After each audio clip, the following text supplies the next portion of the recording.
Welcome, everybody, to the Breachers VRML Season 3 North American Grand Finals and Bronze matchup. My name's Nightfire with two E's. I'm joined by my co-casters, Gibby, Bob, and Martini.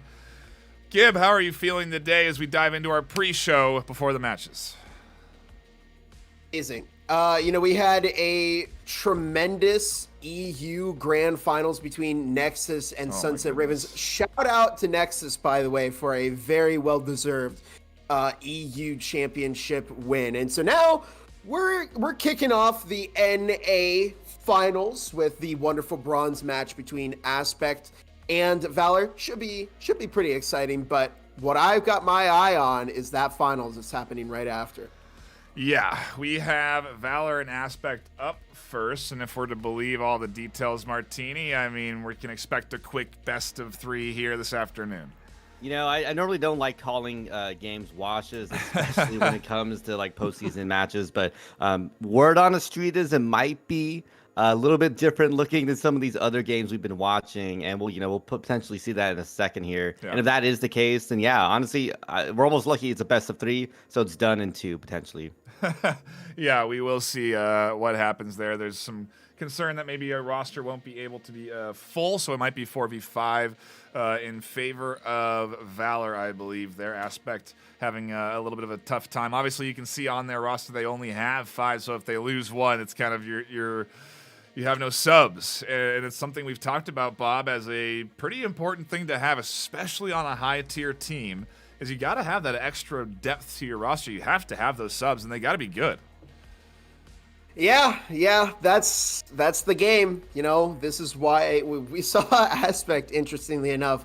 I saw a number of roster updates. They went in with, I think, 7 or 8 players, and then somebody got removed, and then just yesterday, their captain left the team. Actually, I think just today, the captain left the team after yesterday's matchup. So, cutting out a little bit early. Yeah. Still have the this bronze match to do, which could put you in third, could get you a little spot on the web page. So, not really the best to see somebody exit out early, but it is what it is. Sometimes it's just the way things work with the teams. And to be clear, this is a bronze matchup, a third place matchup. There's no prize money on the line in our first best of three today. And for those that are tuning in, maybe don't know what they're here for, this is the pre-show. We have about 20 or 15 minutes until we dive into our first set of games, which is going to be Valor and Aspect. And this is the Grand Finals. This is the postseason. This is what has been 13 weeks of regular season gameplay to get here, where these teams have battled out against each other to be ranked in the regular season North American ladder. We take the top 7 teams from this ladder and pitch them up against each other in a closed qualifier. We have a Challenger Cup, which we ran 2 weekends ago, where we have an 8th place team entered into the closed qualifier, and then we run the closed qualifier with the top 8 teams in the region. We did that last weekend, where 4 teams advanced on to this weekend.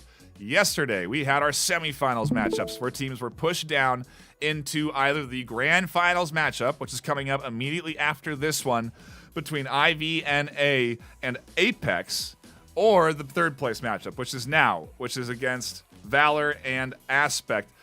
2 teams that have played incredibly hard, of course, over the course of this season, but ultimately will not qualify into the money, which is contributed in from our sponsors. $2,300 on the line for first place, $1,000 for second place, all because of the contributions from Triangle Factory, the developers of this game and the supporters of VRML's preseason all the way to season 3. They've been a tremendous sponsor for the VRML, enabling us to do awesome stuff like in-game cosmetics. You've seen the banners in the pregame lobby, and obviously contributing into our prize pool. But in addition, the North American prize pool also has HyperX hardware on the line for first place, up over $1,000 in gear for that first place prize pool. It's a pretty good chunk of change at the end of the day, Bob, that these teams got to be factoring into their emotions. Valor and Aspect obviously competing for really just the honors of third place. You get to be on that website for eternity as third place champion of season 3. But it's the grand finals matchup immediately after this one that we're really looking forward to. Yeah, IVNA versus Apex. I think we're going to have a little pre-show before that We'll to talk discuss more that. about it then. We can't get to it yet. As much as I would love to yap about it, I'm sure Martini would as well. Oh yeah. Looks like I think we're just about 10 minutes out. Starting to get ready. We are going to jump into some interviews. If you've missed them, they are already live on this YouTube channel. But we'll take a look at the Valor and Aspect team before they got here, right when they were diving in to their top 8 finals last weekend. It's a great introspective onto the team and how they're maybe we're feeling then versus now. But we do hope you enjoy the interviews and stick around for this first best of 3 that'll lead us into the grand finals shortly after. Don't go anywhere. The action starts soon. Find one. He finds one with a kunai. He finds 2. Zane gets taken out from Rezzy. Welcome back, everybody, to The Breachers, VRML. I'm your host, Gibular Bob, and today we've got one of our finalist teams, Aspect, with us. They finished number 7 in the standings. With me today, I have Ninja Tim, Faded, Victor Vaughn, Iben, and Lynx GTV. How are you all doing today? Doing fine. Good. Awesome. So, just a couple of questions. First off, how does it feel to skip the Challenger Cup? It feels really good, honestly. We were worried about the headset power because we got a couple questies on the team, and then it seems pretty challenging with the 1 map per team, like game or whatever it is. It's a pretty long game of Breachers, pretty long day if you're there. And now you finished number 7 in the standings. Did you expect to be there when you first started the team this season? I mean, you had a couple close calls towards the end there, right? Once we won Apex, we knew we would be in the top 7. Our goal as a new team was just to qualify for CC, and we went above that. And once we beat Apex, we decided, okay, we're going for Master now. That was a pretty big win that you got against them. I think a lot of people thought that you were not going to walk out the winners of that, but yeah, that really opened the door. So, a really nice win there. Now, would you say that was your best moment of the season? Definitely, I think that's our peak moment. And did you have one that you would qualify as the worst moment of the season? The loss against Big Little Company, I would say. Yeah, that was, I guess, a tough loss there. But you know what? You bounced back, and here you are now, skipping the Challenger Cup. So, in preparation for the closed qualifiers, what are you doing? Are you scrimming? Are you warming up? Anything you're working on in particular?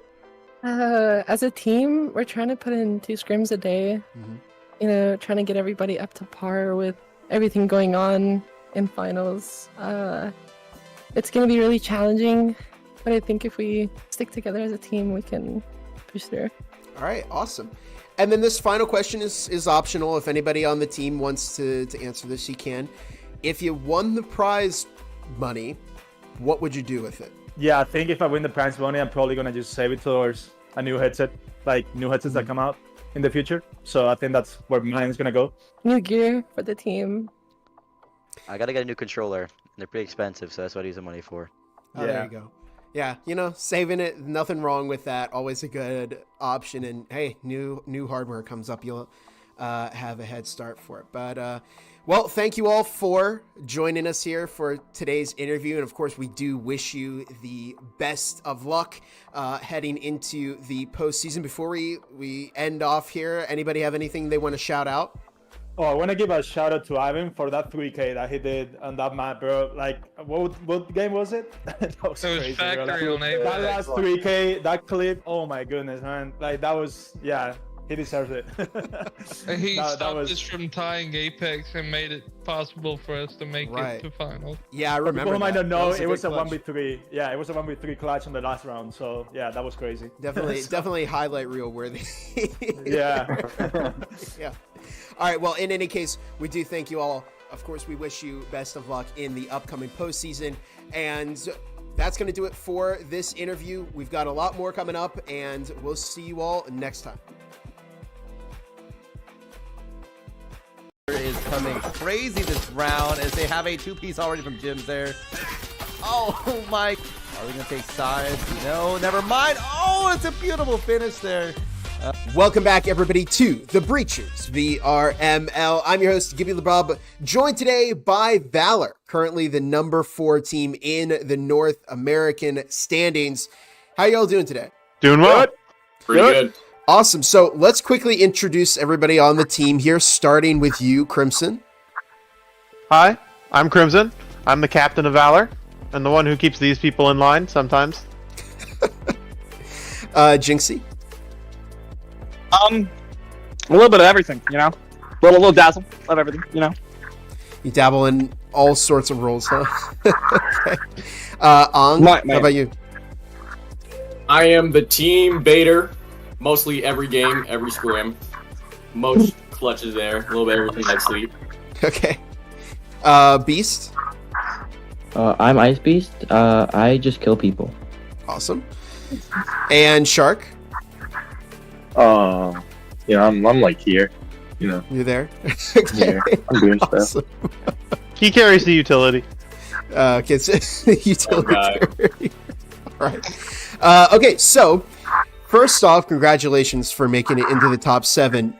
How does it feel to skip that Challenger Cup? I gotta tell you, it feels really good.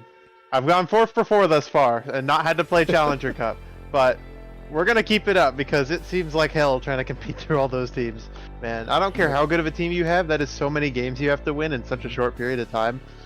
It's a long It's day. not fun. Yeah. Now, let me ask you this. Did you expect to be number 4 when you started this season? You've had a very impressive run of games this season. So was that in your mind at all, or were you just kind of hoping to get in somewhere in the top 7? Well, I had no idea what was going on when I first came here. This is my first season playing, so I kind of thought about getting steamrolled by all the top 3 teams and such, but no, that didn't happen. We steamrolled most of them except for Ivy. They're next. A little confident. So how about best moment of the season? Was there one that came to mind? Definitely has to be beating Acer. T-Bone, you want to talk about it? You got the final kill of that match. Oof. I would say the Acer match when I was on top of what was it? I think Damn. I think it was Damn. I think I was refragging either Sleet.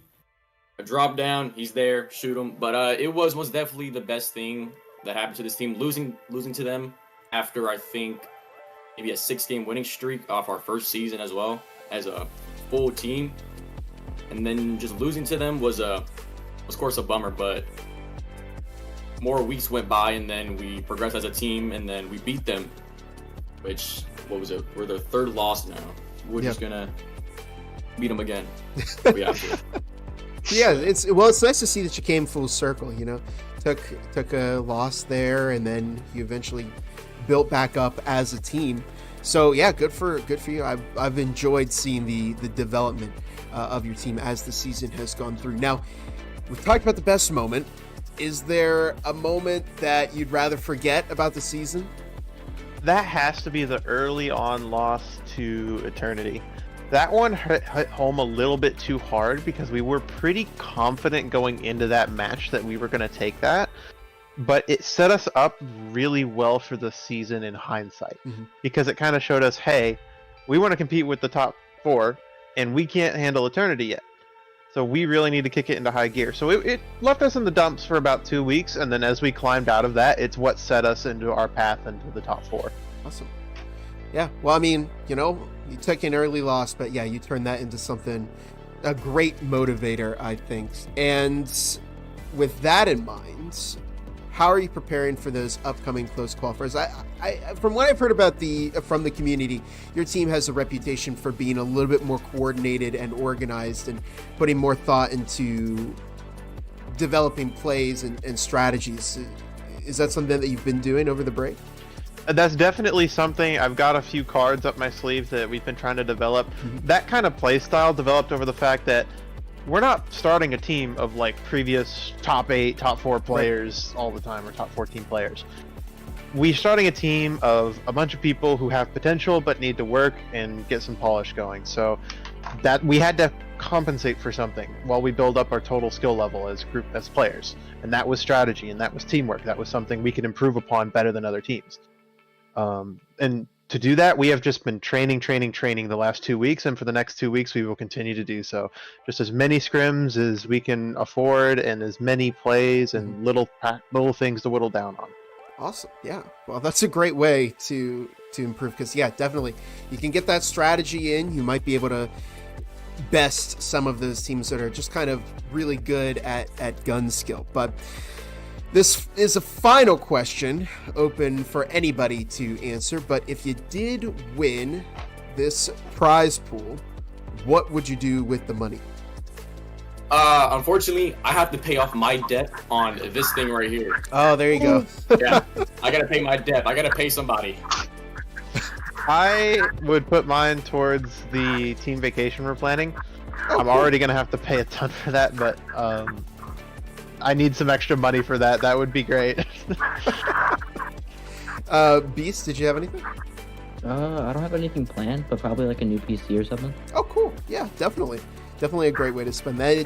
Team vacation that's probably the first time I've heard that as an answer. That sounds like a lot of fun. So, of course, we do wish Valor best of luck in the upcoming season, and we do want to thank them for giving us this opportunity to interview them.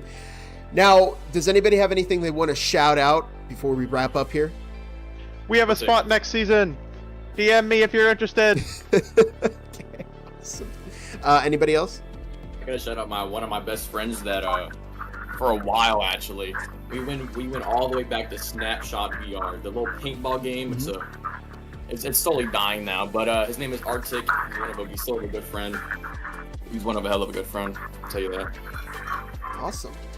Right. Beast? I would like to thank Mark from Ragnarok. He helped me get here. He supported me. Awesome. Cool. All right. Well, with all of that in mind, again, we do wish Valor best of luck heading into the post-season. And until next time, we'll catch you all in the very next interview. Have a fantastic rest of your night, everybody.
welcome everybody to the Breachers VRML Season 3 North American third place match. My name is Nightfire with 2 E's. I'm joined by Gibular Bob and Martini, and today we are diving into Valor versus Aspect. And I'd like to distribute a correction to what we had talked about, that it might be a 4v5. That still may be true. That's up in the air at this point, but it may also be 5, because even though they did lose a player between yesterday and today, they still have 5 rostered. So they may have a 5th player that's able to come in and play for them on the Aspect side, as I do think I saw them connect? Question mark? Not sure. I think it's just swapping. the team swapping. Oh, they're swapping. Swap. Yeah. You're right. So we may start 4v5 still. But either way, it's Aspect versus Valor. Both teams lost yesterday. The winners moving on, obviously, to the grand finals and the best of 5 series that comes up immediately after this one. This third place match, Bob, is played out for honors, right? Because, I mean, at the end of the day, being third on that on the VRML website, that kind of gives your brand, your team, a little bit of a pull when it comes to recruiting next season. Yeah, definitely. It's like a breacher's resume, you know. You can we finished 3rd place in North America, and that's no small feat, because remember, there are a lot of North American teams.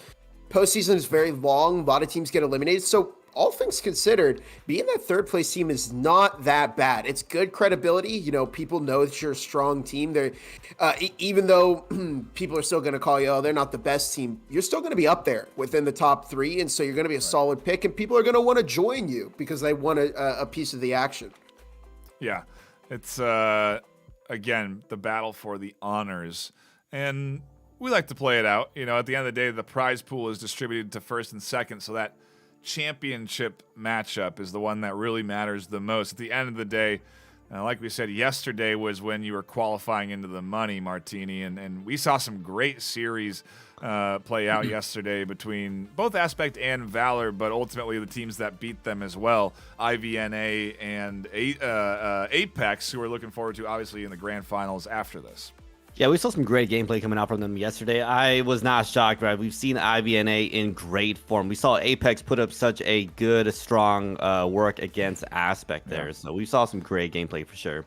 Yeah, the teams came to play, and it's not a surprise, or I guess a shock, that Valor and Aspect were the ones that are playing for 3rd place this evening in our first best of 3 before we get into the best of 5 for the grand finals. And we have our first map picked, and we have full rosters on both sides as we dive into Arctic for our map number 1. Over on Aspect, we have Victor Vaughn, Lynx GTV, I've Been Faded, and Banana Man. Over on Valor, we have Crimson, Shark the Cat, Jims, Donk, and Sleetso. And here we are, Bob, competing for a chance at 3rd place in Season 3 of North America. For all the marbles, the bragging rights, here we go. Is Valor going to start off on the offense? And again, that weakened Aspect squad. This is all 5 players on their team right now. Their captain did leave very recently, so it's going to be tough because, you know, I don't know if they were also the IGL, but if they were, you know, then your play calling's also affected as well. So however Aspect does, you know, I think it'll be pretty good, all things considered. You know, they've had a pretty rough patch recently, and you know, they're able to get all 5 here. So shout out to Banana Man for being that 5th and keeping this team with 5 players heading into the series. You may remember Ninja Tim from the high score lines that they were putting up yesterday, and yeah, they are not here today, so it's definitely going to be a tough loss, but you can rally, and maybe it's the start of something new for Aspect right as the season ends, so they can get ready for the next season, Bob, and start to prep for Season 4. But we can't look that far ahead just yet. While it is the last day of Season 3, it's still not over. We've got this for 3rd place in the grand finals, and I'll keep reminding you fine folks at home of that big series coming up as the action unfolds here in front of us as I reset scores, because this is our first map of the day. Minute and 25 seconds on the clock as Sleetso, Jims, and Crimson all over in kitchen right now. Lynx GTV opening up with the first, second, and I've been taking the third, but Lynx GTV will be caught by Sleetso Faded, looking to catch a refrag, and, well, this is interesting. It's a 2 versus 4 right now with Aspect on the numbers advantage. Yeah, solid defensive hold. The pistol round going well for the Aspect team as Valor come in a little weak on the pistol opener. See what Shark the Cat and Sleetso are going to do. I wonder what the rotation play is going to be here as the Incendiary goes out to deny the swing from the back. The defense is unfortunately pretty stacked over at A. They're very much ready for Sleetso and Shark the Cat to make this maneuver. Foam on the outside of the A wall. Banana Man waiting for it to open, as well as Victor Vaughn. And here comes Sleetso pushing in. They're going to be caught by Banana Man. And there goes Shark the Cat, also caught by a Banana Man. And Martini, that was a very successful opening for Aspect. I was going to say, that's a very strong showing from the Aspect players. You'd almost argue maybe Valor is kind of lacking in it right now. I mean, we saw 4 players up from them, and the only one getting knocked down was Lynx GTV. And they played a deeper roamer play there, right? They had a kind of that extended roaming play from those sites. They got a lot of value, though. They got a 2K, I believe, and a lot of chip damage on that third player, enough to allow one of those other Aspect players to finish up and frag out that player there. I mean, just strong, solid defense. I didn't see anything much coming up from the Valor side. I'm wondering what's going on here. Are they just kind of warming up here, taking a little bit of time to kind of get into the game?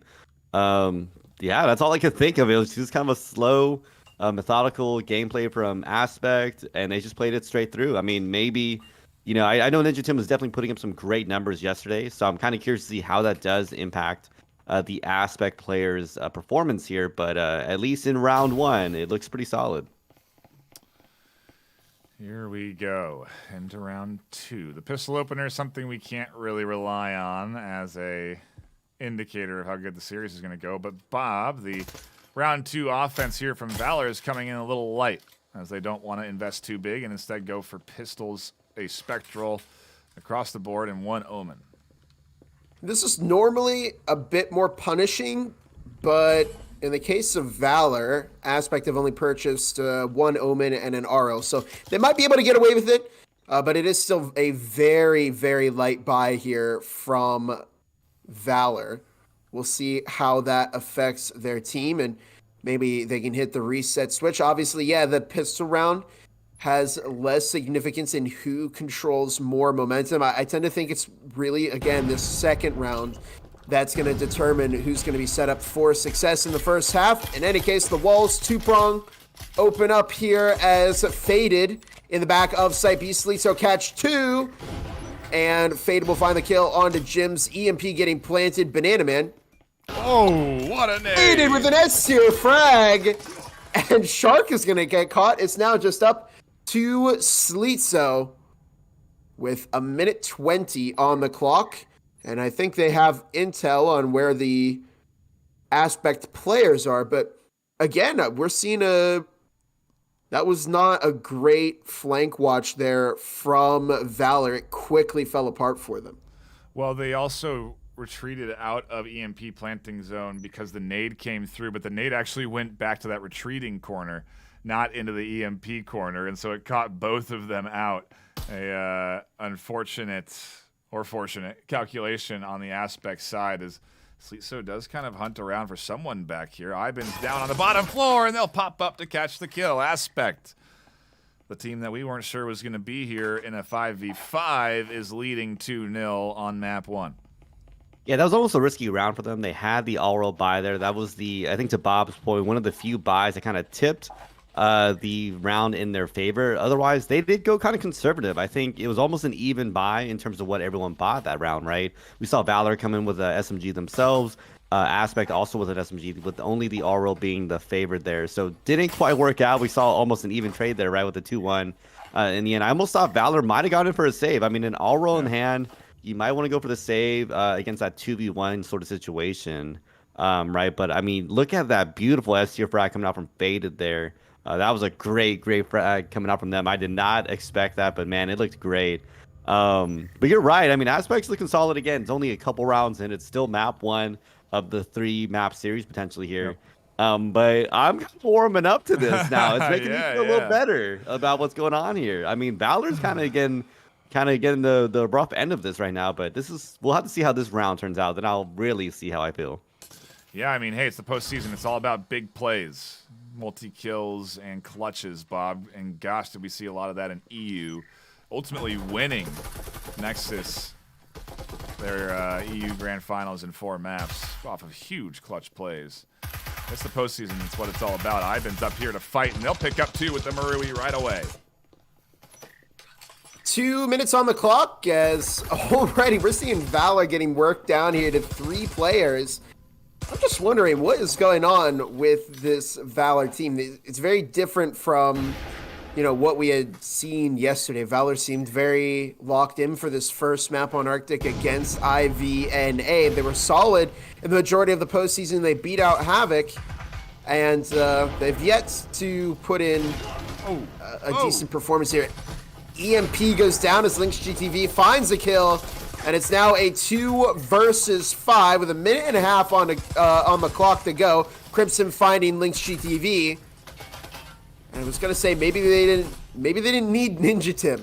Maybe they can do this with their 5 players because, well, Aspect are very locked in right now. Yeah, they're here for 3rd, and we love to see that coming in. Maybe they heard the pre-show and said, no, we're gonna come to play. We've got we'll rally Banana Man, and maybe I saw Banana Man in chat even, so maybe they heard us talking and were like, oh wait, I gotta play. But either way, they managed to get their 5th in here, and Banana Man getting overconfident there nearly dies as their arm sticks out to the side. They lose almost all of their HP on the corner there, and Crimson finally getting rid of that 2nd static emitter. Tries to prep for the EMP plan. And another one coming out, baiting the util as Ivan finds one. Crimson catch the refrag, and Banana Man will close out the round with a kill to make it a hat trick for Aspect. Martini, was this the direction that you thought this match would go in? I just saw the chat. Someone said a Banana Man top rags. I'll send $50 in the chat. So hopefully we can see something come out from Banana Man there. But I mean, I made a joke. I think someone had put in like a super chat donation, and they said, "Hey, what are your predictions?" And I made a joke, Aspect in 2. Sometimes it's just these jokes really write themselves here. I mean, look at this Aspect now 3 rounds in, pretty strong against the Valor players. I'm wondering, maybe the team just kind of needed that motivation here, saying, hey, everyone's totally against us right now. I think we got this one. Because they're looking in really good form here. I'm almost wondering what's going on with Valor. Is there something going on in terms of morale there? Maybe they're kind of defeated, from the loss yesterday. Maybe it's just the fatigue of playing playoffs for 2 weeks in a row, 2 weekends in a row. This can definitely start making some kind of impacts mentally on these teams here. But I mean, look at Aspect locked in right now, full buys against the Valor side. I mean, they're looking great. They're looking great form right now. Even last weekend, they didn't have to play both days. You only played one day in your one best of 3. Yep. We just had to do both days. So this weekend is the first weekend that these teams have had to play both days, and it could definitely be wearing down a little bit on them on day 2 here, the final day of season 3. And what a season it's been, the season of change, as Bob has said, and man, it just keeps coming. This weekend in particular, seeing the incendiary change that's impacted how these matchups have gone by a huge margin. And we're here on round 4. Smoke tossed that's concealed Banana Man for a moment there. We've got 1.5 minutes on the clock because Valor once again taking a little while on the push. But Banana Man will go down to Sleetso. Valor looking to push in. Incendiary is tossed. Shark the Cat avoids it. And Crimson will toss in a frag that does not find anybody. Now 1:20 on the clock. And Valor just hanging around outside the site. As soon as that Incendiary expires, I have a feeling we're going to see Crimson try and push in and get that plant off. They're trying to clear out the static field emitter, but there's the frag tossed out. Oh, and it finds Crimson. EMP now stranded over in site B. Shark the Cat looking to pick up the pieces, but Faded will find Jims with an Incendiary. Victor Vaughn catching one. And it's now just up to Shark the Cat, who's looking to get the EMP planted. 1 charge, 2 charge, 3 charges, and they managed to get it down, but they weren't able to completely finish the EMP, and it's another round for Aspect. Huh. Martini.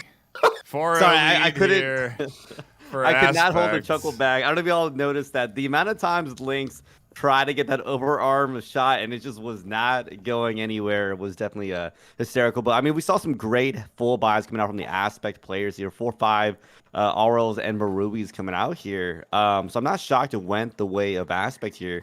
But, we always say defensive side does have an advantage, but I don't think Arctic has this strong of an advantage for Aspect to potentially go into a 6-0 clean, potentially, 6-0 clean sweep here. But, man, they're looking in great form. This is finally Valor at similar footing again here with, getting 4 buys out there.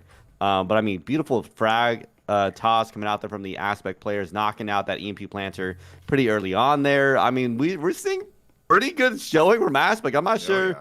Yeah. Dare I say better than yesterday? Dare I say better than yesterday? Because I mean, this is great. Yeah. They're looking confident. They're looking in form here. If anything, Valor's looking more worse for wear. Yeah, I don't know what's going on with Valor, because again, we saw them play against IV. That first map was quite close, and so and now it's just a very strange change of form from this team. They can't seem to find some momentum. Well, there's some, as I say that. Slitsa finds the kill undefeated to bring us into round 4, 4-0. Aspect are down a player. Could it potentially be the start of the Valor comeback? We'll have to see. They need 2 at the very least, because like we're saying, I'm not confident either in this being a defensive-sided map, so for Aspect to be in the lead right now, I think they're in a really good spot for the side swap, but Valor want at least 2 on the board so they can have that cushion. They definitely don't want the shutout. That would be, if anything, Aspect. I mean, I don't know. That the momentum that you get from that, it makes me wonder if it's all just mind games, trying to type that there's going to be 4v5 so that the Valor squad thinks they're going to have an easy win, so that they're not as prepared for this series, because they just don't seem like they were as ready for Aspect to challenge them as much as they have been. Say S-tier smoke deployment from Banana Man there. With 1:10 left to go, it's going to stall Valor. Again, Valor are doing this thing where they wait till the very last second to get the EMP down and planted, and this is hurting them because it's forcing them to push in. And you can see that there's a lot of movement here. I don't know if they're calling plays or what's going on, but it seems like they're a bit more disorganized. Nobody's covering Crimson Swing. I don't know what happened there. Ivan picked up that kill. There is somebody in the back of Jim, that's Donk, and they're looking to maybe find Ivan, but good rotations from Aspect are going to keep Valor off of that EMP. Do they have another incendiary? No, they have a smoke. Going to toss that over the EMP and just try and stall for time. 20 seconds on the clock as the wall from Cafeteria has been opened. Ivan is just, like you said, buying time. The incendiary finally goes down, so they're able to push up in the last 10 seconds. Banana Man is all that's left as Jims tries to shoot up over the top there. Donk's going to push forward out into the open, but then drop back as the EMP's planted, and everyone retreats in for Banana Man to now heal and try and clutch up the 1v4. It's doable but difficult for Banana Man as the EMP is slowly ticking down, and I think they're just saying, well, let's see if we can do something, and it doesn't happen as Jims puts Valor on the board here with a 4-1 game. Kind of more of what we expected, Martini, I think, even at the start of this series. If we were just to go and look back at that matchup history, it does show Aspect being 5-1, Valor 10-3. I think a lot of folks leaning into the seasonal performance, thinking that Valor seeded 4th versus Aspect 7 would be coming out on top in this best of 3, but it is still a early and dominant lead by Aspect 4-1, but that looked a lot more like the Valor that people, I think, were anticipating.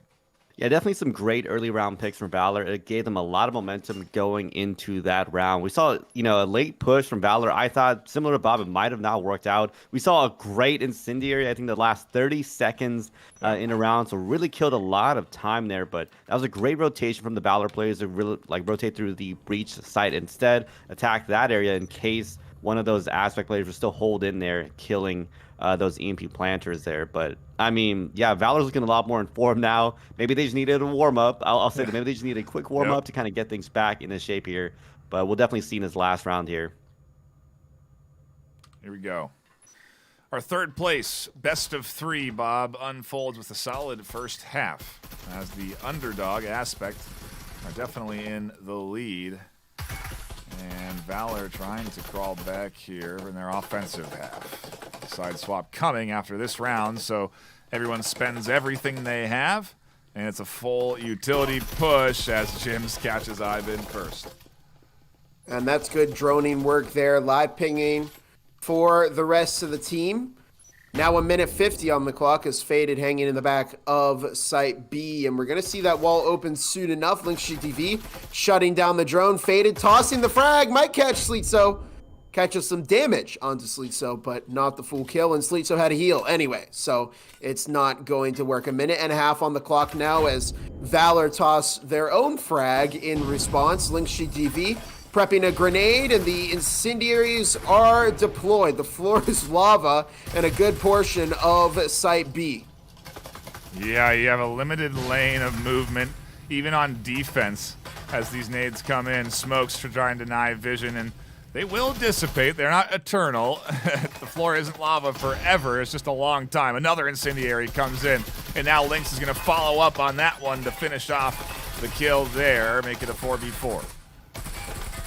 Less on the clock as once again Aspect have a little bit of a time advantage here. Victor Vaughn finds Donk, and it's up to Crimson, Shark, and Sleetso to finish the job. Linkshi TV holding the box, keeping an eye on the door, but Shark is going to find that kill. Here comes the flash in as Crimson looks to get that EMP planted. No more utility. Crimson gets it done, but Faded will find Sleetso, and it's now a 2 versus 3. Numbers in favor of Aspect right now. Shark catches Banana Man. Crimson catches Victor Vaughn, and it's up to Faded to get this 1v2 clutch to keep their team 5-1, and it's going to be 4-2 as Shark finds Faded, and now we're starting to see Valor come back a little bit, Martini. Yeah, definitely looking a lot better for the Valor players. I got to say, some of those aggressive pushes are just not working out for Aspect. I think I'd seen 2 or 3 players that round try to go in for those swings, and it's just not working, though. Those 1v1 situations just are not quite working out in their favor. But, man, I saw a great... I don't know if y'all caught that, a great utility bait from the Valor players. They went for the tap on that EMP, baited out a lot of those early incendiaries. Yeah. Unfortunately, I think Aspect still had a follow-up incendiary, but man, that's what I'm talking about. Now we have these mind games now, right, where people know there's going to be an incendiary on the other team. Do you go in for the bait? Do you go in for the tap to really draw out that utility and burn that usage from the other teams to give it no value, right? So definitely Valor's looking a lot better. And not as bad for wear here. So that's why I'm kind of curious to see how Aspect's going to respond to this. They have a great lead. I mean, 4-2 is nothing to be, not proud about, right? That's still something good going to this upcoming round here. So these these upcoming 2 rounds would definitely be great to see what Aspect can do and capitalize on. A big shout out to everyone tuning in this afternoon, hanging out, and enjoying the action. We've seen a tremendous uptick in subscribers over the last weekend, honestly, and we really appreciate everybody that has stopped in and has been enjoying the action. You can bet that we are going to continue to develop and produce content for you in future seasons, so I recommend subscribing now and getting ready for that when it comes. We may even have some off-season stuff that you'll enjoy. And either way, it's been a really great season this season, and it's been a tremendous honor to be able to host so many games for the folks that have tuned in. We really do appreciate the support that everyone's been giving us, especially this season. It's, I think, arguably the most viewership, the best it's been since we started the VRML with the Breachers. Here comes a nade. Bob, not far enough. Lynx and Ivan survive another day. Banana Man cuts down 2 in the breach coming into sight. And it's a 3 versus 3. The only difference is that Aspect have no health. And Donk pushes up, collects 2. It's up to Faded. Again, in a clutch situation, 1v3. They don't have any utility. They've got the Spectral. Martini, is it worth it to save here? I don't know if that's what Faded is doing. But Yeah, is that what you would do? Situations where you got the... Oh, never mind. Are they playing it? I think they might. A minute left on the clock as they rotate through red.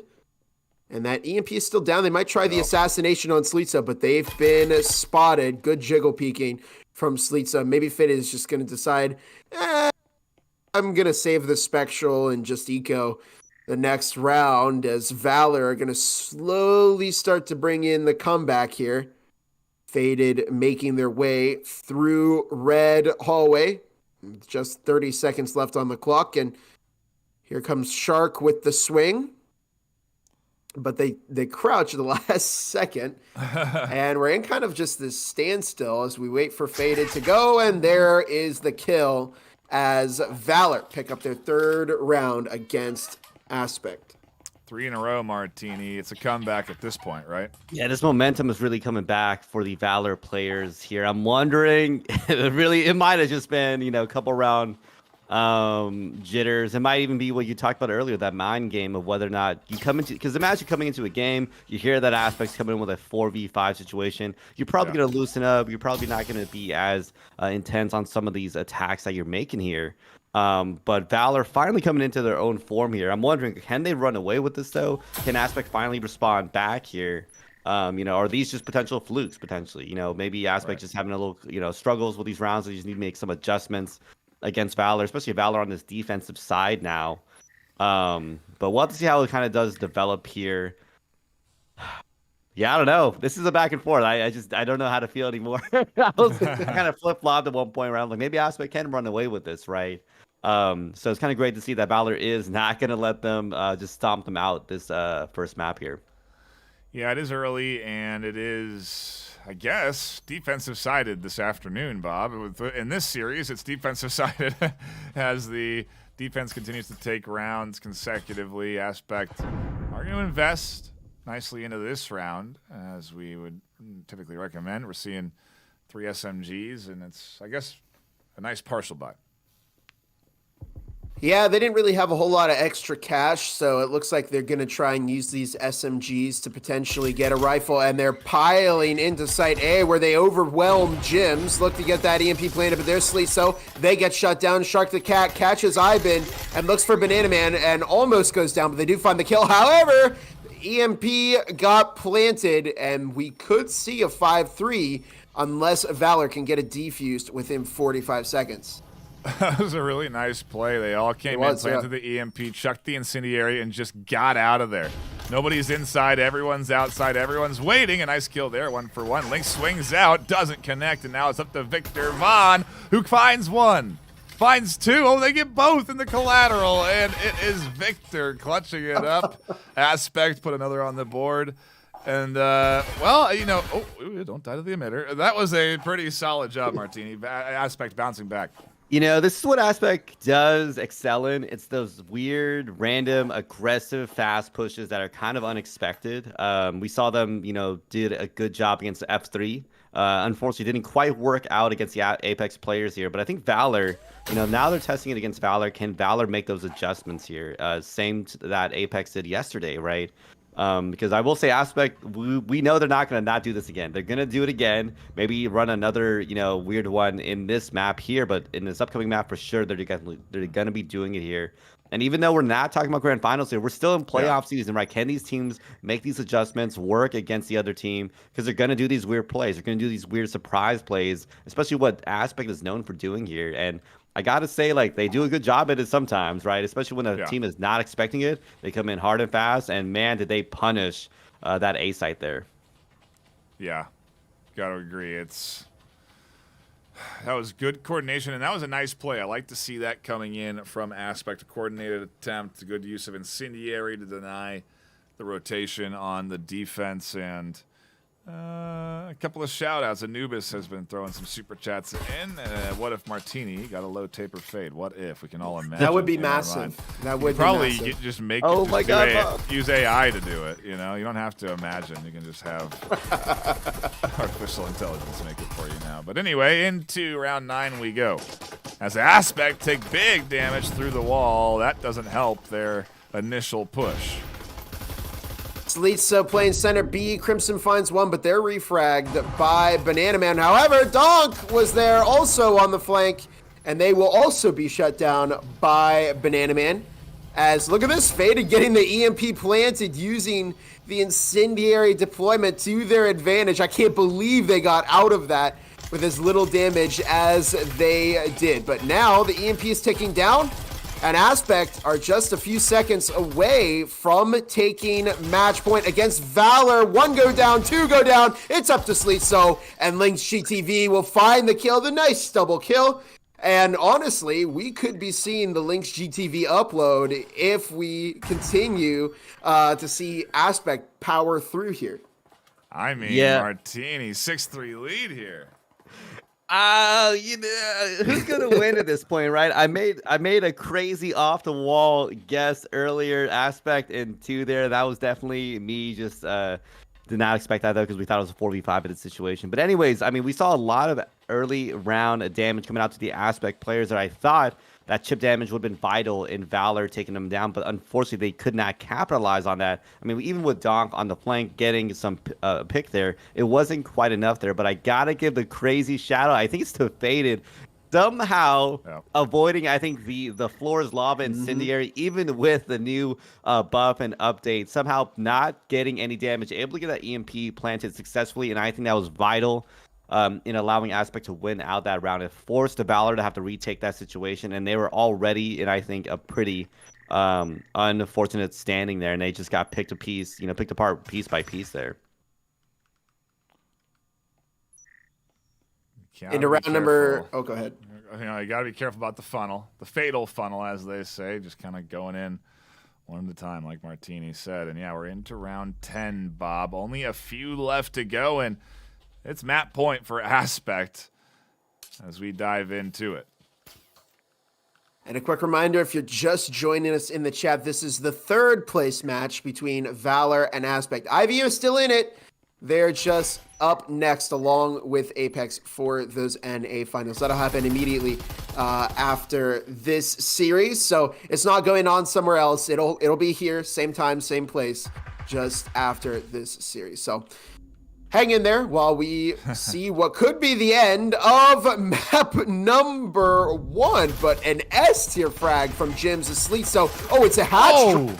And I've been catching 2.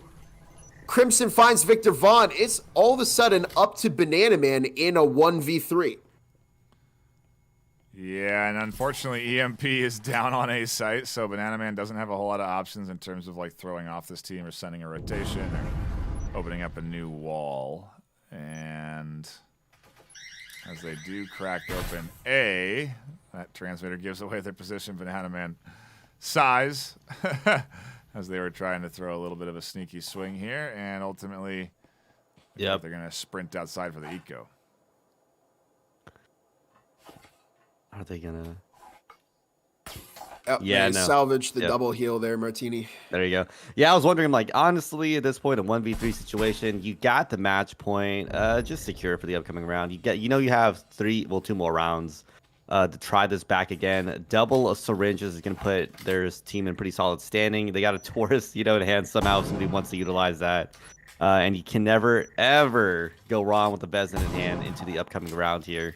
I mean, check out the Valor side. They're only going to have 3 buys themselves, right? Those 3 players that are alive are going to be the only ones, I believe, going into the upcoming round with any guns. But check out the side of Aspect. We see several of them, with several $1,000s in the pocket, even with the loss here, the loss gain that they get. I think it should be enough to still get a full buy for the upcoming round, which is going to put them in a strong stand against Valor. And, that's going to put them in a good spot. I think this is the good play. I have no complaints about this. I was going to say, I don't know if they should push it, especially with the alarm. Like, everything was against Banana Man in the end there. Sometimes you got to just call it, especially when you're on the lead here, right? 6-4. is nothing to be mad about, and you come into this upcoming round with potentially a full team buy anyways. Yeah, it looks like they got enough money for everything on their shopping menu, Bob, as we do get ready to go into round 11. We're going to go the distance in this best of 3 at this point, Bob. This Valor squad not going to allow Aspect away with any easy ones. And Aspect just looking to take an offensive point and put it on the board. We're close, but that can sometimes be the downfall of teams, Martini. Yeah, sometimes you get so close there and you're like, okay, we're fine. You kind of loosen up, but the opposite happens for the other team, right? They don't want them to win this match, but they want to push this to an overtime. They want to force this into a more favorable position for themselves. So it kind of gives Valor a little bit of motivation there too. Round 11. 2 more to go on the map in this best of 3 to decide who is third place in Season 3. Grand Finals come up right after this, and we'll keep reminding you, so don't worry if you forget. Oh, I thought Lynx GTV dropped right into the trip mines without clearing it, and so I became very afraid there for a second. But it didn't happen. Lynx GTV is okay, and Crimson, might actually catch the kill. But Lynx GTV once again escapes a near-death scenario, as Donk will open up the round with a kill onto Victor Vaughn. They were almost definitely not okay. Minute 45 now as Ibin and Banana Man over in Gym. Shark over in Green Hallway along with Gyms. And Lynx GTV still having to go. Trying to win a gunfight against Shark the Cat. They catch some of the damage that they need. And there goes the wall opened up. Static field emitter may make this a little bit pesky for Aspect, but they'll clear that out quickly enough. With a minute 20 to go on the clock, time is starting to expire, and they're going to have to start thinking about planting that EMP. We see that Static out there still causing trouble for Ibin and Faded. Banana Man's over in Gym, and we're really at a bit of a stalemate here. Nobody's making that move, that coordination, that push. They're not committing yet. And perhaps we'll see it soon, but there's only 50 seconds left on the clock. The Incendiary's thrown out for a bit of a time delay, but ultimately the push comes in. Faded finds 2. They're going to continue their blast through this defense as an over-the-top kill comes in, and Faded definitely not going to be ready for Crimson if they keep pushing in on this flank. And here's Crimson on the flank, catching Faded and the double onto Lynx GTV. And you're right, Knifefire, we are going the distance in this third place match. Yeah, Crimson definitely was vital on that flank. I think if Crimson had stuck to site, we might have seen a very different picture being painted out there. And I mean, that hallway was just this crazy stalemate. I think for a hot minute, it was just us watching them kind of go for these blind fires back and forth for a good, I think, minute, honestly. They were there for a hot minute. Double Incendiaries coming up from Valor that really slowed down that attack. I mean, that was great on the Valor players, really draw out that round, force Aspect to take a lot more time than they wanted to. They also, on top of that, luckily had for Valor, the EMP was stuck. They had taken out the EMP planter. They were stuck in that gym room, and that prevented them from getting that plant off. And that made Aspect have to, force retake that EMP, go back for the plant, and things just did not look good there. But, I mean, now we're seeing, Valor come back finally from all their blows. They have a full buy themselves here. We're seeing some partial full buys coming out from the Aspect side here. This is going to be a big, big round. If Aspect can win this one, great for them. Otherwise, I would not be shocked to see an overtime. Here we go. The last round of map number 1, this third place best of 3, and we love to see the competition, Bob. It's what the VRML is all about. We love to deliver on it as that nade rolls in, beautifully tossed, but doesn't connect. And Incendiary follows it up and slows down Lynx and catches Ibin. Oh, and down goes Lynx to a nice flank. Valor absolutely dialing in right now on the defense. They're going to take this one to a 6-6 tiebreaker if Aspect don't start locking it in. Static emitter does some serious damage there as Banana Man's alone. He said this could be the final round of the map. And it, in fact, could not be as Banana Man goes down. Yeah. And we are heading to that overtime round. Allow me to explain. Over the course of this map, both of the teams have been accumulating that total score, which you can find at the top of the in-game scoreboard. The number for Valor is 11,871, which means they get to pick which side they play on for this overtime round, and they've elected to stay on the defensive half. Martini, is this the side that you would have taken if you're Valor? Valor, yes. We've seen Valor, I think, play better on this defensive half than their offensive half. Right? They lost 2-4 on that offensive half here. They got a lot more score on his defensive half. It just makes sense. But that's not to say that Aspect's gonna be a slouch here. We saw them get several rounds in a pocket against Valor here, even on their own offensive half here. So we'll have to see how Aspect does fight against them. I think they just played the site, right? So that's going to allow them to kind of rethink their approach here. How do they come back here? But I mean, that static, I think, was vital in that previous round. It prevented Aspect from getting that rotation there and not letting them surprise them at all. Ooh, artillery exchange between the two sides. Remember that they each get $4,000 to spend on this round.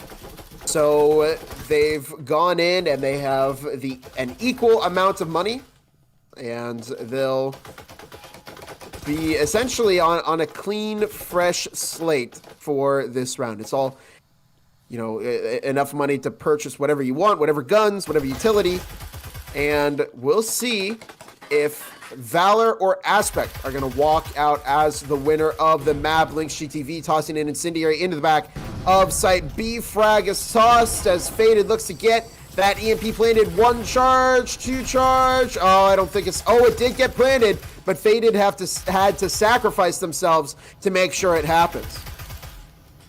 Trying to stall it out with the incendiaries and relying on them can sometimes be a little bit too risky, because now the retake is what they're depending on, and that does not go well, Bob, as they get cut down trying to push forward. So gets one for the trouble, but Iben continues to be a reign of terror, and they'll pick up the final kill.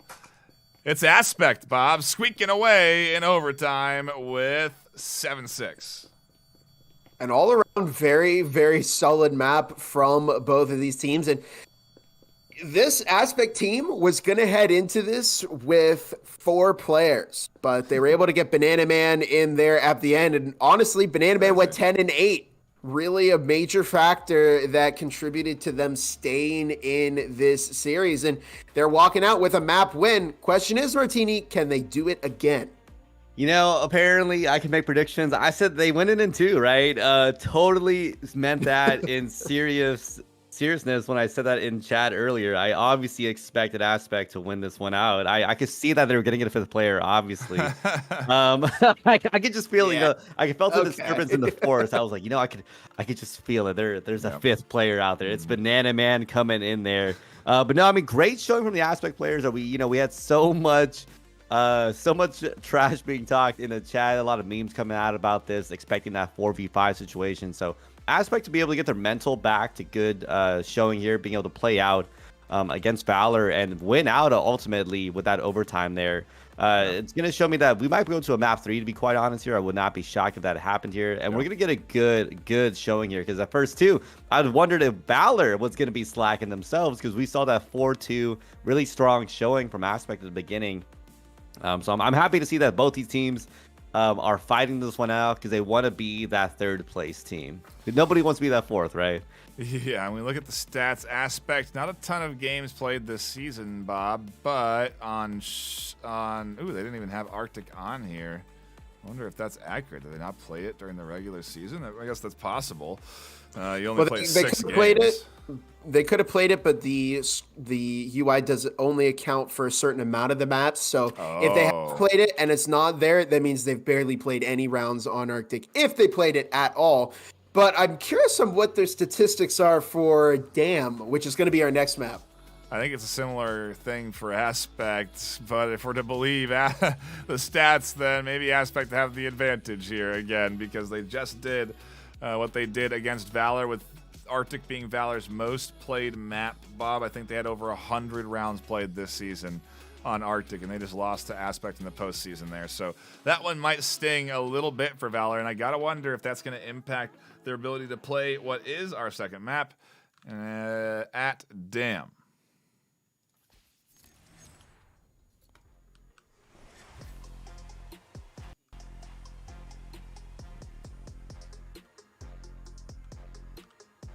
Teams and predictions here. Do you think Dam is offense sided or defense sided?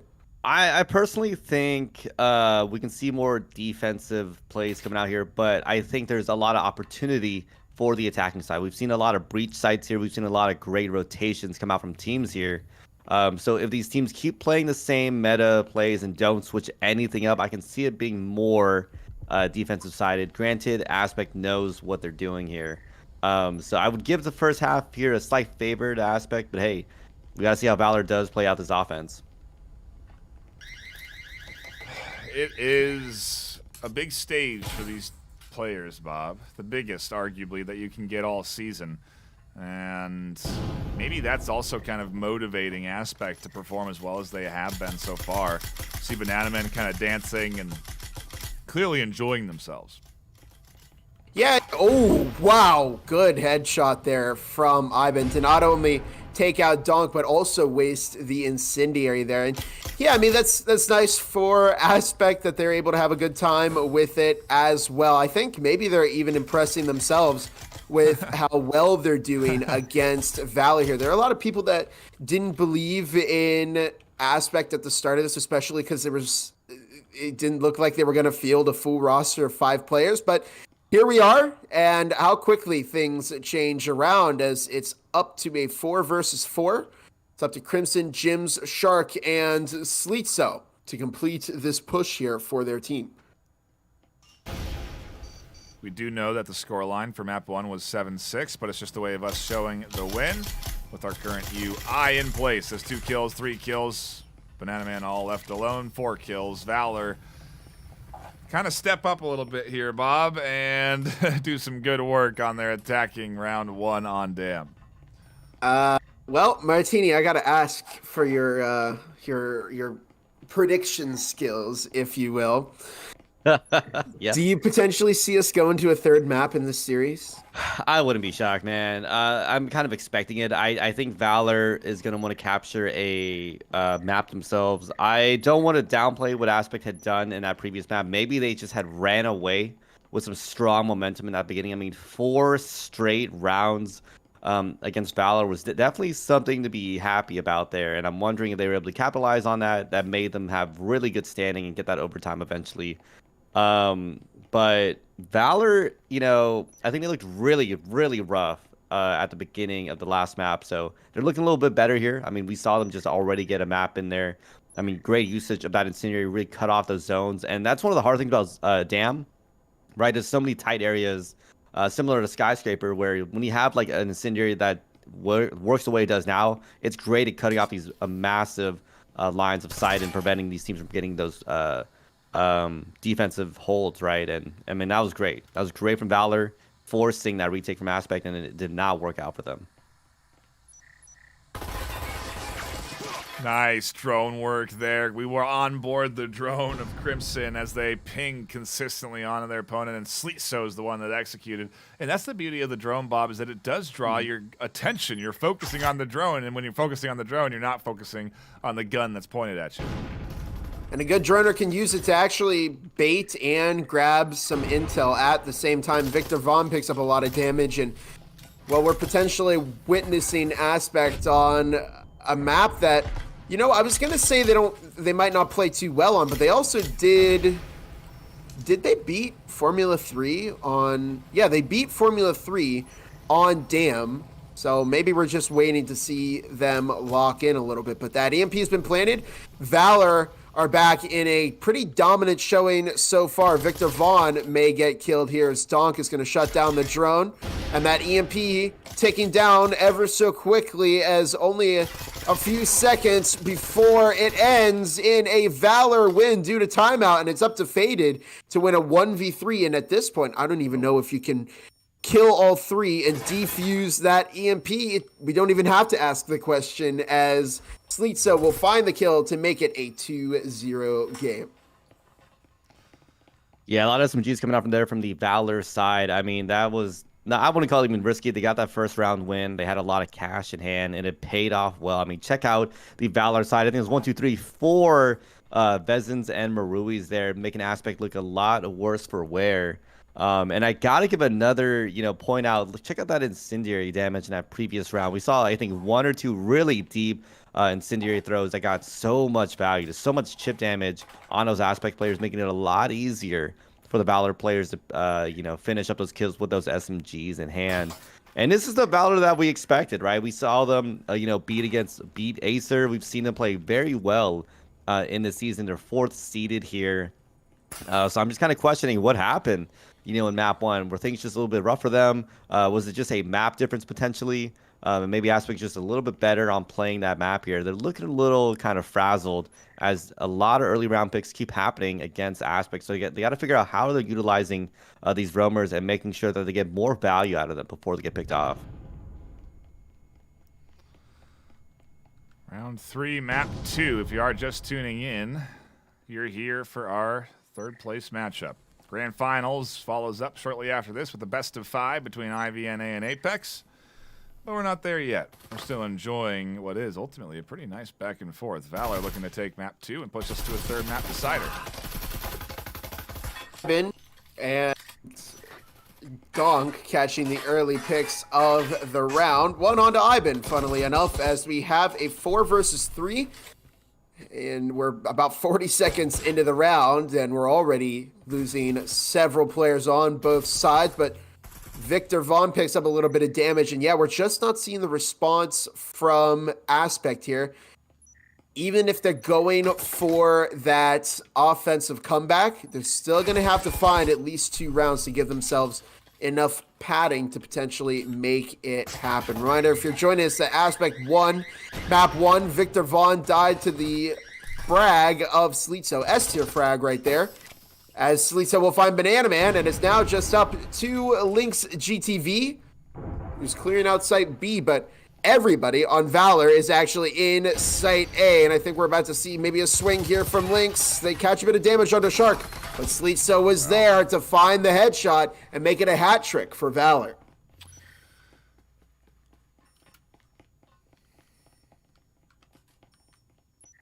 Martini's speechless. These teams really go back and forth. I love it. But that's what I love about playoffs, right? No matter how well these teams played in those season matches, it's great to see these teams just face it out in the playoffs here. And this is what we're seeing, right? We saw Aspect have a dominant first half, and it looks like we're going to be seeing the same thing from Valor here. I mean, if we're going blow for blow, are we going to expect a 4-2, coming up from Valor in this first half here? It'd be kind of funny, but hey, I would not be shocked if that happened either. But, a lot of buys coming out from the Aspect, Valor players in that previous round there. I mean, check out their economy there. So much in hand here. And I got to give a shout out to that Slitso frag. I don't know if y'all noticed that. A beautiful frag delivered deep into that Aspect defense, knocking out one of their players. And I think Valor is definitely doing a great job of utilizing the utility a lot better than the Aspect players are. Several times they've gotten these great utility picks, great zoning tools. I'm just not quite seeing the same thing from Aspect here. It's almost looking like they're not as well versed on Dam, to be quite honest, as Valor. Yeah, I'm kind of getting that sense as well. The utility placement in particular, not too abundant, as we do rely on rifles, Bob, on the buy round coming in here from Aspect. Yeah, on the subject of map data, we didn't see any for Aspect on this map, so although it's where they beat Formula 3, I have a feeling that they could potentially not have a whole lot of experience here, at least in VRML. I'm curious in that regard what the bans were. I'm surprised that if they haven't experienced this map too much, then they still banned it. That means, I guess, maybe some other map that they're worse on was banned. But in any case, we do see the push developing over into Site A.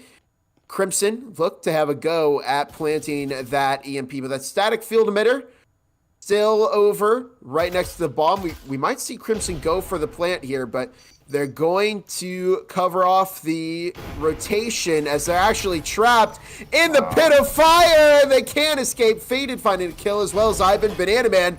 And look at the site retake here. It's up to Jims and Sleetso. Sleetso dropped 2. Good double. As Jims is going to look to have a go at the other angle. Sleetso and Jims looking to pinch here. But Sleetso will go down. It's up to Jims in a 1v3. They find 1. Looking to make it 2. Double or nothing. It's time for number 3 as Faded looks to get that EMP defuse. And they're not blinded. The flash didn't catch them. But they're going to have to stick that defuse at some point. And Faded baiting out the defuse. And Jims...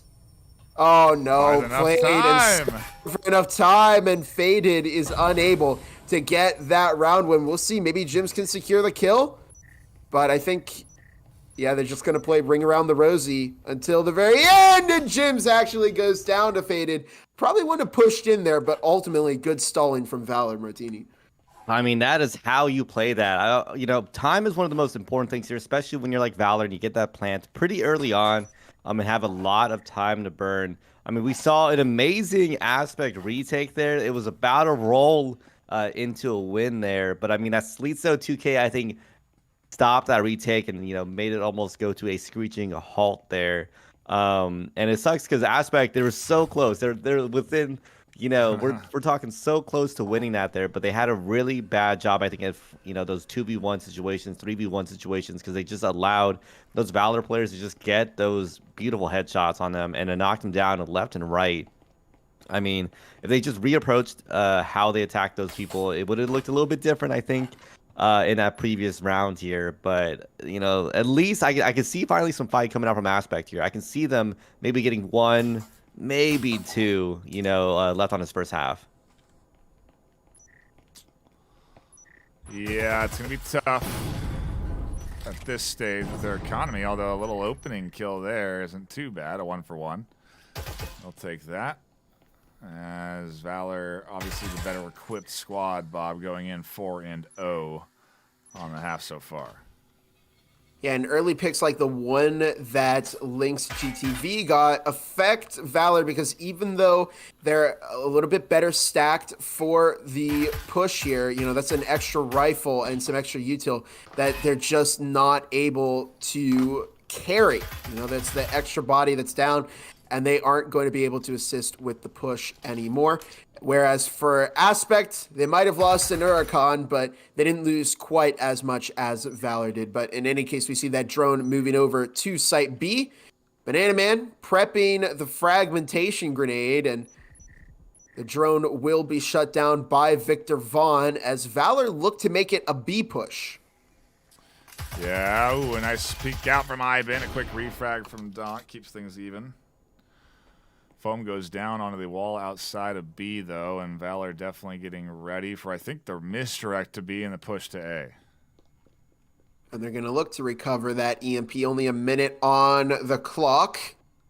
As Faded Banana Man, Victor Vaughn, all tucking close to the site. And this is really, Valor, once again, taking a little while to get that EMP planted. Frag is now tossed out by Victor Vaughn. Here comes another frag that catches Donk. S-tier frag from Faded.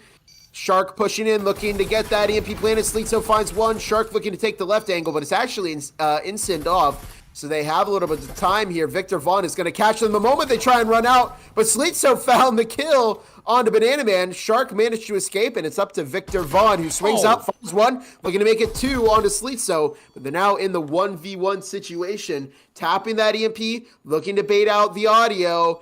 And Shark the Cat finds the kill onto Victor Vaughn to make it 5-0, with Valor now 1 round away from the first half lockout. And this is kind of a completely different Aspect team on this map, Martini.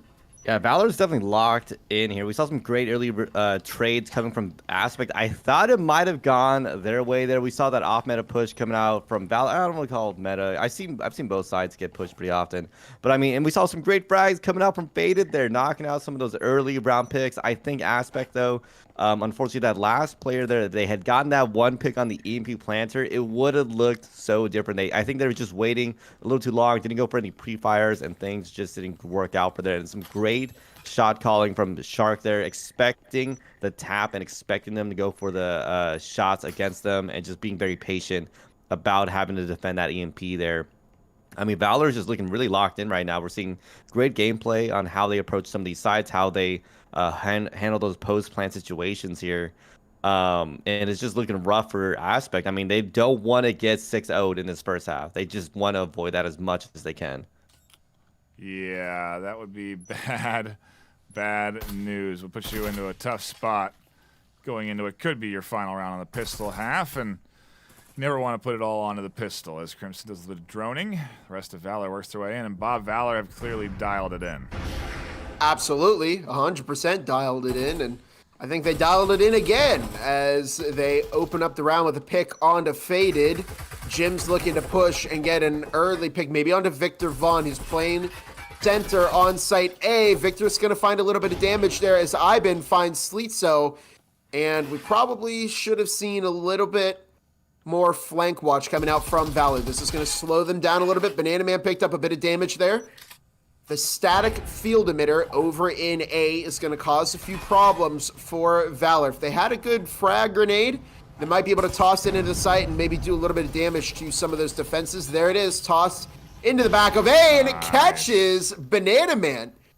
It won't take out the static field emitter. Another incendiary's toss. They're just trying to stall for as long as they can over on Aspect as I've been tried to make the flank, but they were cut off. It's now just up to Lynx GTV in a 1 versus 4 clutch. They're taken out by Donk. It's a first half lockout from Valor. Man, Valor is showing up today. They said, I don't care what happened on map 1. We're coming in on map 3 and map 2 and potentially, well, now map 3 for sure now. Well, actually, not for sure. We got to see what ends up happening here, but probably it ends up going into a map 3 here. But great deep frags coming out from the Valor side, preventing some of those defensive plays coming out from Aspect. And I mean, I kept seeing those, Aspect losing those 1v1 situations. There were several times they tried to go in for those shots, and they kept getting picked off by those Valor players. I mean, I've been trying their best on the roaming. They got the 1K. Unfortunately, could not get a 2K there. And I got to see some different Aspect. I would need to see some crazy shot calling here. Maybe we can see some off-meta pushes, surprise pushes that we've seen from them time and time again to allow them to at least stay a little bit longer in this map here. But I'm definitely expecting to see a map 3 coming out from Valor. Whew. One more point to go, and we move on to map 3, Bob. It's kind of a blink and you would have missed it sort of scenario. And in the postseason, we've seen it a few times, but it's pretty rare even in the regular season to have a side shutout like this. Very rare, in fact. It's just kind of weird to see the transfer of momentum. Crimson finding Banana Man. Early pick for Aspect. I guess maybe it's really the map that they're not very good on that has dramatically impacted their performance. But I mean, even here, they've just taken just a number of really bad losses. Lynx GTV finds one, will be refragged by Jims as we enter a 3 versus 4 with 1:45 left to go. Iben is almost caught by a frag. And 1:40 on the clock. Oh, a swing from Jims that catches Faded, and Victor Vaughn a little off guard. Faded able to respond in time to at least catch the frag back, but it does big damage. An Aspect down to low HP, a 2v3, and a comeback in a dream. Faded Donk finds Iben. Faded looking to take out the static field emitter, and there it is. 7-0. A complete shutout from Valor. Very, very interesting turn of events here as, well, we're going to go to that third map, Martini. Yeah, I'm kind of shocked what happened here. I figured at least one round going the way of Aspect here. We saw such great showing, such close rounds in that first map here. I'm kind of leaning on what you had said earlier. I think this honestly might come down to a map difference. It almost looked like they were out of their play here because there were several times where Valor themselves showcased great utility usage on this map and great understanding of it, but I didn't quite see the same thing from Aspect. Yeah, maybe a lack of knowledge impacting the Aspect coordination efforts there. We'll see what map 3 is, and I'm curious if we are going to head to... I guess we've played the 2 newest maps, Bob, so we got to go somewhere familiar for the map number 3, right? Yeah, I'd love to see Hideout. Just I giving expect the Factory. Do we know the bands? Don't know the bands, unfortunately. That's fine. But let's see. We played on Arctic. We played on Dam. That leaves. Why not go for Ship? Ship. Okay, Ship is That'd solid. be kind of crazy. Only new maps, or at least like post-release maps. Mall. Oh, yes. Mall is definitely not in the rotation yet, but hey, it might be coming up there. Well, we've seen it. It's going to be the old familiar. We're going to Factory. Right into it as well, Bob. No delay for our third and final map of this best of 3. These teams want their third place crown. And quite frankly, we want to get ready for that grand final series between IVNA and Apex. That starts 15, 20 minutes after this series ends. So it's on the cusp. It's after this map that we'll be diving into the North American Grand Finals for Season 3. And it's a hype day, a big day. EU Finals was awesome. Took us to 4 maps. I think that we could get 4 maps today for NA, but we could also have 3. It could be a IV era. It could be an Apex era. It's hard to say, Bob. It depends on who's hungrier for the win. And I think IV are very, very hungry for it. They are locked in over on IV, very confident. But I also see a lot of confidence from Apex, and they've been kind of that silent upsetter that has made it through. They beat Aspect yesterday. They beat Acer. So I think Apex doesn't get as much credit as they probably deserve because they could put up a pretty decent fight against IV and A. Who knows, though? It's the next series up, and we'll find out soon enough. But for now, we have to settle things between Valor and Aspect as we enter Factory. Aspect on the offense, Valor on the defense. Here we go. 2 minutes on the clock already as Aspect looking to push in here and find some early momentum against Valor. Reminder that both of these teams have won a series. We saw Arctic 7-6 go to Aspect, 7-0 on Dam go to Valor. Wonder if we could see some more momentum here from Valor. Crimson catches a lot of damage onto Faded, but also picks up some, and Lynx GTV also catching a lot of damage. 1.5 minutes on the clock as Donk making their way up the blue stairs. The wall is opened up into Cubby. Faded tossing out the incendiary. Donk on the flank catches one, but they are refragged by Ivan. Crimson catches Lynx GTV. Banana Man finds Crimson, and they look to escape, but they catch Jims within the smoke. What a crazy play.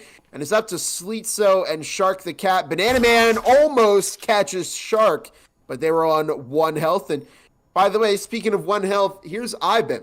And in this scenario, when you have control of the hatch, but you're on 1 health, Ivan's going to have to play this perfectly, and they can't, as Sleetso's going to find the kill there.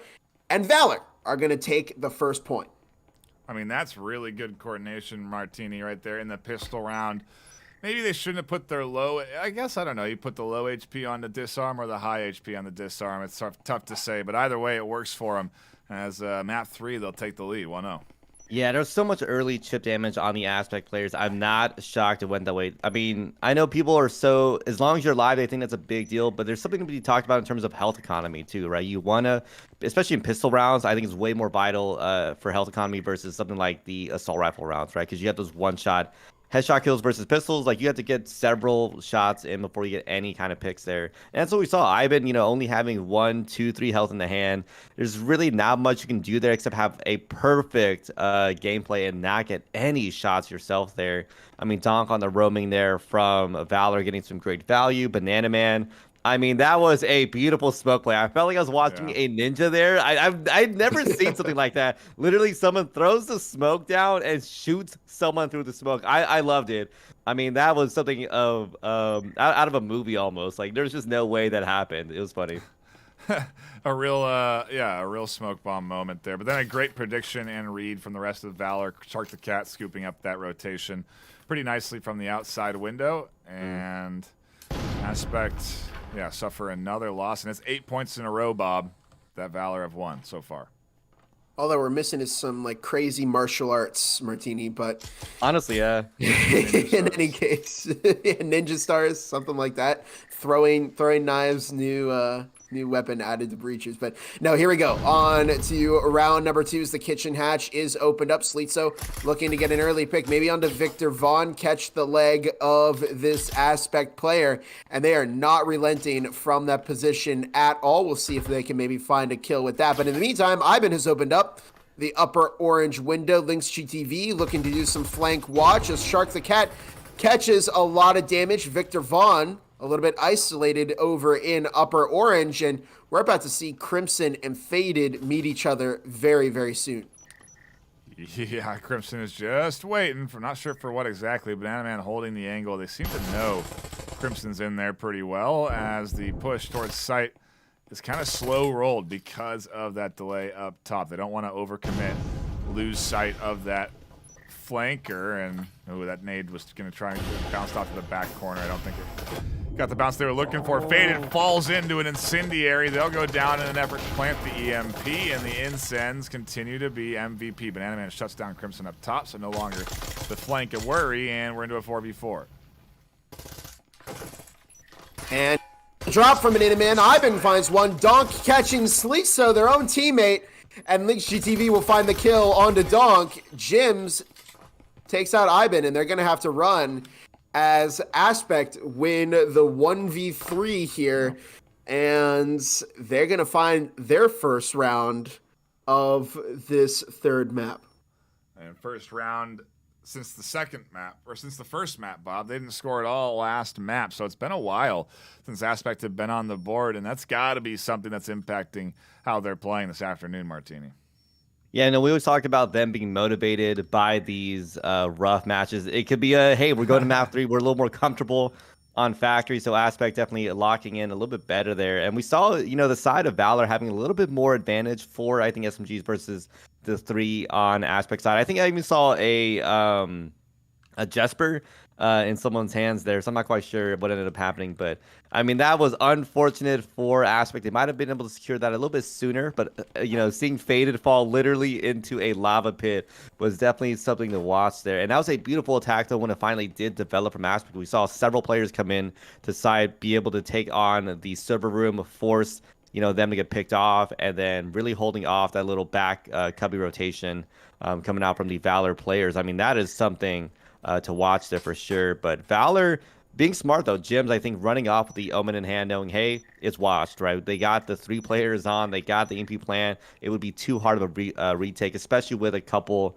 HP in hand there, So it's just a good take there from Aspect. And again, this is them on the attacking side of Aspect. I think can come in with a 2-4 or a 3-3. They would be in great showing for that defensive half themselves. Yeah, I agree. It's one of those maps where I don't know, at this rate, dare I say, the 6-6 is something that we could be barreling towards on Factory. The tiebreaker definitely in the cards this afternoon. As that's what the script says. Yeah, the third place match definitely in line with what we've been orchestrating, and it's just warming us up for a big NA Grand Finals bonanza. There's the drone moving in upstairs in lobby is Lynx GTV, Ivan, and the rest of Aspect establishing a presence, and it looks like it is going to be that A push, unless they decide to take control of Electrical and then transfer over to be, but I think we're going to see that A push as Aspect are making their way through. Bananaman picked up a bit of damage, catching even more now, almost getting caught through the wall, and Sleetso will actually find the S-tier frag there on to Bananaman. Where in the world did that even come from? Oh, I think they rolled it under the door, through the floor, and then it popped Bananaman, but really unfortunate timing there for Banana, as Jims will find Lich TV. Here comes the rest of the push into side A. Victor Vaughn is caught by Jims on the flank. Donk finds Ivan. Faded will go down to Jims, who drops a double, and it is 2-1 as Valor continues to take the lead. Man, they are going blow for blow at this point. I mean, Jim's on the rotation there. I don't see the rotation as often, playing through, I believe, what is that called? Warehouse or whatever. Getting a 3K in the end there against the Aspect players. That is how you play. That's how you get value on that rotation. Kind of surprise the enemy team going when they're, least expecting it here. It's just now working out right now for Aspect. I say that as if it's not 2-1. It's going back and forth, but that last round did not work out for them. But we're talking about, Valor now having 3 buys in the hand here. 4 buys in the hand here against the 3 on the Aspect side here. Potentially maybe a 4th one there from Faded. Kind of curious to see. This is going to be a big round, right? It's going to be a lot of investments into this round, so it'll really go whoever ends up winning this one. I'd call it one of those catalyst rounds, right? Yeah, I agree. And I got to wonder if the Valor squad is as locked in as they need to be for this catalyst round, because I just saw Donk practicing their golf swing with the Omen as they get ready for their defensive half. I've actually done that before. In Skyscraper, there's a little mini tee-off area. So I can relate. To one of your swing to be the best it can be. Ivan might get caught by Crimson here, exactly how it played out. And Victor Vaughn was caught by Jims as well. The rest of the Aspect team trying to push in through storage. And for a catalyst round, it's quickly turning in favor of Valor and Martini. That felt very, very fast. I feel like Valor's almost reading exactly what Aspect did. They have these, I don't want to call them off-meta defensive holds, but they are. They had 2 players. Now, no, sorry, not just 1, but 2 players in that orange hallway there holding it down, knocking out those Aspect players from coming in. I'm not sure if maybe they're just really reading them on where they're walking around side, calling them out to the team, and just doing a great job at holding down Aspect. This is what you talk about when you have great map knowledge. You know where to make these holds, where to expect the enemy team to be coming in from, and making those calls here. And Valor's doing a great job on this defensive half. Again, Aspect's going to want to be able to get 1 more, maybe 2, to really put themselves in good standing on their own defensive half. Whew. We're just getting warmed up. That's all it is, Martini. We're just getting warmed up.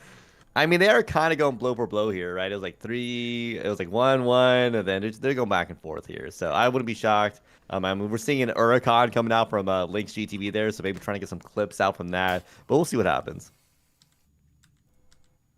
Into round 5 we go. 1 more round before we get to that side swap. Reminder again that the finals are happening after this 3rd place match. It's going to be between IVNA and Apex. We've got a couple of their players in the chat right now, but once we reach the end of this series, we're going to have a fun little pre-show for it, and then we'll be right into the action. So it'll be a lot of fun to see the finalist teams finally battle it out. We've waited for 12 weeks to get to this point. We're almost there, just a little bit longer. 1:45 on the clock as Aspect taking a little while to get into the building here. They're very developed into this top floor. And I think it's going to be a Site B push. And this is an interesting route. They're taking it through blue stairs where Ivan looking to move. Okay, this is weird. I think we're going to see Link TV pinch from printers as Ivan making entry. Sleetso catches 1-2. Faded almost goes down as well. In the meantime, we've seen Lynx GTV swing into Printers. They go down. Ivan over on the other side. They're caught in a pit of fire, and they try and push in. They will catch one. Look to push and almost find two. They do find two onto Shark. Suddenly, we're down to a 2 versus 2. As Crimson might look to get the refrag. They catch a bit of damage onto Ivan. Almost find the kill, but not quite. And faded over in conference. And somehow, some way, that push actually might have worked. Yeah, they're going to rotate A, it looks like. Uh-oh. That might cost them. That is if, oh, that's the worst place that Incendiary can land. Faded trying to plant. Donk finds one. Crimson with 2 to make it a 4-1 game. It was a good attempt, Martini. It almost worked. I was so curious to see how they're going to play this out. I thought they might have gone for like a jump patch, quick attack play, because we've seen Aspect go for those aggressive off-meta pushes here. But they went for like that really long rotation and try to maybe catch Valor off by surprise here. Didn't quite work, but they got a lot of value. I mean, we saw what, 3 picks there, I think. It was definitely interesting play by Aspect. I think they also kind of went for a roamer clearing sort of thing, expecting maybe somebody might have been on that 3rd floor getting a pick. So they might have expected something like that and then have a 5v4 situation to allow them to have that quick push there. Didn't quite work out though when you have players like Sleets though on the back there, right? They got 2K, really preventing that Aspect attack from really developing there. Ooh. Valor have definitely stepped up, Bob. After a rough opener on Aspect, this team was awoken, quite frankly. Maybe they weren't anticipating a loss at all today, but this is more of the pace that I anticipated from Valor, and they finally started to settle into that rhythm now as we do get into the last round of the half before we swap sides. Yeah, Valor could go 5-1 here. There could be a foot in the door for victory in this series, but they're going to have to try and take out Aspect here. Lynx GTV catching a bit of damage over at the door. As Victor Vaughn picked up some through the orange church wall. Banana Man getting caught in the arm, almost going down, and they do go down. Good Marui use by Crimson as the wall is opened up. Victor Vaughn now looking to have a go as a frag is tossed. Catching a bit of damage, and Crimson will find Victor Vaughn. Lynx GTV with the Huracan gets shut down by Donk. It's up to Ivan and Faded. We're on opposite sides of the map. Ivan is caught by Donk, and it's all up to Faded to pinch from the flank here. And the thing is, there's no point to saving. You have to play because they're going to swap sides. The economy's going to be reset anyway. And Jims will find Faded to make it a 5-1. Okay, Martini, got a question for you. 5-1 curse? If anyone's going to be screaming for 5-1 curse, it's going to be the Aspect players. But again, they do have an advantage here, right? They're on this defensive half themselves there. And Valor, I mean, so much chip damage in that previous round. It gave them so much value. We saw like wall bangs. We saw some great frags coming out there. They basically just prevented Aspect from having any, time to really set up their attack and get things moving there. We're going to want to see something similar from Aspect here. Really shut down that Valor attack here.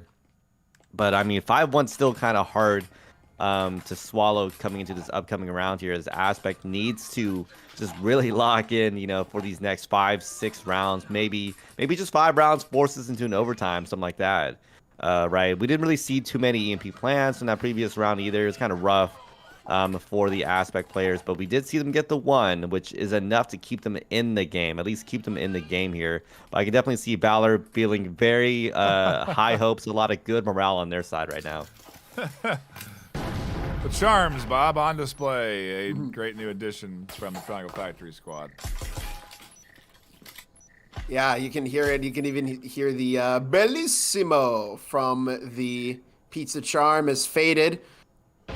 Tossing the Incendiary. That's going to catch Donk if they're not careful. Lynx GTV might find the kill. They will, as Aspect take first pick on their defensive half. Ivan almost goes down. Sleetso finds Lynx GTV as Banana Man takes out Jims. And we see a bad Incendiary toss by Aspect, but it doesn't really matter as Sleetso catches 1-2, but they're caught in the Incendiary, and now they have to win a 1v2 with almost no health. Great swing at the end, but a little too late. So no options of really generating much HP, and static emitters blocking both of their ways out, Bob. Really, if you stand in the static emitter for too long, you could die, and you're trapped in here. The incendiary. Why did they? So is able to escape. They're looking for any kind of picks, but the thing is, Victor Vaughn and Banana Man are just sitting comfortably over inside A, playing off of each other. There's a minute on the clock, so Slitzo could potentially get the EMP, bring it over to B, plant, and then try and defend, but they don't have a whole lot of health, so no matter what they try, it's still going to be a little bit difficult. I heard Martini ask why. I heard them say why, and that was because they activated the camo Cloak. and then shot. And the new update to the cloak in between the last weekend and this weekend stops you from staying cloaked when you shoot. Me and Martini both didn't know that was even a thing. But I think it's I figured it was already. It's such a hardcore habit for these players that they're just used to doing it that way. Turn it on first, then go for the play. Here they are again. Slitzo has it on, pushing forward with the pistol. One. Oh! Oh! Very, very close, and Victor Vaughn will win the gunfight to make it a 2-5 game.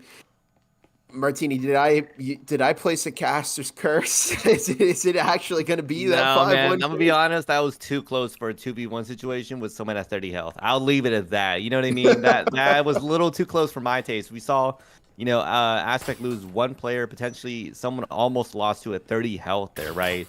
So I think the Valor player played that pretty surprisingly well. I think what happened there was Aspect got too comfortable, right? They had the two players that probably figured they were going for eco round, which I would have figured the same thing too. They got so much chip damage. They got the cloak in hand. Maybe it might have made sense to go for the eco, but they said, hey, it's only spectral round. Might as well just send it, see what happens here.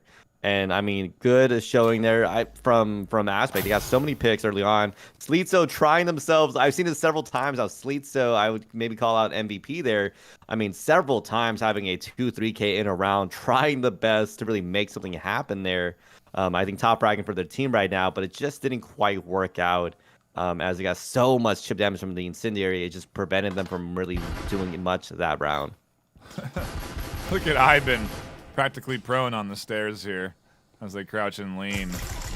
And ultimately, the space alien gun of the skin shotgun from Lynx comes out. Finds some kills, but only one actually, as they lose 2 on the outer edge. And Aspect, we're just looking for picks, looking for some aggressive kind of off-meta kills, and ultimately none of those really come to fruition. Valor in control now with a 5-2 lead and 4-2 on the kills. There goes the wall. Victor Vaughn finds Crimson. Jims takes out Banana Man, and Victor Vaughn pressed from 3 angles. Shark finds the kill. Martini, can you see the future? Yeah, Aspect is getting pieced apart right now. It's looking kind of rough here, man. No, because I saw in the previous round when we talked about that 5-1 curse, right? Yes, Aspect did get that win, but it was such a close win. Valor is playing very, very well technically, and I think against the Aspect players, it's working out in their favor. I mean, again, they're very, very cheerful. We've seen so much, hype from those player character models. They're just enjoying themselves there. So I think Aspect at this point just has to do their best, keep that mental game going, and really push it all the way to overtime, right? Because the worst that Valor is going to get now is in overtime. The best that they're going to get is just a win, and the win of the series on top of that. Let's see, Bob. Yep. Is Aspect going to bring it? Valor obviously locked in, feeling good and enjoying their time on the stage.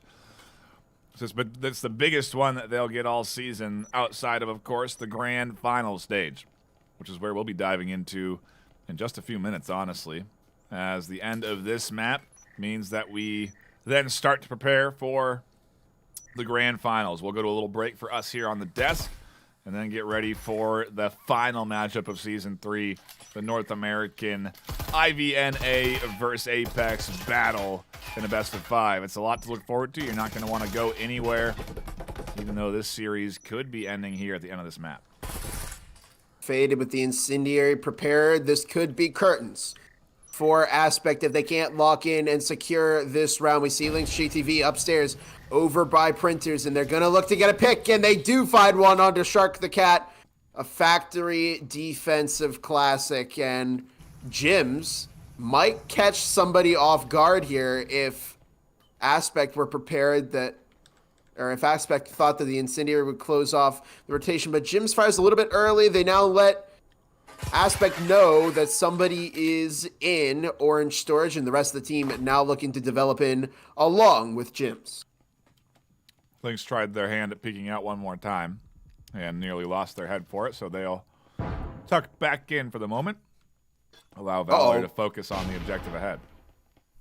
Victor Vaughn blinded, but nearly caught by an S-tier frag, as Ivan is also almost closed off by the Incendiary. Victor Vaughn escapes death again from the frag, but there's less than a minute on the clock. Jims finds one. Ivan, the second. Crimson taking out Ivan, making it a 3 versus 3. The odds are even here. Faded quite low on health along with Lynx GTV. 50 seconds on the clock. Crimson looking to clear out that static field meter, but they miss pretty much every shot. Donk gets the EMP toss to them. They're looking to plant it on Big Blue Box, and here comes the push from Aspect. Lynx GTV will go down. It's now up to Faded and Banana Man. Banana Man looks to push, and Crimson trying to defend. Donk almost pushes the kill. They go down. It's now up to Faded, the last member standing. And third place goes to Valor. They're in the game, and they will walk away as your number 3 team.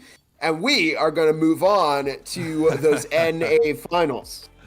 Oh yeah, a solid way to send off both squads here this afternoon. Teams that I don't think expected to be here per se at the end of the season, but nonetheless put on a great show, Martini. And yeah, now we got to prepare. So we are going to go to a brief break. Should be about 10 to 15 minutes. When we come back, we'll be diving into the start of the big game, the grand finals. The North American Season 3 IVNA versus Apex Grand Finals with over $2,300 in cash on the line for first place are coming up. So don't go anywhere. You're not going to want to miss it. Wait for it. Straight in. Oh, it doesn't matter. It's a 1, 2, 3. That's a 3-piece thing. Raise right now. We got the 1, 2, 3 in the team. That. Oh, and the Hurricane from Luna gets it. He gets the 1, he gets the 2K in the end there. Welcome back, everybody, to the Breachers VRML. I'm your host, Gibular Bob, and today we have our North American press conference with our semi-finalist captains. With me today, I have Crimson representing Valor, Big Lunch representing IV, Luna representing Apex, and Faded representing Aspect. Really quick, let's go ahead and reintroduce yourselves one more time for the camera, starting with you, Crimson. Tell us a little bit about you and the team. I'm Crimson. I captain the newest team of this bunch. Awesome. Big Lunch? I'm Big Lunch. I'm the team captain for IVINA. Nice. Luna? I'm Luna, been around forever, and I'm the captain for Apex. Awesome. And finally, Faded. Faded and captain of the band of idiots that are Aspect. In any case, just got a couple of questions for you here this evening. Of course, you're all moving on to the semifinals on Saturday, and big congratulations for that again. So, Big Lunch, we'll start with you. Of all the teams I've casted, yours by far has been the biggest user of that RL.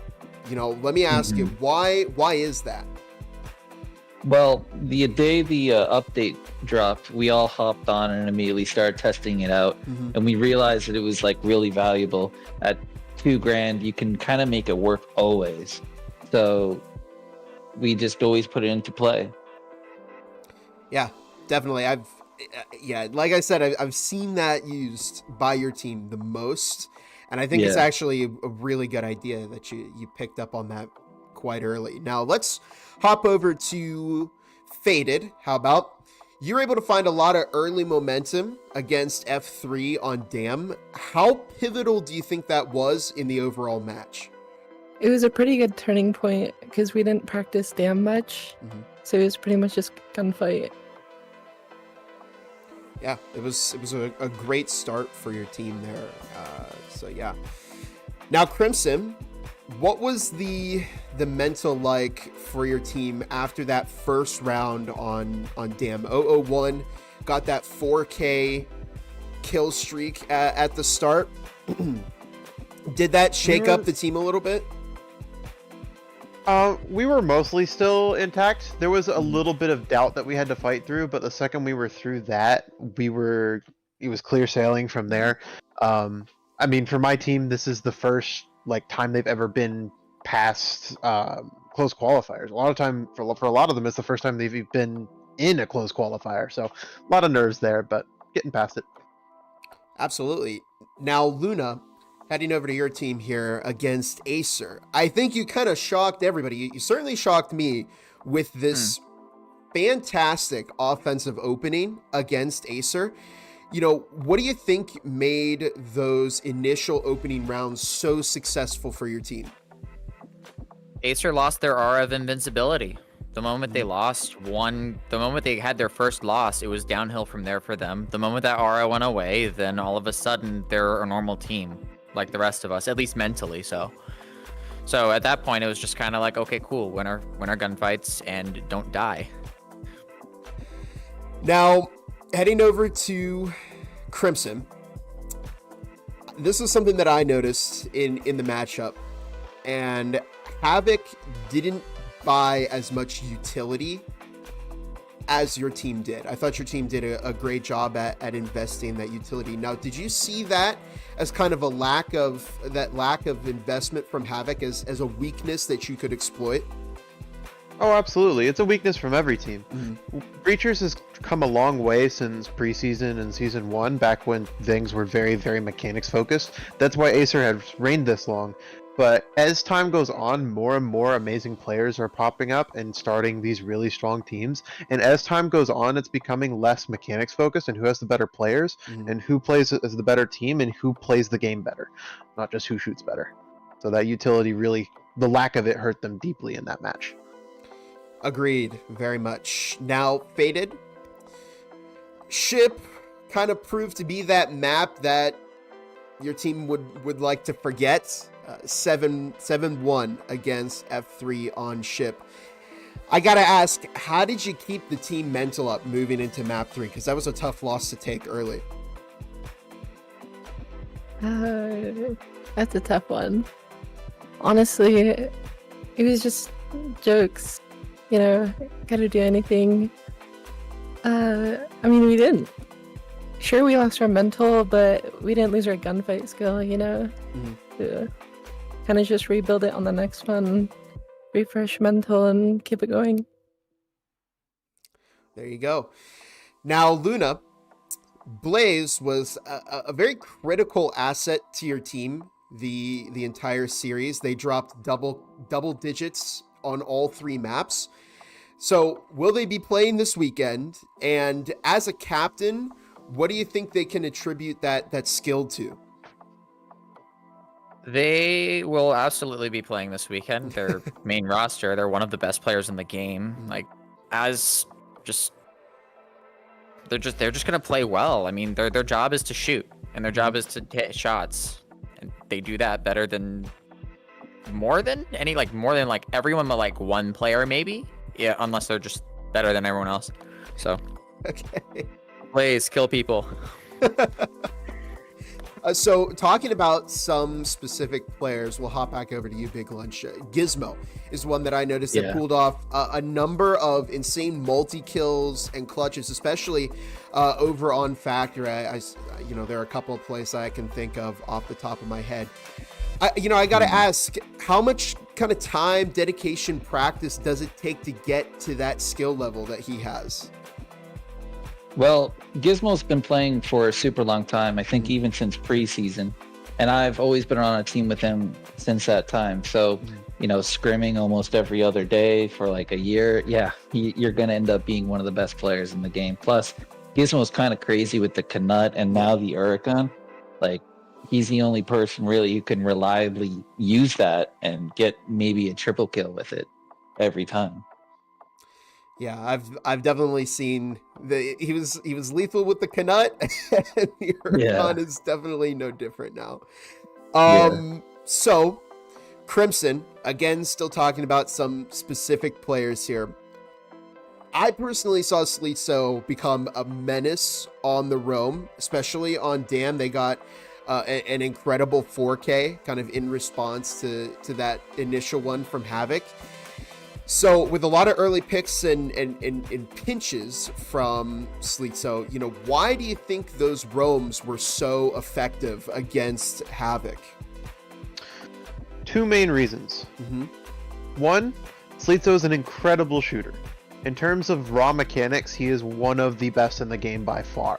And that really helps him on those roams because when he fights 1v1, he's very hard to beat. The second thing is how Havoc did that push. They had no like extra breaches in the break room. They just funneled through the hallway, which made it into 1v1s for Sleet. And that's where Sleet shines. So it allowed him to take advantage of the situation and just pick him off until there were none left. Awesome. Yeah. So Faded, I wanted to kind of move on here. Walk me through that switch up play. It's the final round against F3. You know, at what point did you make that call to switch up to the other side? Okay, the entire time it was just a fake play. So our whole purpose was to just take ground, get kills if we can, and then go play on the other side. Hopefully it works out. Hopefully it doesn't. But yeah, we knew F3 was going to be really aggro, so kind of fed off that. Yeah, so it really was a big gamble then. I was wondering, I'm like, was this the plan at the start? Is it something that happened on the fly? But it was always the intention heading into that round? It was. Interesting. All right, now, Luna, I gotta ask, how did it feel to win against Acer on that final overtime round? Because that was, I imagine, pretty close for comfort. I mean, it's as close as it would have been, but yeah, no, it felt amazing. I mean, my teammates definitely felt it a lot more than me. I've been in this place countless times, and this is a lot of their first time. So they were hollering, they were beaming around. I mean, you saw the post game lobby, the cast did, but yeah. It was. I mean, definitely just such a hype moment, the whole thing. So, moving on, I want to get some predictions and some answers about the upcoming matches this weekend. So we'll start off with you, Crimson. You're facing off against IV, who you actually lost to in the regular season. Are you kind of worried about facing them again on Saturday? It's definitely been the forefront of my team's attention, prepping for this match. They're the number one team for a reason. We're treating this like it's the end goal. We always knew we were going to have to fight them at some point after we lost this season, and that time is now. We just have to trust that our preparations were enough. Awesome. So, Big Lunch, I'm hearing this everywhere I go that we're in kind of this IV era now. Do you think you have that shot at the championship, at the win against Valor, and then the championship itself? Oh, absolutely. I mean, Valor, you guys are a great team, but we've been working so hard for this. I mean, 2-3 scrims a day. The underdog story in the beginning where we weren't playing so well, then an undefeated winning streak. Yeah, we got this. We're going to win it. Nice. Love the confidence there. So, Luna, you're going up against Aspect, who are 5-1 as they headed into the postseason, and the last time you played against them, you lost. Do you think you have what it takes to knock them out and move on in the finals? Oh, for sure. I mean, Crimson made a great point earlier. It just comes down to the chess match, so cool. Do we outplay them? Do we not? Awesome. And then Faded, the question here for you. You've beaten Apex before, but now they're coming off of a win against Acer, you know, so they were a tough team. Do you think you can beat them again? We definitely won't go down without a fight. That's for sure. Awesome. Well,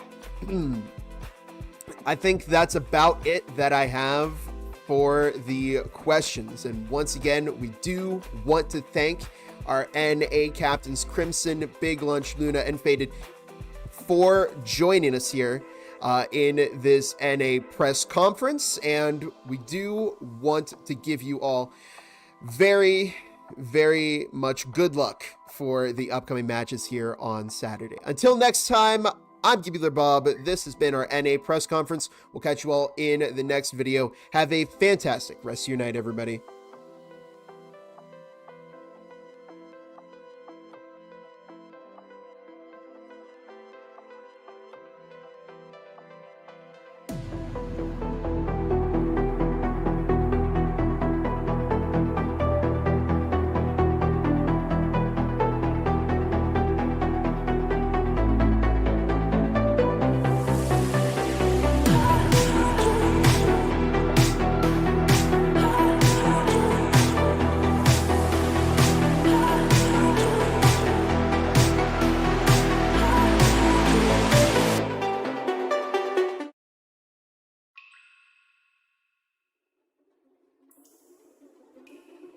In what could be the final round here, there's now just 45 seconds. Sleepy finds a kill on Raven. They've done it!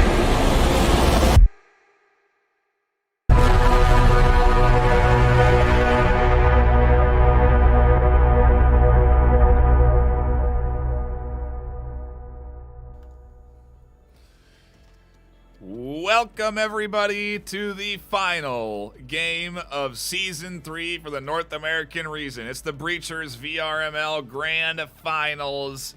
We've got IVNA versus Apex. My name's Nightfire with 2 E's, and I'm joined by Gibular Bob and Martini. Martini, how are you feeling today for what is the ultimate, culmination of a crazy season?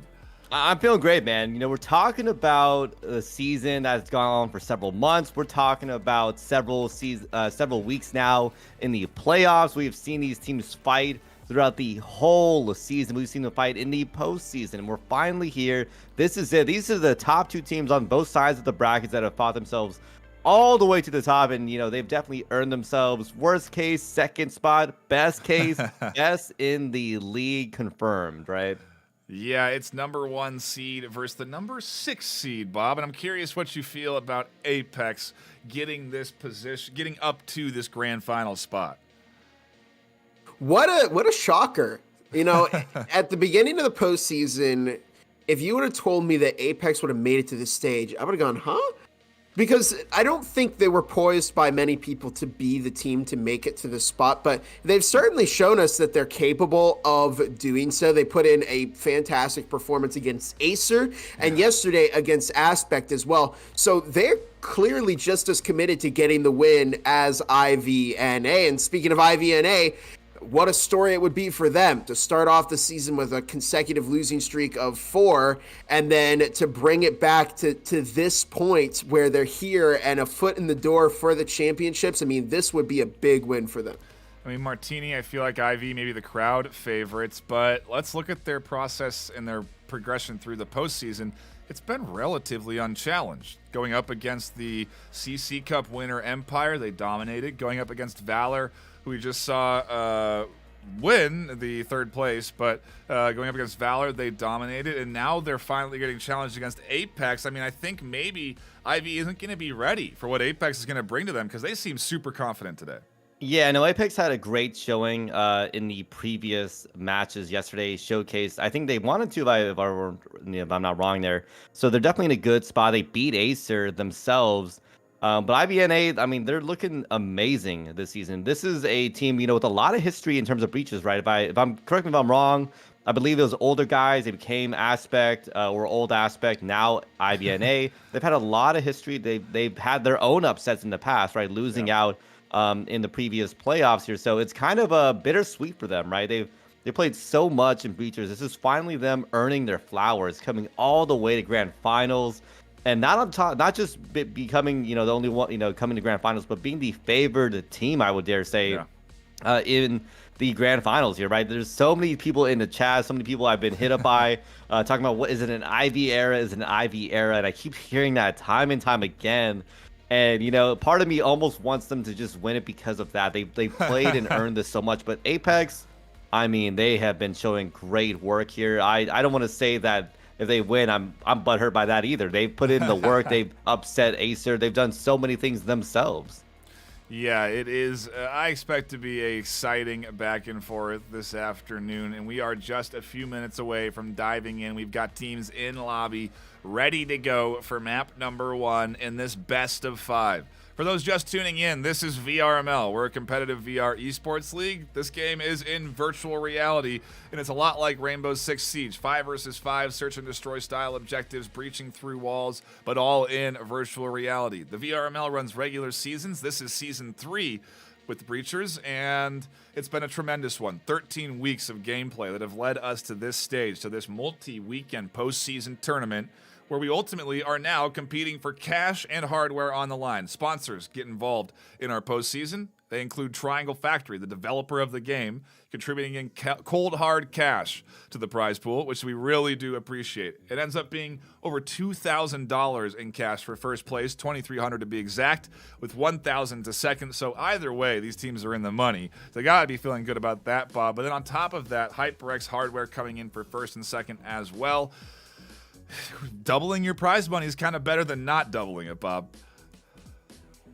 Oh, 100%. Yeah, where even if you lose here, you're gonna still be in the money rounds, but the win would mean so much more for these teams, not just for the money or the prize pool or the gun skin, but the bragging rights. All of the players who get that season championship win are going to get like a special little role in the Discord. And it really means so much to these players to get the bragging rights that they were at the top, they won, and they have what it takes to be the best of the best in Breachers in the world, really. You are finding the best of the best players here in Breachers right here in Breachers VRML. Yeah, you really are. It is the ultimate platform to learn this afternoon. If you are new to the game of Breachers, this is where you're going to see some of the best, most coordinated gameplay that's in this game with the best, most coordinated teams that play this game. I mean, Martini, Apex are obviously going to have to bring it to challenge IV, but I just love watching IV. I've loved watching them in the postseason. I haven't watched them enough because their games have been so fast. We're talking clinical. We're talking a team that wins consistently in 2 maps. I know everyone keeps making, jokes about that, but I'm not wrong. We've seen them hold down amazing S tier, not even A tier, S tier defenses against some of these teams. They've been holding it down on the offense. They play very well on both sides. I've seen them play well on a lot of maps. They've beaten Acer, they've beaten F3. If the team to win, if there's gonna be a team that's gonna win this all, it's likely to be IVNA. So from Apex, they got to put in that same amount of work. They got to be just as clinical, not just more clinical than them, because they got to win this one, right? There is no overtime anymore. There is no ties anymore. They're going to go to overtime. They're going to win out these maps here. So it's going to be a really big deal from Apex if they provide not just this, first, second, but I think third biggest upset in these playoffs, which would be, I think, the craziest thing. I definitely make a video on it if that happens for sure. And dare I say, that's an Apex era if that ends up happening, right? Yeah. It's all on the line this afternoon as we get ready to dive into map number 1. We're going to the old faithful, Bob, for Factory to kick us off between these two squads, a place that both of these teams are incredibly familiar with. Here we go. This is what we have waited for, if you think about it, about 15 weeks of the season. The 12 it took to get to the postseason, the 3 in the postseason. But we're finally here, and we're finally ready. Ivy versus Apex. Let's go. Representing Ivy, we've got Proxy, Swift, Kija, Kazax, and Gizmo. And they're on the offense. Over on Apex, Luna, Blaze, Weirdo, Lightronics, and Ivis. They'll be taking the defensive half here on Factory, the first map ever in Breachers, and what a better place to start our finals than this one. Season of change, Bob. To quote you exactly. but maybe the most unchanged thing in this season is this map that we're playing, right? I mean, outside of course, the huge meta changes with SMGs being dominant in the mid-tier now, in the mid rounds. I'm real curious. I'm really excited to see what we're going to get here this afternoon. Let's get into it. Round 1. The NA Grand Finals are here, Bob. We've waited long enough. These teams have waited long enough. I'm sure Ivy anxious to dive in and start pushing and putting points on the board.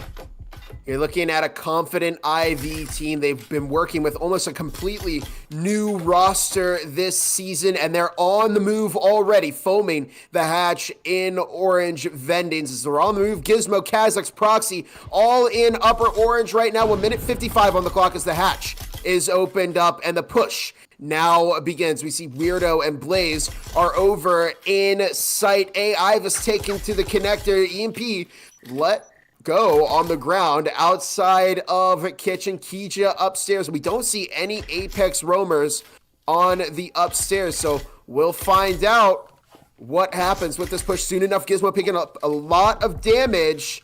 They're going to look to pass that EMP to another player on their team. Walls opened up. Nades coming into the back line as the incendiaries slowly stall out this advancement. A nice static, and they don't last forever, Bob, but the incendiary, a great zoning tool that'll definitely slow down what is otherwise a very aggressive and fast-paced IV offense.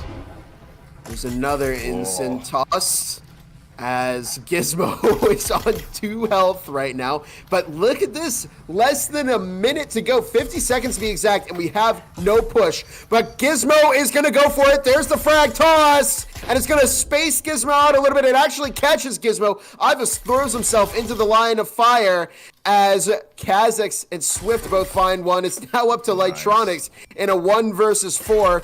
They catch Kazakhs. Kija looks to drop it. No one goes down to Light. But it will be a 2 versus 0 as Swift and Kija bring home round 1 for IV. What do the polls say, Martini? IV have a 69% voting to the Apex 30%. I don't know if that's an accurate calculation because that doesn't add up to 100%. But either way, 69 point whatever, and a 30 okay. point whatever. Then I guess it makes sense. But then you got to include those numbers, right? Otherwise, it looks weird. You know, there's actually a 1%, and it's someone else comes in and just wins it all for them, I guess. I don't even know. Right, Gibbler Bob is the 1%. Gibbler Bob wins is all 1%. But I mean, check out that floor 2 side attack there. They saw some extended roamers on the Apex side. Unfortunately, not getting too much value there. A lot of stalling, you know, coming out from the incendiary there. And I think it's so much value now on the defensive side. Really, a lot of stalling, forcing Ivy to have to play under higher and higher pressure there. For a second, I thought it might have gone the way of Apex, right? They had a good advantage there for a hot minute, holding down that IVNA push, really drawing out the round. But I mean, Lightronics at one point getting a 2K there, but IVNA just locked in, had a great push, and got the plant. Nice opener, Bob, with the pistol round locked in, but it's just the pistol round, and we've been pretty adamant this weekend that that does not determine the outcome of the series by any margin. We've seen squads come back in big ways, especially in these mid-tier rounds. But look at Apex, going with old-school strategies on defense and investing in Spectrals, not into the SMGs. And this is going to give them some problems, I feel, with Proxy and Swift, who are both running Ariels with heals. So it's quite a firepower advantage over the couple of Spectrals and grenades that we see on Apex. But Proxy picks up some damage. They're going to be baited to use that healing syringe. A frag is tossed by Ivy, and a Proxy picking up even more damage from Weirdo in the back of Site A. They're tossing some util over to Swift, and the 2 RO players making their way around to Site A as the rest of the Ivy offense drops, pushing out over into Blue Hallway. It's Lightronics and Luna keeping a good hold on lockers. And once again, we're seeing Ivy burning a lot of time. The wall now opened up. A frag is tossed, and it catches Swift. That's an RL down, but it is in an area where it can be recovered by Ivy. Just waiting on this push to come through as Luna and Lightronics patiently tucking away. The foam is pushed, and now here comes the swing. Luna and Lightronics are about to commit to the backside. Then they swing back to the front. pinging back and forth the audio cues and the footsteps. Both Gizmo and Kijo are reading that, trying to anticipate a dive out the window, but it doesn't happen. Luna tucks into the tight corner. Gizmo anticipates this, goes for the slow peek themselves, and springs the trap to catch Luna out. Lightronics now alone as the push on site continues. Kazakhs in the meantime finding Weirdo as Gizmo may go down to the incendiary. Proxy drop 2 and Blaze caught 2 players in a blaze of their own, but Proxy and Kazakhs able to keep those rifles in the game as IV find their second round here. But for a pistol play, Martini, dare I say that worked out all right for Apex. Yeah, they got so much value knocking out 3 of those players on the IVNA side. Unfortunately, not enough to take out those all royals in hand. And I got to give so much credit to those IVNA players being very mindful of the all royals getting picked up. I mean, even with a deep frag from, again, I call them utility master because I've seen so many utility picks coming out from Blaze there. But a deep frag coming out from Blaze, they're knocking out the all royals on the IVNA players' side. Unfortunately, that is not enough, right? Down a player, but not quite out there as IVNA. You know, when we talk about tenacity, I gave it to Apex. On their side of the bracket, they would consistently survive and really hold out these rounds. We're seeing similar stuff here, but you're playing against a team like IVNA, who knows how to have that tenacity dialed up to it like 10 times, right? And we keep seeing it. Even down a player or two, doesn't matter. They lock in, and they knock out the rest of the Apex players' side. Round number 3, Bob. We've kicked off with a nice opener for the IVNA squad, to say the least. 2 points is solid, but still early because now the full buy comes in. The fruits of their eco on Apex's side to fruition, as nearly everybody has rifles. Actually, 3 rifles to 2 omens. Still, though, a nice kit with utility also. That's why they went with the omens, Bob, because you see the incendiaries there, which are vital now with the update. They may be able to, excuse me, I'm tripping over my words. They may be able to burst down some of those IV players with those omens. It's all going to come down to the gameplay here. Gizmo, again, picking up a lot of damage early into the round, and we just see this complete mess of fire. Gizmo managing to, wow. If they didn't get the heal from their teammate, they would have died to that grenade. Great teamwork there. With a minute and a half on the clock, another frag is tossed by Ivy, and it again catches a ton of damage onto Gizmo, who can't seem to catch a break. Luna finds Proxy. Very nice quick pick there from this Apex defense. Only a minute 16 on the clock. Swift looking for some picks, but actually Apex have the numbers advantage right now. Well, not anymore. Not after that aggressive swing in through the doorway. Swift catches a nice headshot. And the utility that Apex have deployed has done a good job of stalling Ivy, buying time. But now they're out of utility, essentially, and Ivy still hasn't really used theirs. Double smokes, double nades, double health syringe, all on the table for them as they work their way up to B site. Blaze signs a nice push out, tries to go for more, can't connect. The nade to the back line only does chip damage down onto Weirdo, and we're into a nice even 3v3. Oh. I completely forgot about those, and maybe Ivy did as well, because they are fairly common trip mines, but it is what it is. Ivy are going to have to deal without Gizmo again down to a really low amount of health. They get another heal off, and is this? It's either a switch up or it's a save, and I think it's a save called from Ivy, Martini. Good call from them. 15 seconds left in the round. They knew not to push it. I mean, again, this is clinical, right? They might have lost this round, but they know when to retreat and pull it out. Breachology. Breachology here, right? IVNA, I mean, 15 seconds left in the round. So much time wasting, again, by Apex. I think they're very aware of how to really draw out the round now. And it's harder, right? 2.5 minutes in the round now. The incendiary is providing so much zoning of value there. It forces IVNA to have to constantly be on their toes and do something here. And even in the end, though, even with being down several players, they know, hey, make the call, let's pull out. And that's exactly what happened there. But that is going to be a big round for Apex. They're finally kind of getting a little closer to the IVNA players. I think there was full buys from IVNA, 3 only on the Apex side. So honestly, Apex definitely came out of that way, way, way better. But I mean, did we see Gizmo? I mean, when we talk about, that's what I'm talking about with tenacity. in terms of IBNA. So many times I thought they should have died several times in that round. So much chip damage coming up from Apex. It did take out some of the other IBNA players. But again, they're able to survive and, even taking that much damage there. And Blaze, I mean, that trip mine kill, I called them utility master for a reason. I've seen too many utility kills come out from them alone. And it's a sight to see already. It's only map 1. Cheeky static emitter goes down, Bob, from IVNA, from Apex, one that we see that's pretty common as IV go onto the push. And yeah, this is exciting. This is good. I like to see Apex bouncing back. That full buy around, the big investment, Bob, paid off. They waited an extra round to get to it, and they made sure that it was worth it.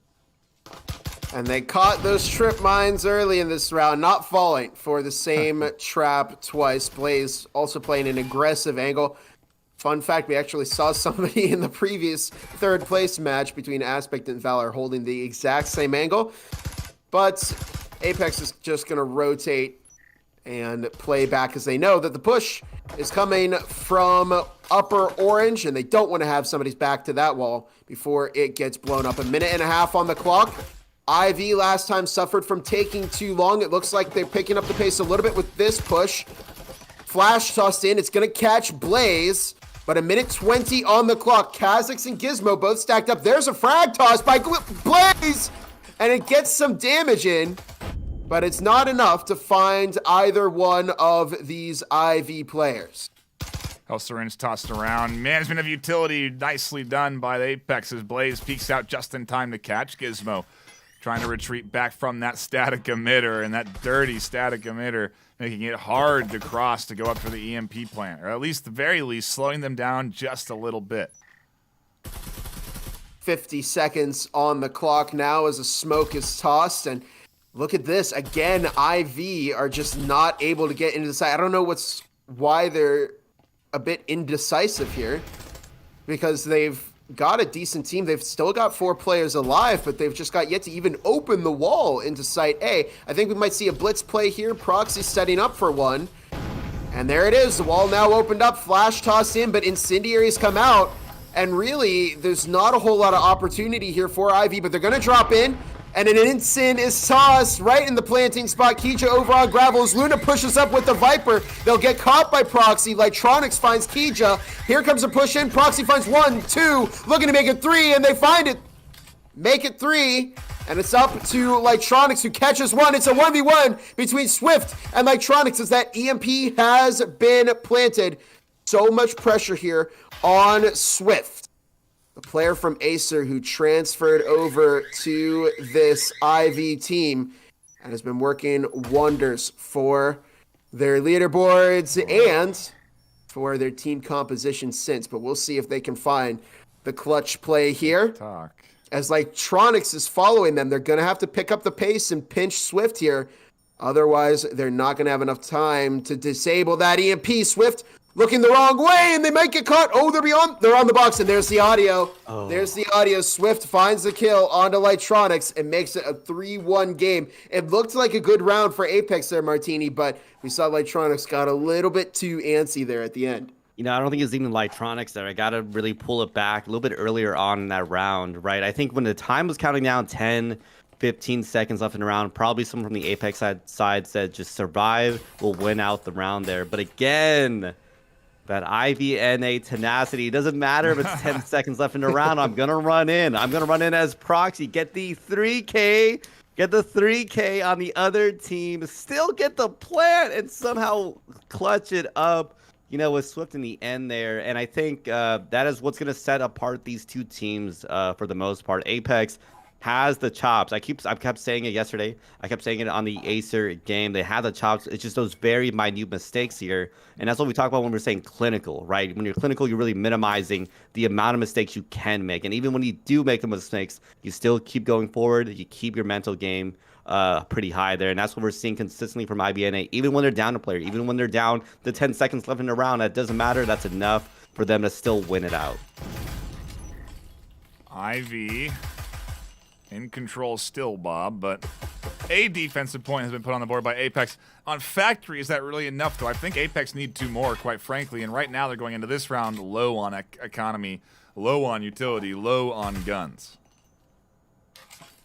It is in these rounds where you can find some make or break moments, and actually I've seen teams that have ecoed fine rounds against teams that are full of rifles. But look at this, 5 Maruis across the board for IV. And a reminder that the finals are a best of 3 format. So IV have to win not only this map, 5, but also 2 more after this one. 5. You said 3. If they want to best of 5. Best of 5. Oh, sorry, best of 5. Excuse me. Best of 5. I meant that they have to win 3 maps to win, but Yes. Swift with an immediate double onto Weirdo and Lightronics. 1-2 walls now open. Ivis looking to toss an Incendiary, and Blaze will find Swift S-tier frag as Apex are desperately trying to slow down this IV push. Once that Incendiary goes down, Gizmo is going to push in there and try and get that EMP planted. They're going to have to come up with a solution for that.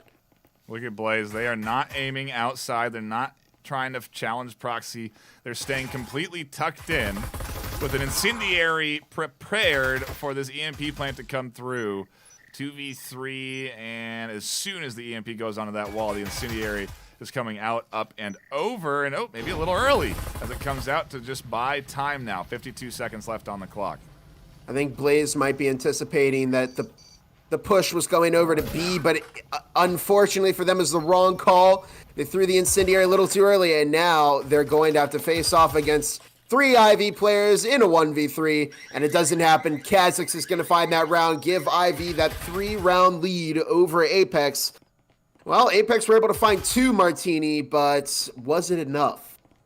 No, not quite enough for them. But I'm not surprised, right? We saw full buys come out from IB and A. I think 5 Maruis again, unheard of 2 seasons ago, right? A lot of changes this season. I love seeing it. And IVNA, I think, making one of the most boldest decisions. Not a lot of other teams, right? They do the Marui kind of Vezin mix-up, probably going for very specific use cases here. But it looks like IVNA themselves have fully invested in on this Marui mentality here. They might be a Marui team, I guess, but Apex coming in with SMG buys only themselves. I mean, Swift getting a 2K on the wall bang, right? That's exactly why you buy the Marui, even with Blaze getting another frag kill there. Not enough for the Apex players, but we're thinking about this, right? This is their first half. This is them on the defensive side. This is looking really, really bad for them. This is where they're supposed to be capturing the most amount of points. Otherwise, they're going into a disadvantaged second half here. Yeah. Yeah, you would have wanted to go 3-3 at the very least. 2-4 if you can afford it. 5-1 means you're in bad shape, and a big comeback is necessary. But hey, it's postseason. And Bob, if we've ever seen comebacks, it's in the postseason.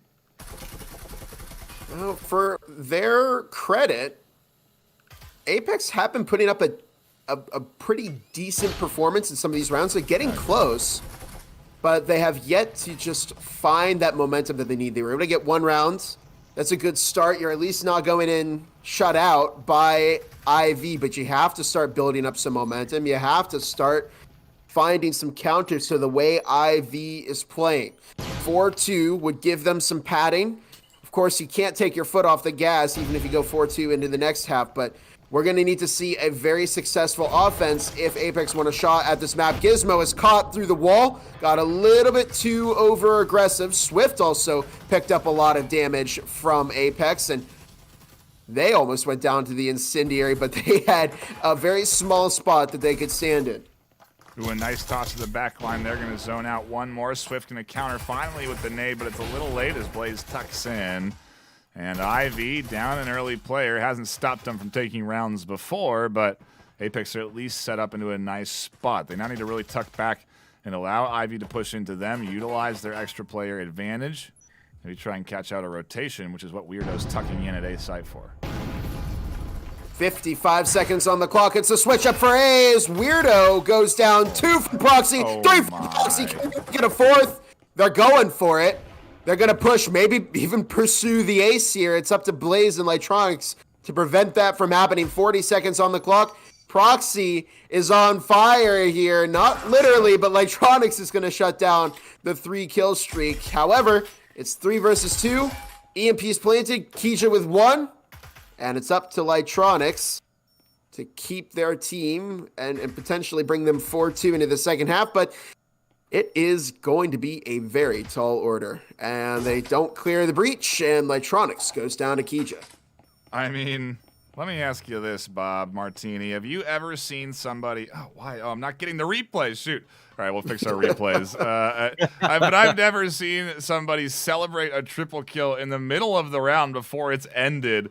And that's what Proxy did. As soon as they got 3, they put their gun down and kind of like pumps their fists, you know, and it's like, that's awesome. I love to see that kind of hype, but obviously also maybe keep the gun up. I don't know. That seems like it's a little overzealous. I think it's one of those things where, I mean, they know they had the numbers advantage at that point. Also, on top of that, if you think about it, a 3K, not just a 2K, a 3K is more than half of the enemy team being gone now. So they probably feel we've already taken site because we went for the switch up. They got the 3K, so this is probably as clear as the site will get. And they got the MP planted. They're probably like, it's one of those moments where, you know, you're in a game and you get a great play and you just do an emote. Because, you know, no matter what, that was a great play, regardless if you get picked off in that moment. But you're right. That's not clinical, right? As much as I give so much credit to Ivy for being clinical, maybe, you know, lighten up a little bit on that stuff. But they're looking great here. 5-1 is a dominant first half showing on the, again, offensive half. Swap sides and Apex go on to the attack. Ivy onto the defense, and we reset economies. That's the way of Breachers after 6 rounds. And now we have another 6 ahead of us if Apex have anything to say about it. Otherwise, we could be out of here in 2, and Ivy could lock in a map 1 victory 7-1 in this best of 5. We could be out of here. Oh, yeah, in 2 rounds. Like I thought we were confused on the maps again. No. It's best of 5. Kija finds the opening kill onto Luna. 5 versus 4 as Ivy just need 2, like Nightfire mentioned, to make it that first series win. And the key to be an Apex player is not to get disheartened too quickly. Ivis catches 1, Swift found 1. Kha'Zix with an S-tier frag onto Ivis. Blaze is just caught in a blaze by Gizmo. And there it is, match point here on map number 1 by IV. Martini, it looks like it's going to be very hard to stop IV. This is a way to break the enemy team, right? If you 7-1 them, map 1, that is a way to showcase your dominance and, you know, and really showcase how big of a skill gap there is right now. Because IVNA is looking in top, you know, tip-top shape here. Again, them capturing most of their points on their own offensive half just goes to show how well they know Factory, how well they can play against a team, even like Apex, who is not, I would say, not slouching, not pulling their punches. They're pulling out all the stops here, but IVNA is just that good right now. Maybe, you know, we might need to see a map switch up from Apex side from this upcoming map here. But it's hard when you're playing against IVNA. You got players like Proxy, you know, great entry fraggers. They come in, they secure a 2-3K upon entering the room. Like, that is someone you want on your front line to going in, taking in sights, and allowing you to go in and get those plants when you're on the IVNA side. But it's tough. You do want that confidence too, you know, for all the maybe memeing on Proxy celebrating in the middle of their fights. It is still something you want. You want somebody that is that confident in themselves, especially if they're going to be the entry fragger, right, Bob? I mean, you need somebody that's confident to push forward, and ultimately it can set the entire pace for your team. It's maybe why IV end up feeling so quick when they do go for their offensive pushes. They're just a confident team because they have the skill to back it up. You know, I know a lot of people don't, you know, they flame others for ego, but if there ever was a team that is entitled to some ego, it's IVNA, because right now they are dominating the North American Championship game 6-1 over Apex. They win this, we're going to be done with this first map. In which case, you know, Apex, the pressure is really going to be on because they can't take too many more losses like this. It's getting demoralizing for their team, and you just don't want to lose that steam too early. Blaze, unfortunately, can't get the incendiary where they want it to go, and 1:20 on the clock. Defensive smoke thrown, and Luna gets caught out by a nade, bounced off the wall by Kha'Zix. A little bit of a distraction on the audio from the smoke maybe ends up preventing them from being able to tuck in effectively, as Lightronics still here holding the stairs, still into a 4v5, so plenty left for Apex, but IV continue to find the early picks, continue to find the winning fights as Blaze nearly gets scooped up through the window there. And Proxy may still go for it, as Blaze was watching the window. Proxy's still going to look for Blaze here. They're in just a battle of minds on the window. And Blaze is just going to wait for Proxy to get a little bit too over-aggressive, and they almost find the kill, but they just miss those shots. And now, here you see the bathroom window opened up. Gizmo finds a trip mine kill onto Ivis. Kija with Weirdo, and it's up to Blaze and Lightronics. Lightronics over on Orange Stairs. Blaze looks to provide support for their teammate, but in this case, you can't save. You got to go for it. Proxy with one, looking to make it two. Double or nothing. Proxy takes home the prize, makes it 7-1 for Ivy, map number 1 here. 14-4 from Proxy, the only player to enter the double digits at all in the game. And, well, Martini, I think a lot of people were expecting Ivy to do this, but for it to go this well. Yeah, I was giving some credit, I think, to Apex. I think some people in the chat were like, how many maps do you think this is going to out of the 5? I see this. I do see this going to a 4. For sure at some point, because we've seen some great gameplay coming out from Apex. I'm hoping we see something come out on one of these maps here, but I mean 7-1 on Factory is that is how you start your series, man. That is how you start it, and that's how you start a series when you want to look clinical, right? Again, clinical, surgical, like you just got your recent graduate PhD in breachology like the other week, this season, because man, this is IVNA locked in. I mean, I'm looking back at the triple kill that Proxy kind of starts their reign of terror with in the early phases of these rounds, and they were coming out of the flash to find that triple kill. So, Proxy obviously locked in the entire IV team at the end there, whether you saw it or not, bowing down to Proxy off of that success. And I mean, how could you not, right? It was a stellar opening round from IVNA and a fast opening round. This is map 1 in this best of 5, so we do have a guaranteed 3 maps to play out today, and I gotta wonder how that's going to impact these teams, how the ability to be able to pick more than just those 2 maps that you played all season long is going to affect the progress. To Martini's point, maybe that's the reason we're going to get that 4th map, is because we're going to go into some unfamiliar territory eventually here in this best of 5. Yeah, you're talking about fatigue. You're talking about different strategies in terms of map banning, map choices, side choices, because you have an extra, map to rely on than you normally would, right? Yeah. And that does change up these strategies. Yeah, it does indeed. And we are doing a little bit of a technical swap on our side, so do bear with us as we sort things out and get ready for the action. But there are a lot of folks playing Breachers on Sunday night right now. A lot of folks tuning in, hanging out in the stream, and we really do appreciate everybody stopping by. It's been a awesome weekend. I mean, a month, right? January has been delivering across the board. This postseason has been the postseason of upsets, a season of change. It's so great to see so much new in the game in our 3rd season that it's got me so excited for season 4. I think it's got a lot of the community excited for season 4. I mean, Martini, how are you feeling? You looking forward to getting into more casts coming into another season? I mean, I know we got a lot ahead of us here, but I love casting. I love these playoff matches in particular. I'm not gonna lie, I'm looking forward to at least a small break, right? Because it is kind of long for everybody, right? Everyone needs a good break. This league, season, we're talking about what, 12 weeks plus the 3 weeks postseason. It ends up being a lot for these players, for the casters, and everybody. So it's definitely a well-deserved break coming up here. But that is after we finish out these grand finals between these 2 top-tier teams. One of them being what we call the upset team, right? It's giving me F3 vibes, right? And I think season 1 or whatever, they're upsetting so much on the bracket. They're playing against the expected team here. And that's exactly what happened. IVNA, the expected team here, playing against the upsetted team. So I'm excited to see what Apex does if they can bring their own upsets, potentially on one of these maps. As you said before, like, it's going to 3 maps bare minimum, but if Apex is able to capture any map wins, we're seeing a 4, maybe even 5 if it goes that far.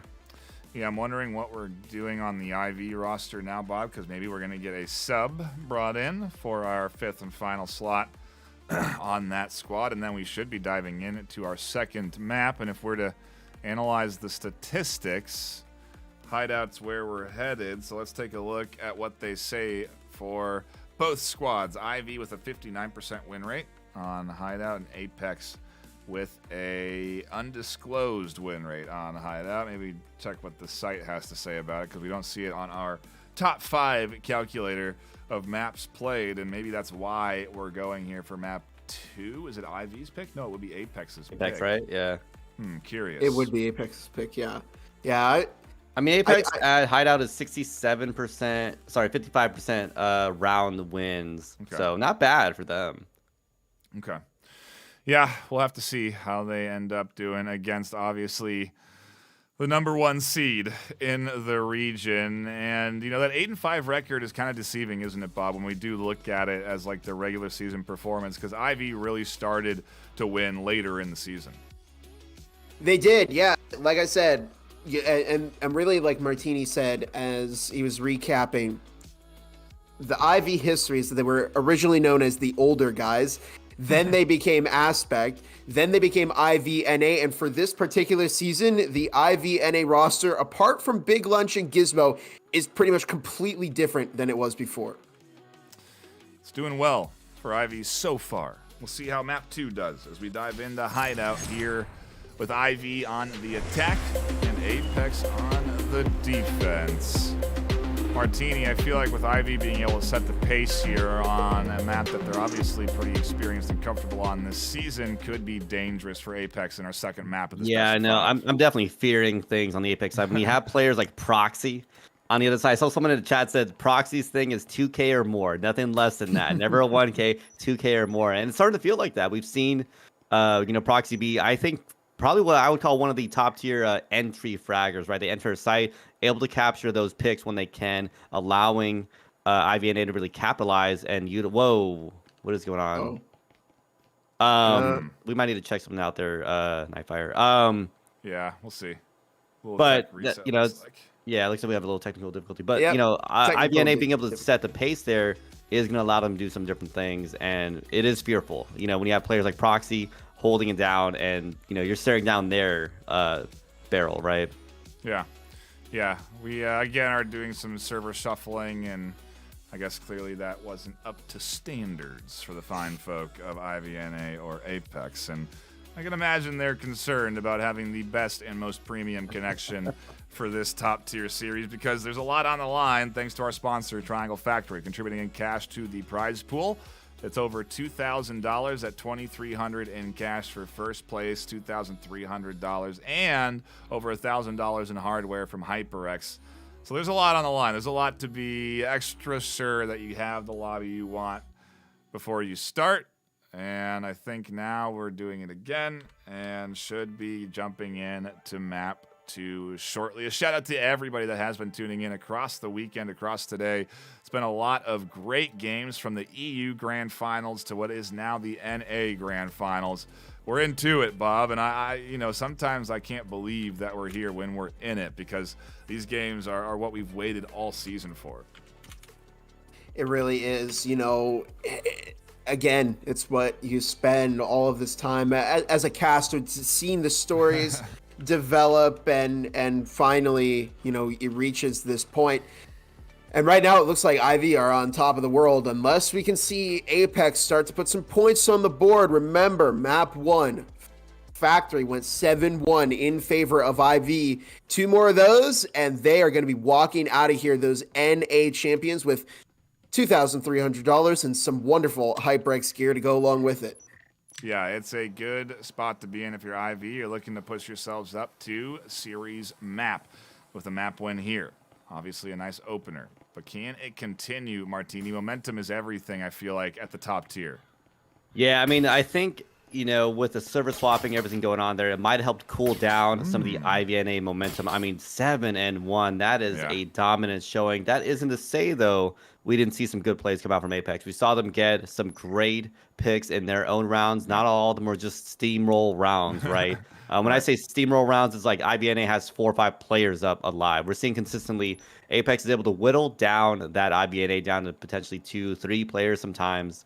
But it is still tough, right? I talk about tenacity. IBNA's got that in spades because we've seen them consistently get so much chip damage and somehow still have players like Gizmo alive till the very end.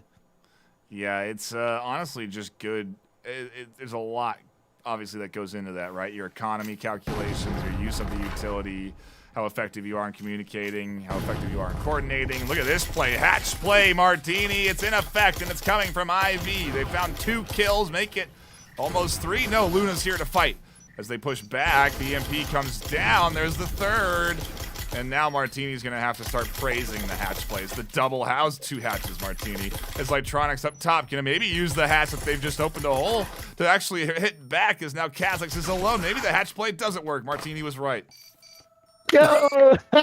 I was about to say, you know, I might need to make, you know, redact my opinion on a hatch play, but never mind. I am fully much in how I feel about hatch plays. But the reason why I give so much hate to hatch plays here is it requires such tight execution, very aggressive execution there. And I think if a team's going to be doing it, it's IBNA. We saw them almost scrape out of that in the end there. I think if they had left someone on the hatch for that post-plant situation, might have turned out a little bit differently for the IBNA players, but that goes to showcase how difficult it is to execute well on a hatch play. It also requires the enemy team to be caught out by surprise and not ready for you to hold that situation down. But if you don't know what you're doing before, during, and after the jump hatch plays, you're gonna get picked off, and that's exactly what we saw there. And that's why I downplay them, not because I hate them, but because the difficulty in doing a good job is so high. And again, it only gets harder when you're playing against a really good defensive team, as we're seeing already from Apex doing a whole, you know, good job at handling a surprise play like that.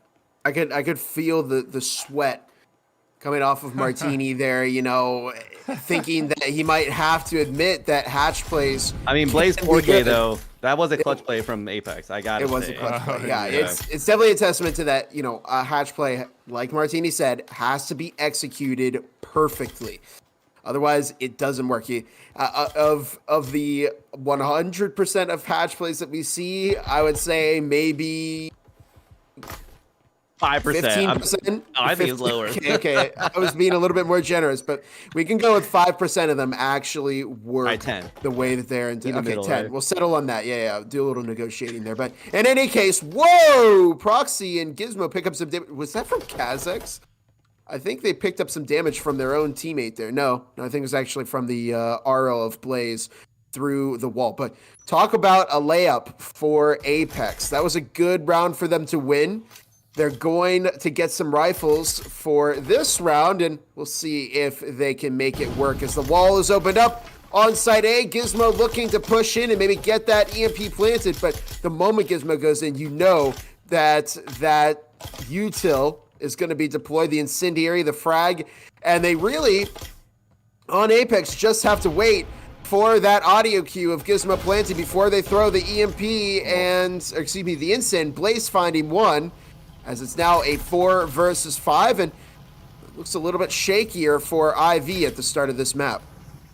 The floor is lava, as we like to say. Martini quoting him on that one, as Lightronics holds that back angle with the Cadillo.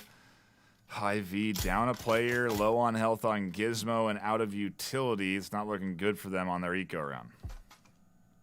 40 seconds left on the clock. They have yet to find a pick on this Apex defense. Worst timing possible from Gizmo, as Blaze will find that incendiary kill. Another frag is tossed out. Blaze with another kill. S-tier frag onto Swift. Is that a 4th from Apex? I think we might see a Blaze ace here as they're going to look to push. But they've got a rifle. You don't want to get too aggressive here. They're going to push out. It's an ace! Blaze! Come back here from Apex is Blaze, keeping them in this game single-handedly with an amazing 5 kills onto IV. You don't get that ace displayed often, Martini, let alone in postseason. I mean, Blaze is on fire, for lack of better words, right? They got the 4K in the previous round.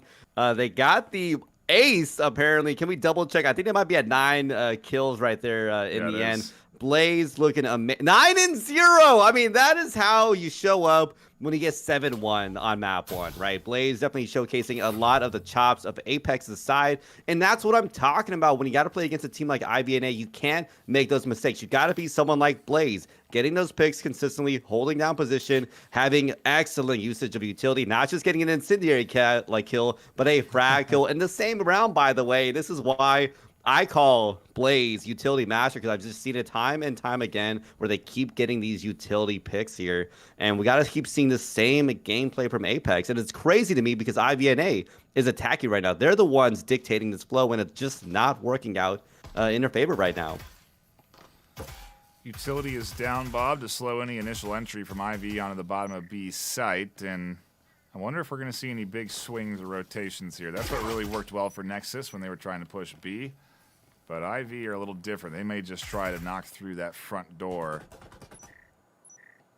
Weirdo got a little aggressive there, and they dropped a Marui as well. Swift can go in and pick that up, and that's a free rifle for them. Luna's going to have to try and harvest that. You definitely don't want to get too over-aggressive like that, because it's going to come back to haunt you. If I'm Luna here, I'm probably... Luna might push up and catch the kill onto Gizmo. Oh, they're tucking. Flashed. They're flashed.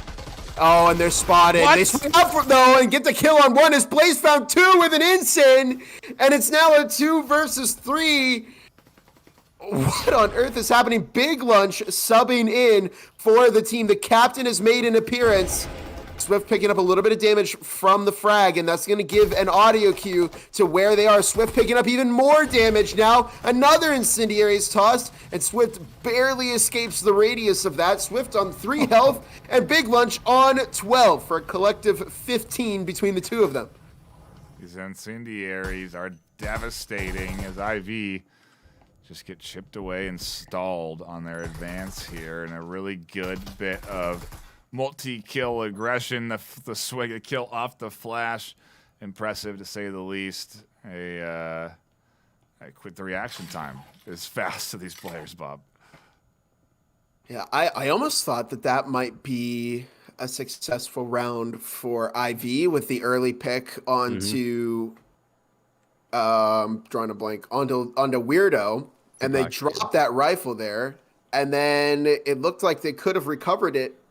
And they were shooting Luna, and then all of a sudden, everything went so wrong for them, Martini.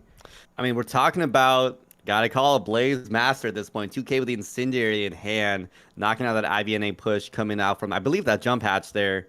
And again, another jump hatch not working out. Just saying, guys, just saying. But because it's so difficult, right? And especially with the incendiary upgrades now, it makes it very dangerous. Because you're talking about the amount of times you hot drop into a site. You can't bait out a utility play from there unless you pretend you're about to jump and then pull back. But now we're talking about mind gaming, a hatch play, and that becomes a whole different level of skill now. And I love seeing the incendiary get buffed now because it's really testing these players' skills. When do they make these approaches? When do they peel off? When do they go for a bait play? So many different things. It adds so much nuance now, I think, to playing these games. And I got to give so much credit to Triangle Factory this season in particular, because now it feels like there's a lot of proper nuance in these rounds. It's not the same exact, economy choices. It's not the same exact utility choices here. We're seeing so much in terms of skill expression really coming out from these players. And Apex, I mean, is showcasing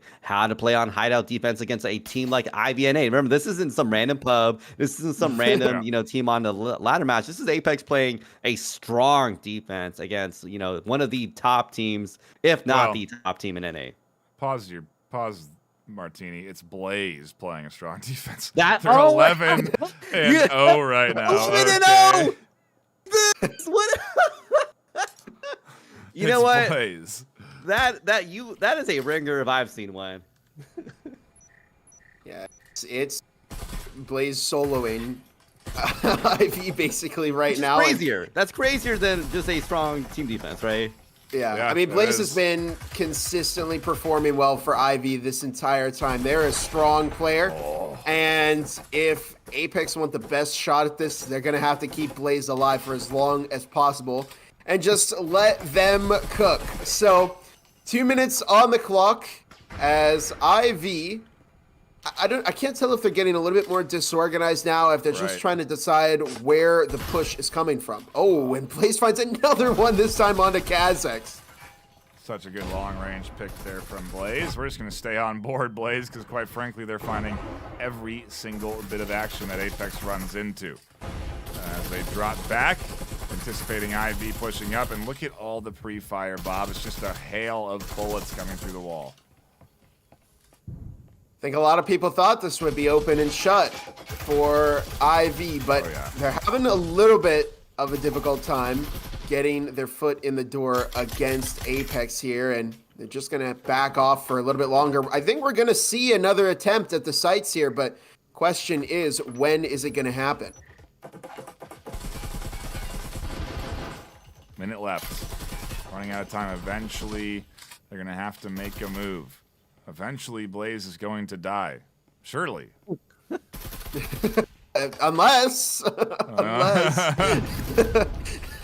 it's not set in stone, but Weirdo blinded by the flash proxy, picking up a lot of damage. Wow. 40 seconds now on the clock. Big Lunch watching the flank over in the back of the garage. And the EMP is tossed over to Gizmo, who's going to look to have a go. They know that somebody's there. They've spotted Weirdo, but 25 seconds left on the clock. Luna pushing up, finds one. Weirdo went to have one, and Proxy team kills themselves with RFF, but Big Lunch finds the kill onto Ivis, and it's now a 2v1. Electronics finds a kill, and it's up to Big Lunch, who finds Blaze. They've taken down the immortal Blaze. And now it's 3-0. Big Lunch pushing the kill. Oh, and Electronics finds it instead. 4-0. And it was I think it was probably the right call from Big Lunch, but they just didn't have the powerful gun there.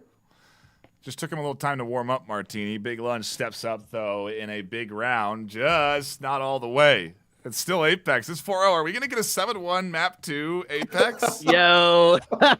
Hey, I said map 4. I have said it. The script said it. I think we're going to see. I'm just kidding. We'll end up having to see what these two teams end up playing. But again, Apex has been putting up a great defense. I think that was the weakest we had seen there. Big Lunch coming in a big way. They're getting some great picks. One of those key picks being a player like Blaze there, right? But we did see that early round pick. It really slowed down the attack by IVNA. But I don't know if y'all noticed the Apex players. It was almost like an ebb and flow. They knew when to hold position to get as much value there, but then they peeled back immediately to site. They knew, hey, we've earned as much kills as we can here. Let's pull back the site. Let's really hold this down. And that's what I got to give credit to the Apex defense. They really know how to draw out these rounds and force IVNA to play them out so long. And force them into 30 seconds left in the round, man. Consistently, they've been able to hold it out so long. Round 5. 2 more to go in the half. Then we swap sides. And Apex are in control right now, Bob. In control indeed. 2 minutes on the clock as the push mounting outside of Site A. Trips on the wall. Gizmo's got the foam ready to go. And there it is. Auro's, Marui's coming out from both sides. Although Apex, interestingly enough, opting to pick more Vezins. Ivy are going to try and play the range game here. Maybe get some picks before pushing in on that site. Electronics picks up some damage there. Okay, no, they do have 2 heals over on Apex. I was almost a little concerned that they only had 1 heal for all the rounds that they had won. No, you can't be under-investing, that's for sure. When you have this much cash, you got to be able to commit. As the wall opens up, Gizmo looking to get into that EMP corner, where the EMP is pretty standardly planted at a site. As utility comes in to the back line, that nade only going to find a little bit of damage. The incendiary in that same location might have done a lot more to allow this push from IV. Minute on the clock as a frag is tossed by Apex, but less than a minute on the clock again. They've got to get in this site and push. And Kha'Zix, I think, tried to pick up the grenade. I think they thought it was an allied grenade, but you can only pick up allied grenades. You can't pick up enemy ones. So Kha'Zix died there. That's tier frag as Gizmo looks to push in and get that EMP planted. Is there... Oh, Gizmo in the melting pot, and they go down to Blaze, who finds another one with an incendiary. It's up to Proxy and Big Lunch. 20 seconds on the clock as Lightronics and Luna looking to push up here and maybe find the kill. Good blind fire from Luna, and Weirdo catching Proxy. They make it the 5-0 game, Martini. We could see a first half lockout.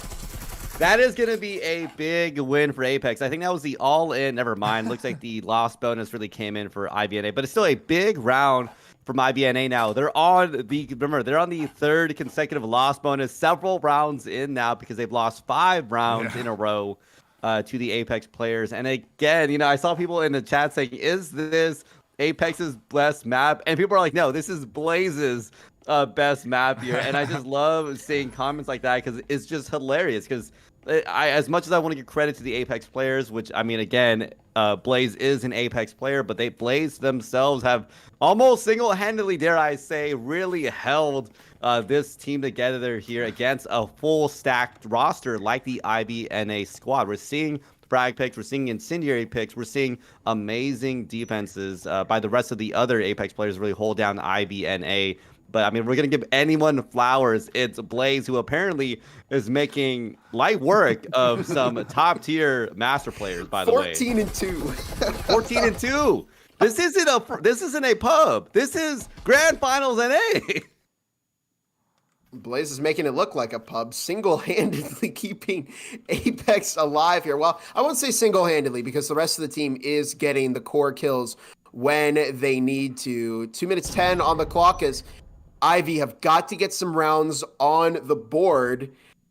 And I think the chat's starting to sweat a little bit more now as everybody thought it would be open and shut. Ivy, it looked like it might have been with a 7-1 on map number 1, but so far, Apex staying in the game. That could change in an instant, though.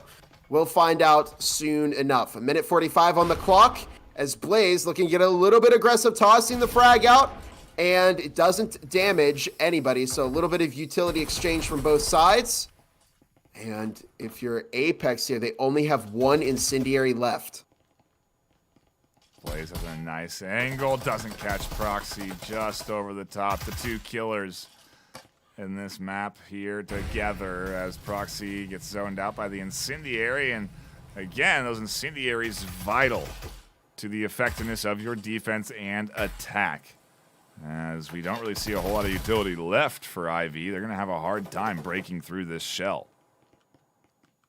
Now just a minute left as IV once again are taking too long to get in and get that EMP planted. But here's the thing. Apex, no more utility other than some heals. So, and Blaze is down on the star player. Out at the start of the round. This could be the round that... Oh, no! Electronics decides to step up. And the EMP has been planted. They step up and find the kill onto Ivus, too, their own teammate. There's Weirdo on the flank, catching 1, 2, and it's up to Kazakhs in a 1v2 against Lightronics and Luna. And they have to get that EMP defused. Lightronics goes down to Kazakhs. And it's up to Luna here, looking to tap the EMP, and Kazakhs clutching it up for IV. Martini, maybe the 5-1 curse. Of course, it's the one round that Blaze dies first. It is the one round that IBNA is able to capture there. But I mean, that's a big deal, though. I know as much as we kind of Blaze right now, and Apex is doing such a good job. It's kind of a big crutch, right? Having one player duel out a lot of the work there. As if Apex didn't do good work there, though. They still got it down to 1 player on the IBNA squad. So as much as we're memeing a lot of this out of Blaze, they still put up good work even with, their top fragger being knocked down here. My question, though, for IBNA is why no switch-ups? Why kind of holding down into these attacks and not getting any switch-ups when you're consistently getting picked down? And on top of that, I mean, Apex, I think almost every round, it felt like they were coming down to 1 minute left in the round there. I mean, talk about Apex knowing how to draw out a round, force IBNA to really take the time to set up and develop their attack there, because it was so much pressure on IBNA. And we saw that 5-1 is strong showing from them. Yeah, no kidding. Here we go. The second half of map 2. the second half of the map for IV to bounce back, take map number 2, and push us to a series map in this best of 5. Otherwise, Apex very well could extend us to 4 maps guaranteed this afternoon, Bob. And it's do or die for Apex now. They've spent the entire first half of this game building up this 5-1 lead. They're going to have to break this curse. They're going to have to get out of the 5-1 if they want to find some success here and even the odds against IV. And otherwise, we could see IV completely spin this around. So a lot of pressure riding on these rounds. Shout out to Anubius. They donated $10 and said, give this to Blaze. He's going to need to see someone for his back. Because Blaze still 14-3. While the next frag, I think, has maybe 5 kills. But here comes a collapse from Apex. 4-3, minute 20 on the clock. Foam on the wall as Big Lunch and Kha'Zix looking to hold down the fort while Gizmo looks to reinforce the rest of their defenders. Minute 5 on the clock. And we're going to see an Apex push here. The question is when. Kha'Zix picking up some damage. Now just a minute left.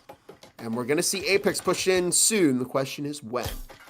Yeah, is it going to be B-side too? I think so, as Ivis vaults up and over to take control of that inner angle. They're going to open up both walls, and then the push is going to start. There goes one down, and nade to the back corner. Another wall opened up. Kha'Zix stuck and trapped now. Does swing for a nice kill. Doesn't have anyone overwatching him until finally Lightronics cleans things up. Lightronics been an MVP outside of Blaze on this map so far, and the 2v3. This could be big for Apex, taking us to map point if they can lock in these 2 kills. Big Lunch getting pinched on the bomb. They go down. It's up to Gizmo. In a 1v3. Lightronics low. Only 10 seconds left on the clock. They're going to stall, but Weirdo's getting that EMP planted. One goes down to Gizmo. They're going to look to collect a second. They find a lot of damage on the Luna. The second on the Luna. And it's now up to Weirdo, and they are not going anywhere near Gizmo. They're playing the long game. The question is, what will Gizmo do? You're seeing Gizmo getting ready to spring a trap over by Garage, and Gizmo may catch Weirdo completely off guard. Weirdo is not looking. Oh, they don't see. They're just a little bit too low. Great positioning by Weirdo, who goes in the window, and they do find the kill onto Gizmo. I was almost panicking there for a moment. You can see Weirdo shaking. They've broken the curse, Martini. They are now 1 round away from doing exactly what IV did to them in the first map. I mean, can we talk about an entrance from Apex there? At one point, it felt like it was at a stalemate in that garage. And then, I don't know if y'all remember that, it was 4 or 5 Apex players just running in and just ready to rain all the bullets in on those IVNA players there. And it worked out well for them. They were able to retake take that garage side, hold it down, and really do a lot of work from there and start that catalyst kind of zone moving into the site from that point on. I think they, again, Apex, great job so far, but they almost butchered it on the very end there, not being ready for that IVNA switch up, or likely, not being picked up by them. If I were to kind of write down, go into my analyst hat and say, how could we have done better? I don't know. People know if you had the breach, you could have played from the hatch, play from below there, and go for the hatch wall bang, and that would have been, I think, the best way to kind of tie off that round there. But again, they still won it, right? They still won out that round, and that was a great play by Apex. I gotta ask, what does the analyst hat look like? I don't have a hat right now. It's just my hair. Just take my hair. There you go. In any case, we're starting off round number 8 here. What could be the final round of this matchup. And interestingly enough, Nightfire, I'm seeing a lot of players from Apex stacking over on Site A. I mean, the final round of this map, Bob, we still got a lot to go in the best of 5, especially if Apex are going to take this map quickly. We'll be guaranteed 4 maps to be played out, which means we have at least 2 more to go. And hey, I'm not complaining. It's IVNA. It's the best of the best going up against Apex, the best of the best in North America for 1 and 2. One of these teams is going to be crowned first place champion of Season 3. Minute and a half on the clock. This is already a very close game. There goes the flash. Big Lunch is caught, but Blaze goes down to Proxy. Gizmo, Big Lunch both finding kills. It's gone horribly for Apex, as Ivis and Lightronics, the only two players left to pick up the pieces. But this push did not go the way they wanted it to. And at this point, maybe you save. I don't know if it's worth it to go for the push here. Maybe they're going to have enough for rifles next round anyway, and so they're going to give it a shot. Ivis looking to get that EMP planted. 1 charge, 2 charges. There's the frag. And it gets Ivis before they can finish the plant. Lightronics goes down swiftly after to Swift. And it's 6-2. Could it be the start of the IV comeback? I mean, that is a frag if I've seen one. That is perfectly, delivered, signed and delivered to that Apex player on the receiving end there. And that was a push that had, I think, great setup, great potential play value out of it. We saw several Apex players get set up, get ready for this attack in on the side. Unfortunately, the timing, might have just not worked out, as IVNA, even not being 100% ready for a defense like that, was still able to hold down the position, force themselves against Apex, and win it out. And that was a big round for Apex. Remember, they had a lot of investments in terms of SMGs. I might have seen an AR there, like an all-real. I'm not quite sure, but big investments from Apex, and that is a big loss for them. But again, they just got to win one. They just got to win one more of these. And the way I'm looking at it, it looks like they're playing a lot more into the eco side, a lot more pistols coming out for Apex, probably just biding time, because all they need is 1 or 2 good rounds to get that eco back up, and then just all in on one of them, right? It's close. The comeback's a reality, to Martini's point. They can definitely work it. And it's just going to start with this point here, round 9 of map number 2. If you are just tuning in, it's a best of 5, and we're still early in it at this stage, quite frankly, because, well, maybe we could go the distance in map 2, Bob. IV, are, if there's ever a team, definitely capable of continuing to push this round after round.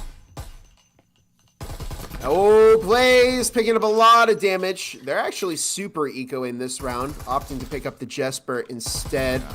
No rifles, or it's just 1 SMG.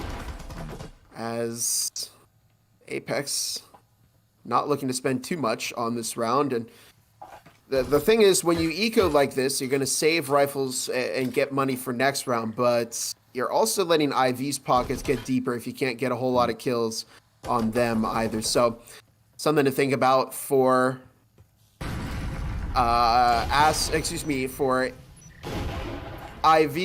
Apex. There we go, wow. The right team there. Minute 20 on the clock. Flash toss in the back gets both Swift and Proxy.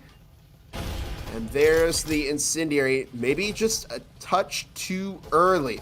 You got to wait for that audio cue before you start it, because then, while they're planting, you can catch them in the incendiary, and they'll have no choice but to sit in the incendiary and try and defuse, get the EMP planted, or just run away and die.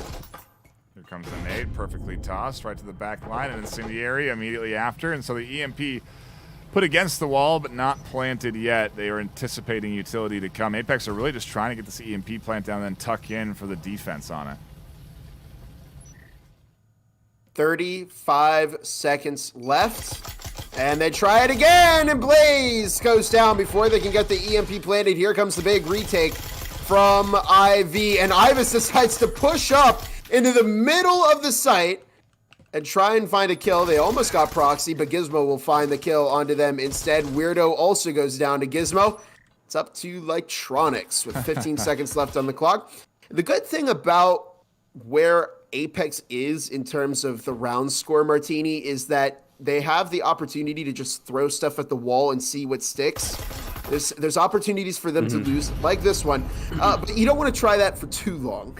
Yeah, they just need one random weird play to kind of stick at this point. And here's the thing, for them, I always say worst case, overtime. Like that is their worst case situation here, which is nothing to be mad about, right? IVNA putting out really, really good defense. They're just holding it down, but they did have that slight eco advantage against the Apex players there. But I mean, this is what I talk about when I talk about utility baiting, right? I don't know if you noticed on Apex side, Blaze able to draw out, I believe, a frag, an incendiary, so much utility usage. that I think it came down to literally a single frag left in the hand still from the IBNA players. But I mean, that was Proxy delivering it beautifully to Blaze's side. Probably feeling pretty good about that because the amount of times that Blaze has delivered some rough utility kills to the IBNA players is pretty high there. But now I'm wondering, this feels almost defensive sided, right? It's kind of funny to see this hideout. I always say this, like, I think at the higher levels, hideout becomes defensive sided. And at the lower levels, it feels more offensive sided here, right? Because I think with the teams knowing how well to play this map and how to play in and out, you know, it becomes easy to know what sites and what rooms to hold for defense. Yeah, Garage is going to be obviously a big contentious spot when the objective is where it is. And that's why we're seeing 3 invested into it. That's why there's utility drones, everything getting deployed to assess the threat inside. And a nice 1-for-1 as Swift catches the shot over the top. No, it's actually Gizmo there. And a nade comes into Kha'Zix. Will catch them out. Weirdo finds 2 now. And Garage is cleared out. And they have no choice but to fall back. However, look at Gizmo. Nice. Oh, they got shut down by Blaze. 4 versus 2. Could this be it for map number 2 as Apex pushing into Garage, looking for some shots through the wall? Proximity alarm goes down, and it's up to Swift and the Captain Big Lunch to find this round to keep their team alive in this series. And Big Lunch dies to the S-tier frag from Blaze. Another great cast into the back of the site. Swift finds 1, and there it is, an S-tier frag to close off the second map. And Apex have picked up a series point. And correct me if I'm wrong, but that means we're currently tied in terms of the series. It does indeed. A map apiece. 1 to IV, 1 to Apex. It means we're guaranteed to go to at least 4 in this best of 5, Martini. And I think you said it in the pre-show. You're feeling 4 maps today. I'm feeling Apex giving a lot better of a show than teams are giving them credit for. We've seen, you know, there's a reason why I called it like F3. We've seen a lot of upsets from Apex. We saw them play very well against teams like Acer, against teams like Aspect. But that isn't to say that IBNA themselves haven't been dominant. I mean, winning, I think probably the only 2 teams winning in 2 consistently for the playoff matches here. Yeah. It's because I can see how well Apex can play against like a team like IBNA. If anything, they've given IBNA a better run for their money than Valor did yesterday, right? Yeah, absolutely. This is a tremendous back and forth here that we have locked ourselves into, and we now go to a third map.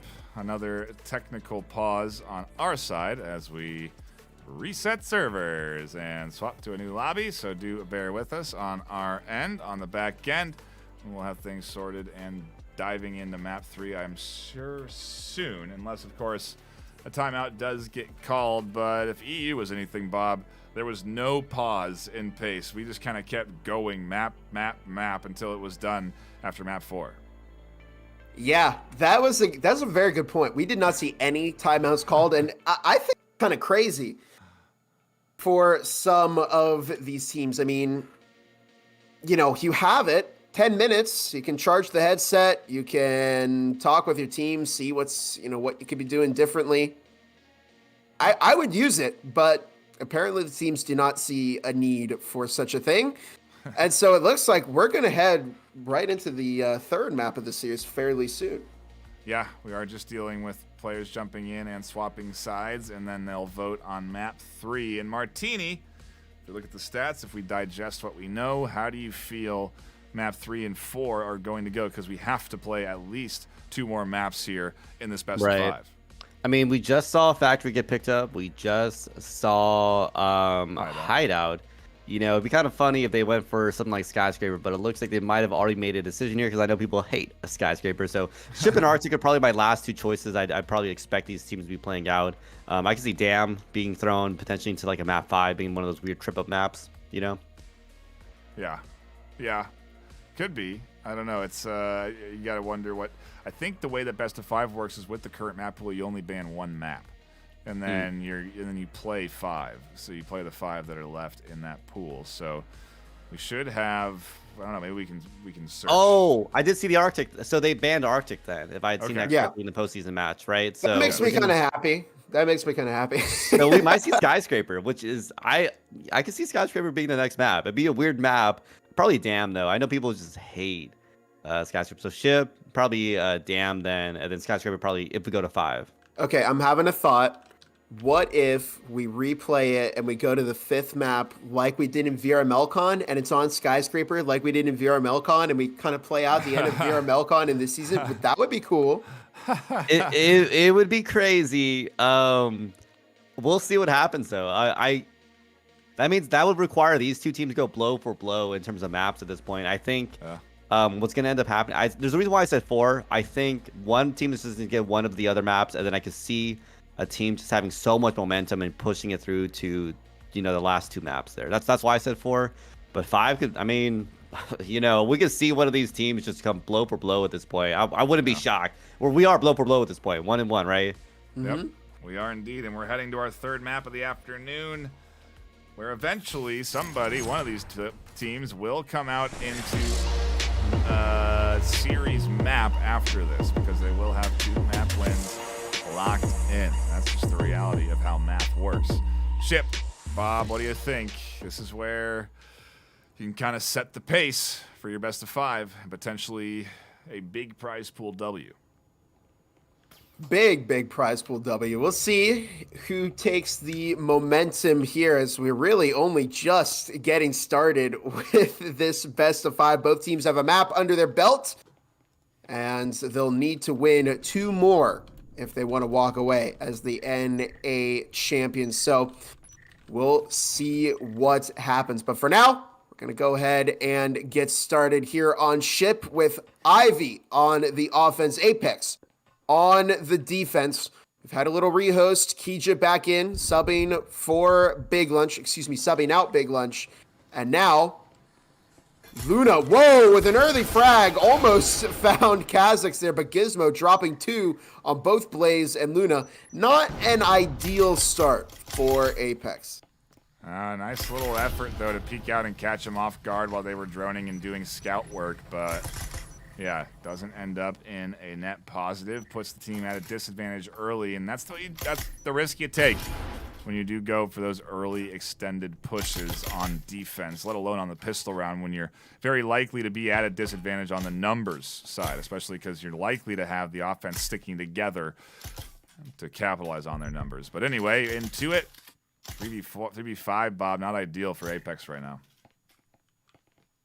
And plenty of util to go around on IV still, as Kija finds Weirdo. Incendiaries are tossed. Electronics and Ivis both completely caught out. It's up to Ivis, and we're starting to see that dominant IV that we saw on map number 1, the EMP planted. Ivis alone over in Pump with not a whole lot of places to go, and they swing out onto Proxy.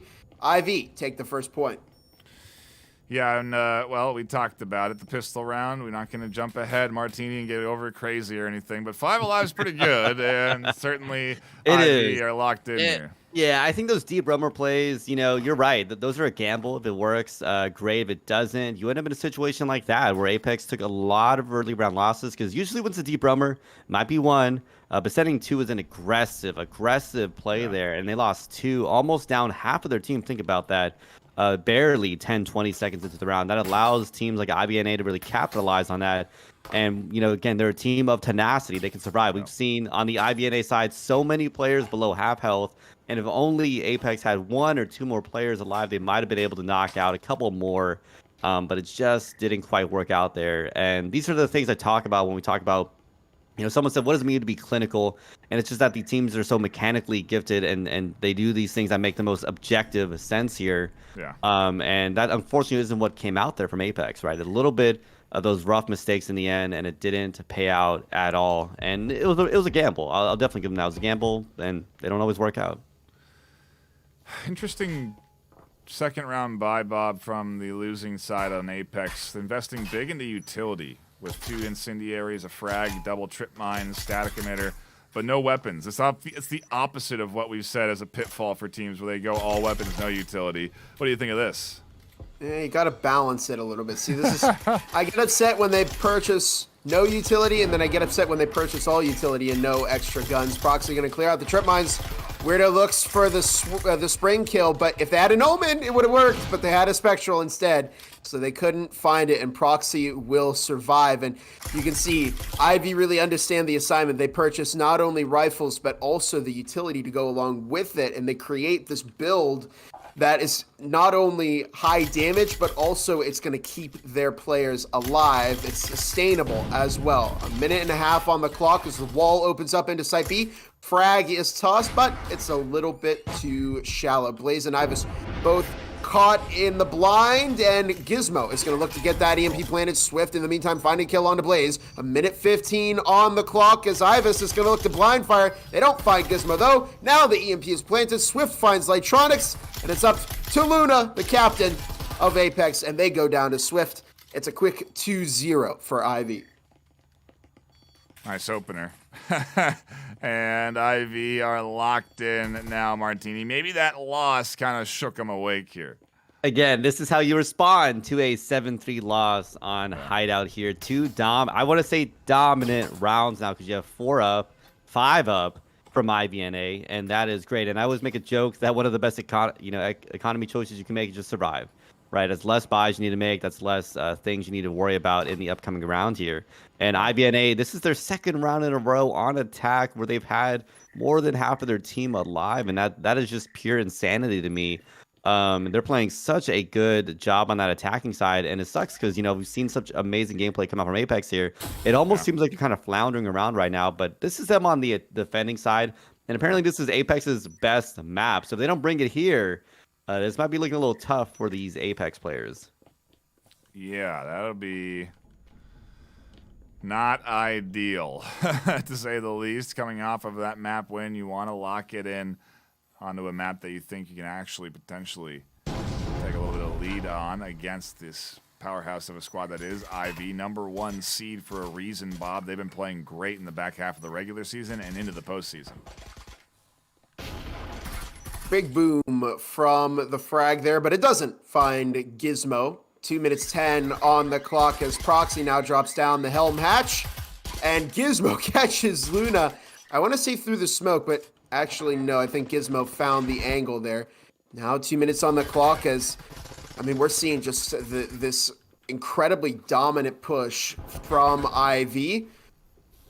They're establishing presence into Coffee, and do we see a flanker? We see, I think, maybe Lightronics? No, they're hunkering down in the site, getting ready for the full collapse from Ivy. Let's see if they can respond to it or not. As we're getting ready for the 2-prong there, smoke's been tossed, and once that dissipates, I imagine we'll see both walls opened up. 1:25 on the clock. The EMP toss over to Kazakhs to plant. Gizmo taking out Bot Daniel. They lost a player, making it an even 4 versus 4. Not the time to have technical issues. Now just 1:10 on the clock.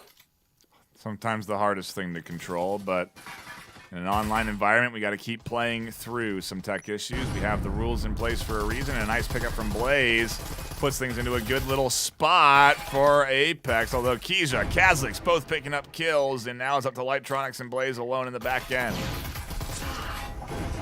Blaze finding Gizmo in the meantime as it comes down to just Kazakhs, who almost found Blaze, but they have to win the 1v2. There goes one onto Blaze.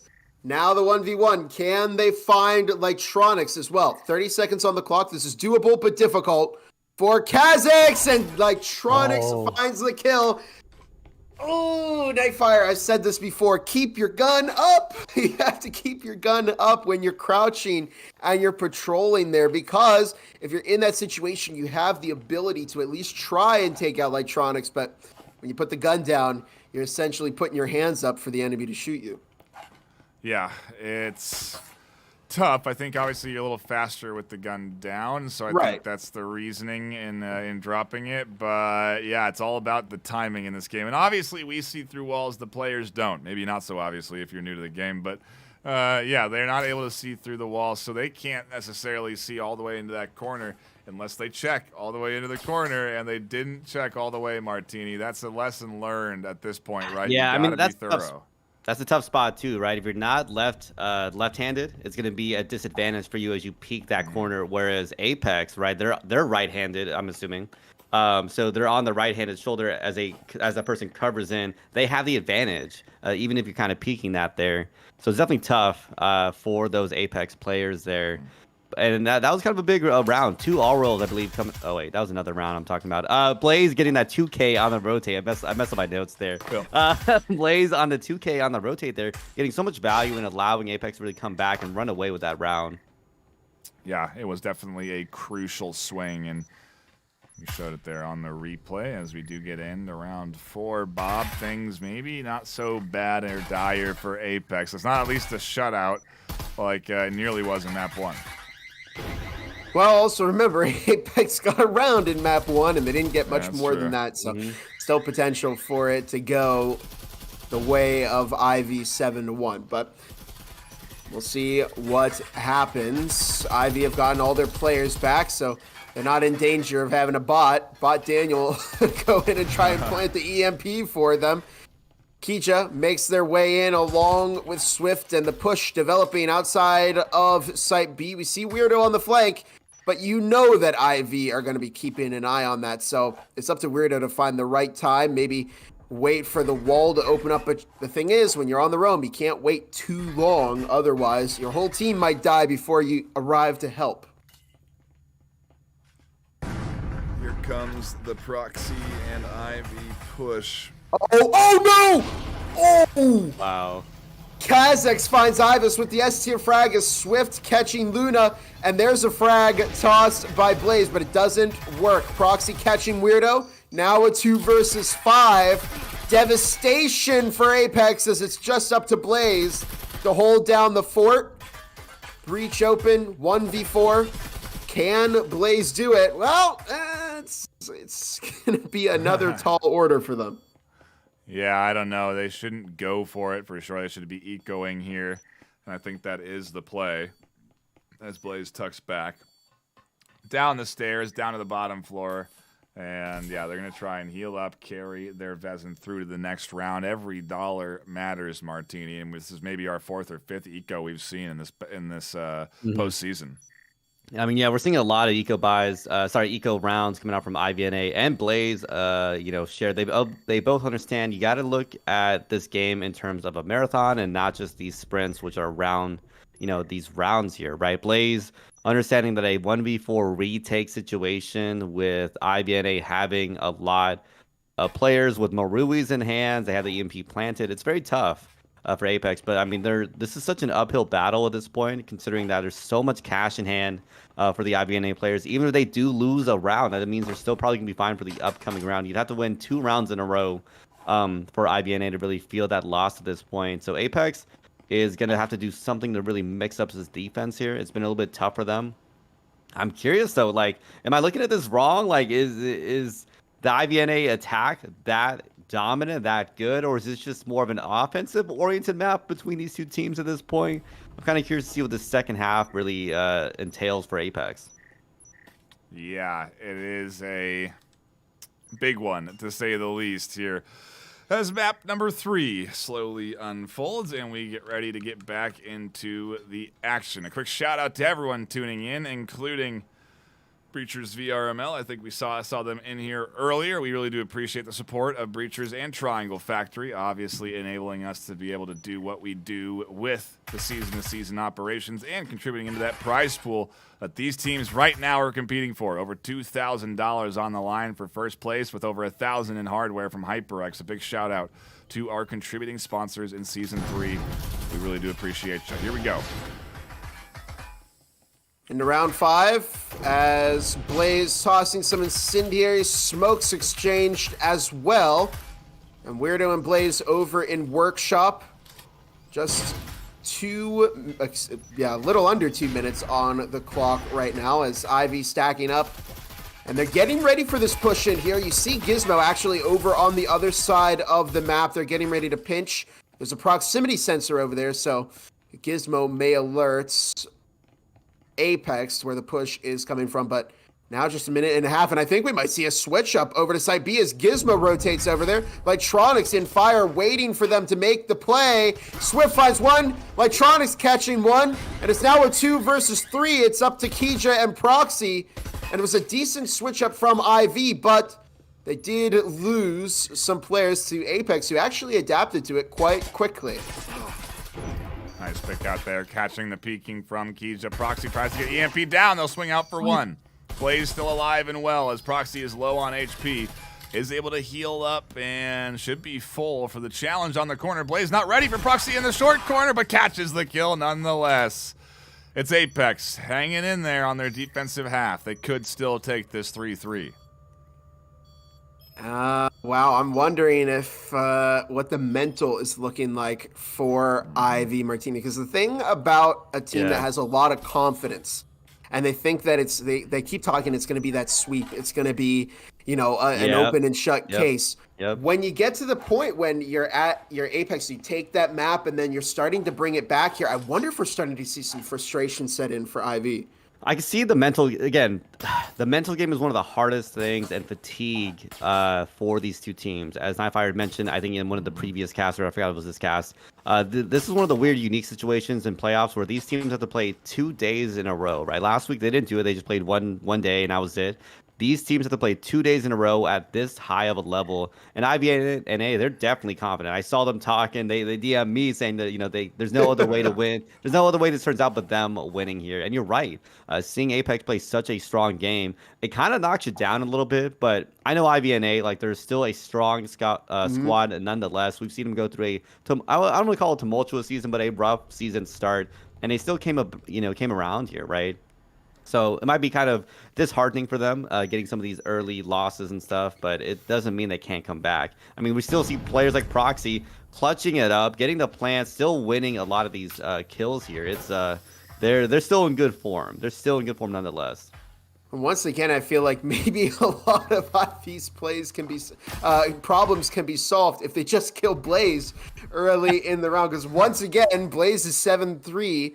Luna and Weirdo have yet to pick up a kill here, and we're almost at the end of the first half. So we need to see the rest of Apex elevate to the level that Blaze is on, and they might be able to continue putting up a good fight against IV here. But it's still 2-3 with Apex 1 round off of tying up against IVNA. We'll see what happens here in round 6, the halftime round. We'll see maybe Apex are going to have a tougher time on the offense than on defense, or maybe those 2 rounds that they've secured might just be enough to turn this map also into a series win.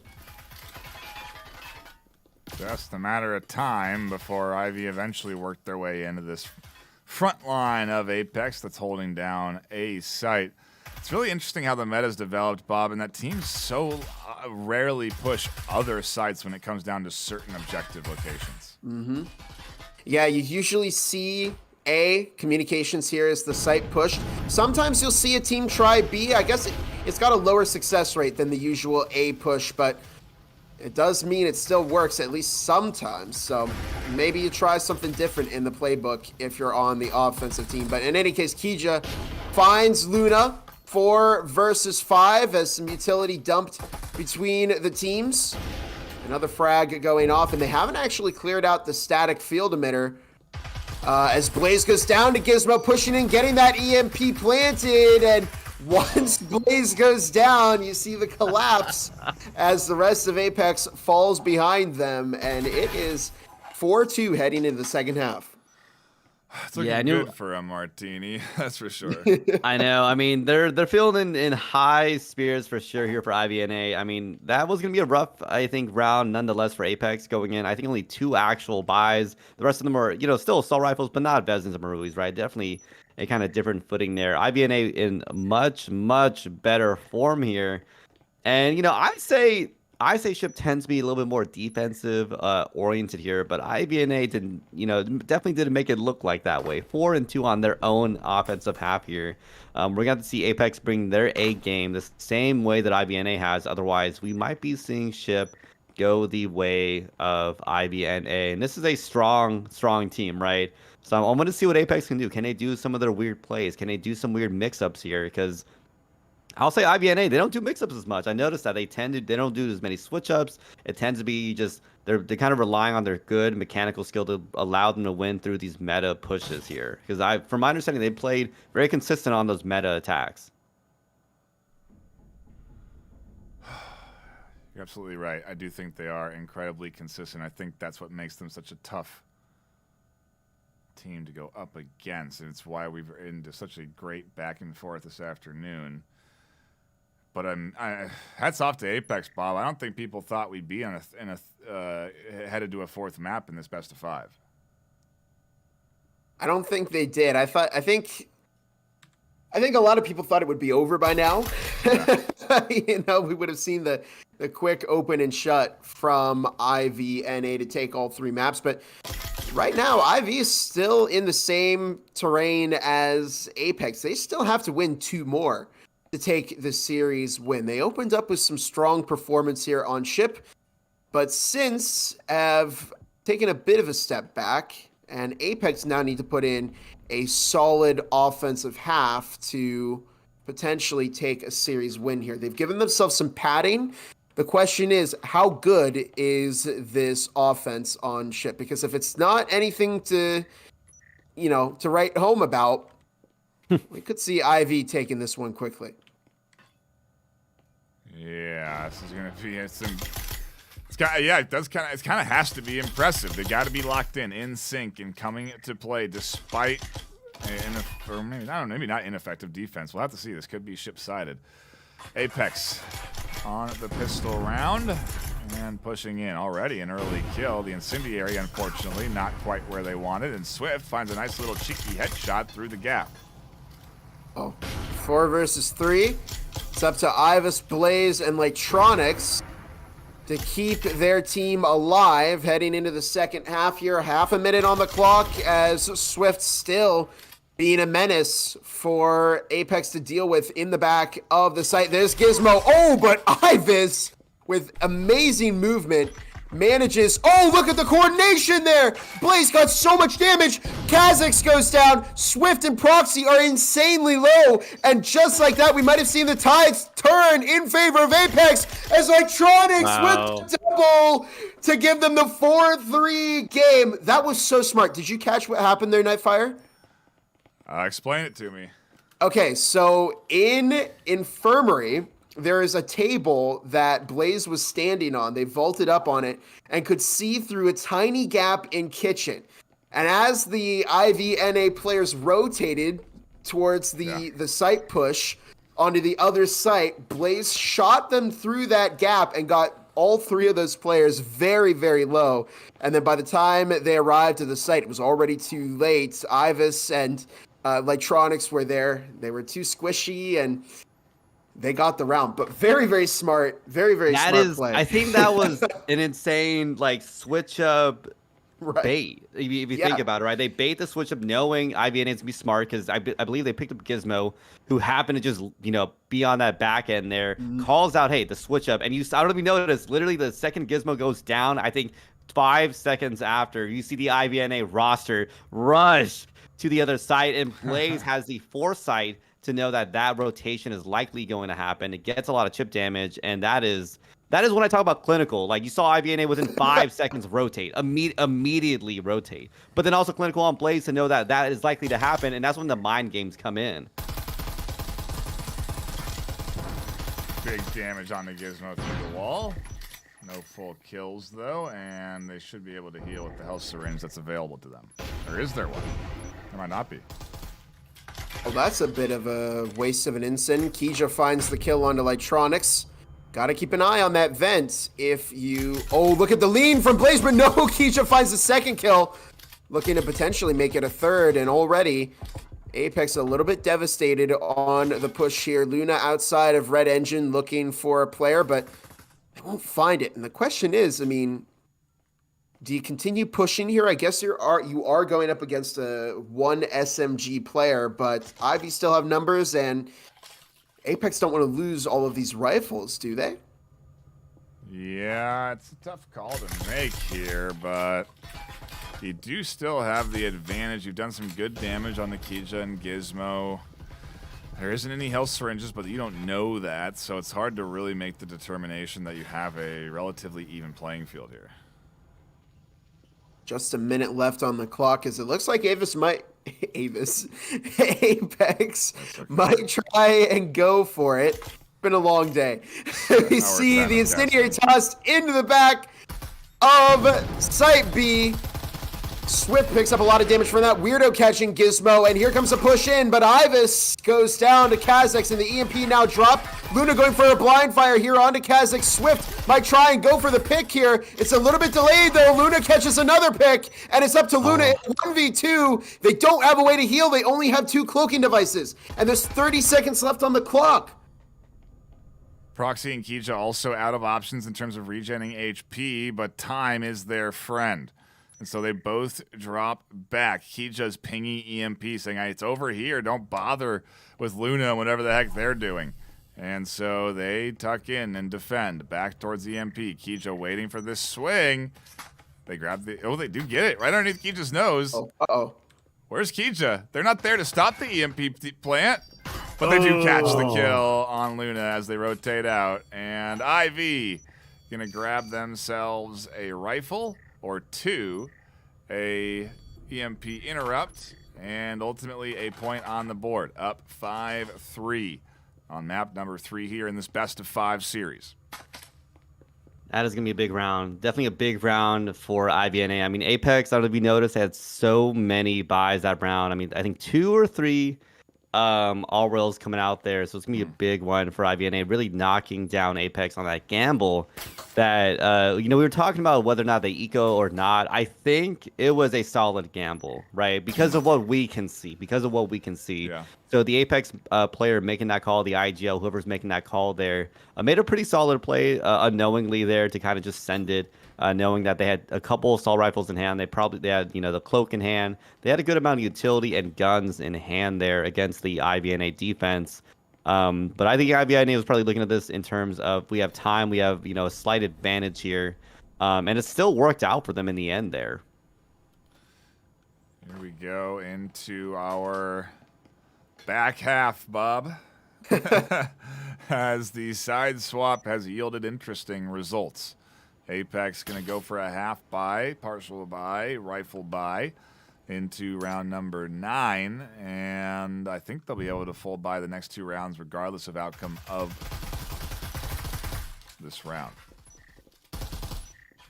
2 rounds off of tying up against IV now, so they still have a pretty tough task ahead of them over on Apex, and they don't want it to get any more difficult. 2 minutes left on the clock as we're gonna see that push onto Site A soon enough. Good incendiary, blocking off a lot of the back rotate from IV, but Proxy manages to find Blaze in the chaos, and 1:50 on the clock as Apex, they've lost their star shooter. 1 wall open.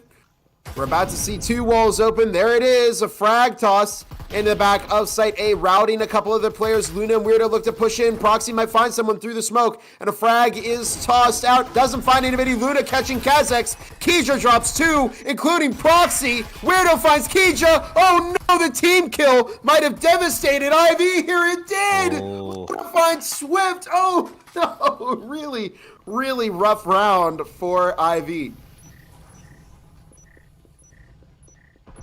I mean, that is just a chaotic round of things going right for the Apex players there. I, for a second, thought things would have gone the way of IBNA. I mean, that was just pure chaos.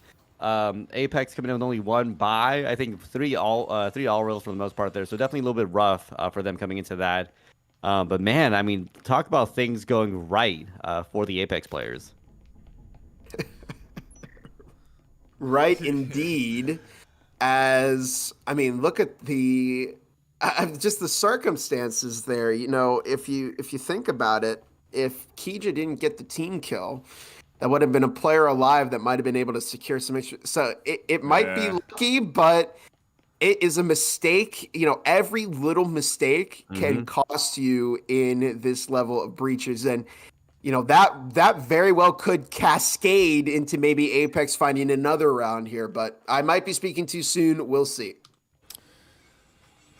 I'm thinking 5 maps today, gents. Oh, man. You think, what? Do you think Apex gets this one, Ivy gets the next, and then I'm just kidding. Yeah, that's the play. That's the plan. Sorry, I must have misread the script. You got to send me the updates, I gotta keep it in my notebook, otherwise people are gonna copy it. That's true. That's true. In any case, round number 10, as we approach the end of this particular map, but don't worry, there's still plenty more breachers action where this came from. Kija dropping 2, and this time one of them is not their teammates. So 3 players on Apex left. Remember that the winner of this round, if it's Apex, they're going to have match points, in which case they could then pursue that next map for a series win. Kija in the fire picks up a bit of damage. That was actually a friendly incendiary toss that caught some damage onto Kija. Now Proxy and Kha'Zix both picking up some damage, and Proxy's routed right into the crosshair of Blaze. Apex playing for some picks here. Electronics finding Kija. They bounce back. Ivis finds a kill onto Kha'Zix. Wow. It's now a 3 versus 2. Apex taking space, but Blaze goes down to Swift, and Ivis in a rush to get the EMP planted. Stick it, Ivis, if you know what's good for you. And it's up to Gizmo in a 1 versus 2. And Ivis goes down to Gizmo, making use of the Knut, the shotgun play. No. This was there up the game, and it was almost a clutch play by Gizmo there, but Apex tie it up, and now whoever wins this round, Martini, is going to go and get that match point. I wonder if Gizmo looks back on that and thinks, was the Knut, I mean, they got the 1K, but I think Nightfire himself has said it, it's good enough for a 1K. Can he get the 2K? And that's always the question here, at this high of a level. Does it still work out? Were they able to get the reload fast enough, going for the second shot? Were they, did they have their hand up ready to do it? It's tough. I mean, and this is off of Kija, by the way, getting a 2K early on in the round. I think 30, 40 seconds in. So I'm like, you know what? This is definitely going to be an IVNA round, but I've learned between these two teams, it doesn't matter who has the early round momentum. Things can always switch up there. And that's what we saw. I saw Apex literally switch things up into their favor and really roll the rest of the round into their round win eventually here. And I always bring up tenacity, and I said Apex has it, and I can see it again here. And this is what I love seeing, these two teams just battling it out until the very end of the round. Because it's not over till it's over, right? Yeah, no kidding. Ivy definitely a team that's going to champion that statement. Apex also clearly battling back hard here in map 3. Coming back from a 7-1 loss map 1 to a 7-3 win map 2. That's battling back. And 2 minutes on the... Yeah, they could be. Oh my goodness. As Gizmo manages to escape, Blaze has picked up some damage. Now Kija is over in the exact same spot where they found some kills earlier. So they might try and press the vent here. Blaze found Gizmo through the chaos. Ivis taking out Kija, not letting Kija repeat what they did the first time. Proxy finding the kill onto Blaze as the wall opens up. Luna takes out Proxy. Kha'Zix finds Ivis. Swift goes down. It's now just a v2. Wow. It's Electronics in the back, in fire against Kha'Zix for match point here on map number 3. And Electronics almost finds it. Kha'Zix, I think, had their crosshair on the head of Electronics, but decided to dodge instead. And it's all coming down to this, but the possession of the EMP. Oh my goodness, Kha'Zix picks up some damage. They're both insanely low. You could sneeze on them and they die. Kha'Zix going around towards the bomb. It's a battle of jiggle peeking here with a minute left on the clock. I don't think that Ivy have realized that they have more control over the EMP. And Electronics is looking the wrong way. And Ivy will take match point here on map number 3. And let's take another gander at that big clutch multi-kill on site, Bob, from Kazakhs, picking up the 1-2-3 punch and absolutely shutting Apex down in a 1v4 scenario. That is massive from IVNA. You don't get much more of a bigger clutch than that outside of what we saw in EU with the 1v4 ace to win back a site retake. You know, it's plays like that you tune into the postseason to watch, Martini. Yeah, I mean, that was such a tight round, and we talked about those small mistakes being capitalized on, and I think that's what we saw there from Apex, right? They were able to take over the site at one point. They had 3 players on getting those picks as they entered, and things were starting to seem to go in the way of them, but it just wasn't the best way to handle that one player left, right, from IVNA there. And that was going to, again, a big round from Apex because they had 5 buys coming to the round. So they'll definitely be feeling those economy losses here. We're seeing only 2 buys coming out from Apex here. And on the opposite end, IVNA deciding to opt out for more of those all-real buys instead. Only 1 buy themselves, technically. So it'll be interesting to see who can really fight out this round. Whew. Here we go, Bob. Round number 12. What could be the final round of the map, or not. If we go tied 6-6, it's the tiebreaker that we'll dive into. And well, the scores right now favor, obviously, IVNA as they lead in rounds 6-5. But look at this. It's 2 Maruis. Excuse me, 1 Vested. They only have one-shot rifle over on IVNA, except for the Kadia. You can get a one-shot with that. But actually, Apex still have 2 of those one-shot rifles. So we'll see. Ivis is running the Spectral. So I guess you could argue that maybe Apex are a little bit weaker in terms of firepower, but it's all coming down to this. If we see an Apex win here, we're going to go into overtime on this map, which is actually, dare I say, an area where Apex have thrived, especially in their match against Acer. So we could see what happens here. IV are going to look to not make that happen. Oh, no, an absolute slaughter. Oh! And it's just down to Lightronics. Why didn't they bait out any of the util? I think they were trying to go in and maybe take space and catch Ivy off guard, but it's a risky play and it won't pay off. And it's up to Lightronics to go in and get the ace, and it doesn't happen. Dang. And without losing a single player, IV pick up their 2nd map. They are now 1 map away from the series win over Apex. Very interesting, Martini. The Apex squad is stepping up to the task as the underdog this afternoon and making this grand finals a awesome one. I mean, come on. Map 3 delivers. Now we go to a 4th. You know, the only way it would have been any better is if it had gone to overtime. That is literally the only way this could have gone any better. And, you know, one of the big things I always bring up, and we've talked about so many times, utility baiting now. And I say it so often because it has to happen. Like, I know Apex was trying to rely on that fast and aggressive push there, but you're also hoping that you don't have something like the Incendiary to come in and prevent all of that and shutting it down almost immediately there, right? We saw those Apex players came in, they got shut down immediately by the amount of util there, and it's because utility is almost king at this point, almost as good as gun mechanics, right? I mean, Blaze, one of those players themselves, getting a lot of picks in terms of gun kills and utility kills, and showcases how important having knowledge of both and understanding of both and respect of both is important in these kind of games. Ship is done and dusted, and IVNA lead with 2 points in our best of 5 here, Bob. So we're going to another map number 4, and I'm gonna reset the scores. So let's remember, Arctic goes to IVNA 7-1. Apex take map 2 on Dam 7-3, and Ship unfurls a 7-5 victory for IVNA. What do we have left? Oh no, that was. Wait. Yeah. No, it was Hideout No, it was and like Factory. Sorry, Hideout. Yeah. Sorry. I was like, whoa, did I see a different game? I was thinking of the best of 3 last time. There we go. I updated Factory, Hideout, and the Ship. We still have Arctic and Dam on the table potentially, although Arctic is banned. So Dam and Skyscraper are the last 2 options available.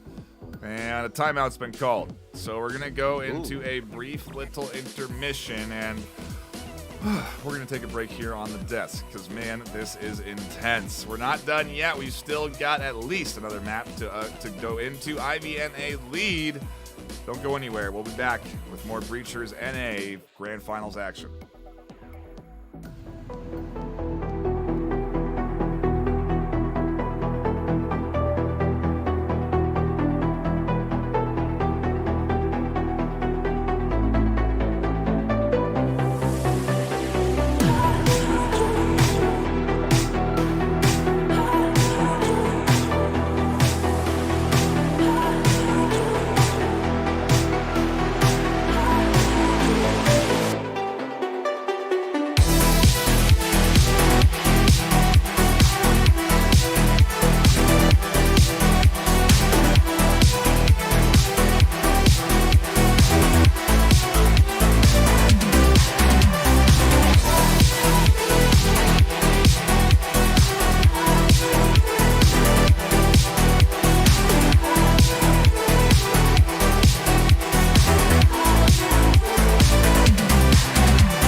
Welcome back, everybody. I've left the scores up of the last 3 maps because we're returning for map number 4. This is a best of 5 where map 1 went to IV, map 2 to Apex, map 3 to IV, map 4 to question mark. Let's find out. We have to reset scores and get ready to dive into a fresh couple of maps. I'm thinking we're going to 5. I said it, Martini. I think it's the reality. Yeah, we were chatting in the pre-show lobby. I'm talking about what do I expect to happen here.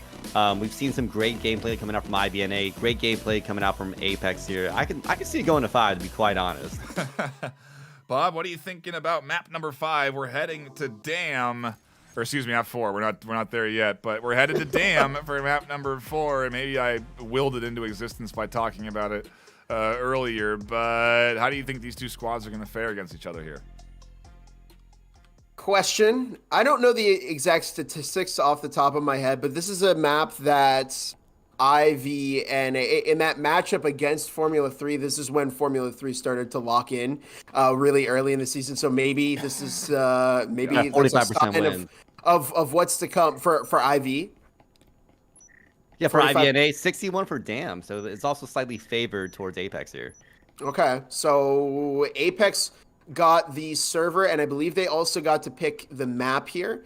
That means IV got to pick sides, so if it's an Apex map on an Apex server, it could be an Apex map, but hey, I mean, we almost saw Apex win on an IV server on an IV map, so who's to say that we couldn't see IV close out the series here? Because reminder that IV in this best of 5 championship have taken 2 maps already. They need 1 more as their crown jewel. Luna and Weirdo both finding a kill, and here comes the push from Luna as Weirdo finds another one, this time onto Kazak's Gizmo, and Swift might not even be able to make it into the building too far before they're caught out. Absolute domination by Apex on their aggressive defense opener. Not even able to get into the dang front door on IV across any of their entry points. 2 versus 5. Minute 40 on the clock. Gizmo quite low. And they're rotating down below Site B. We could see an infiltration here.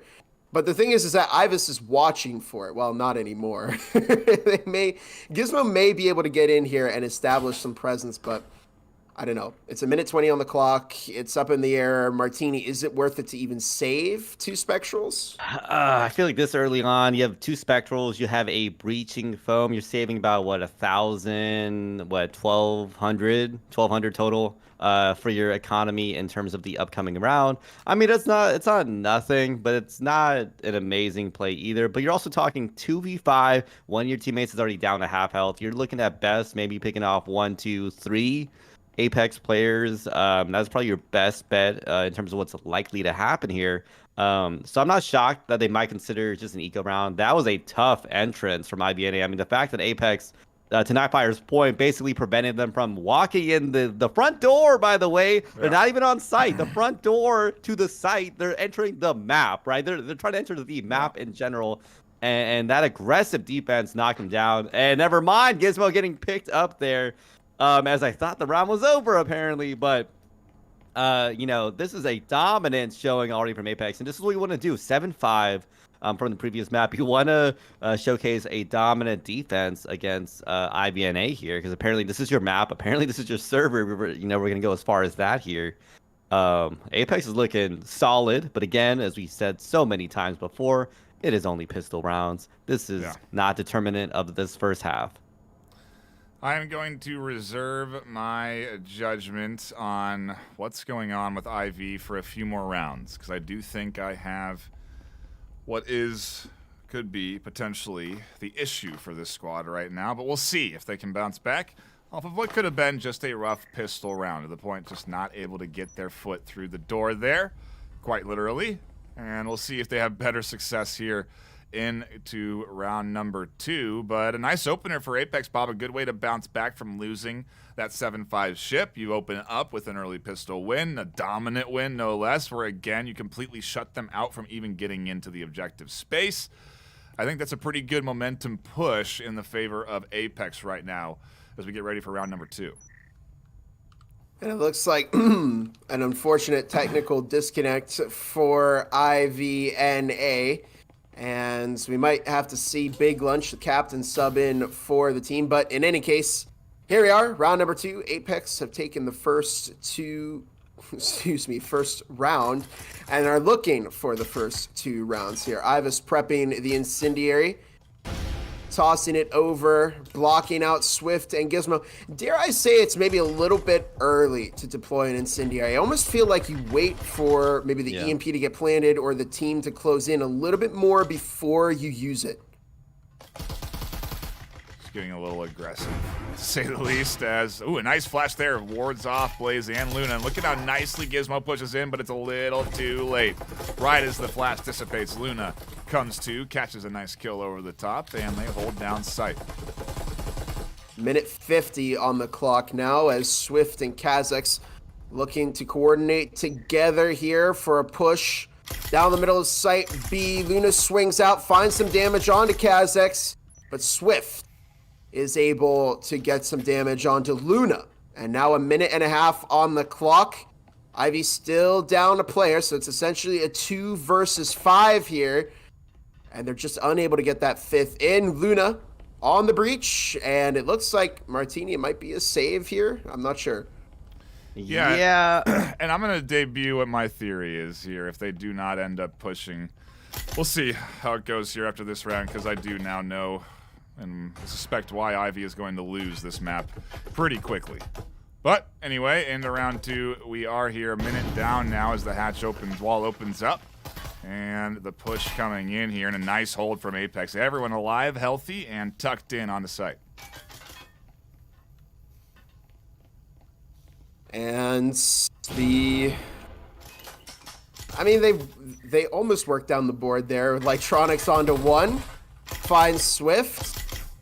They just can't get that 5th in as Weirdo finds the kill onto Kazakhs, and they might hunt for this last kill. As there it is. 2-0, Apex up on IVNA. Yeah, and while it is certainly unfortunate to see this afternoon, it does seem like there's some issues both on the connection side for what seems to be Keija, but also just on the overall roster, I would argue then, if Keija is unable to be playing this afternoon on this sort of server.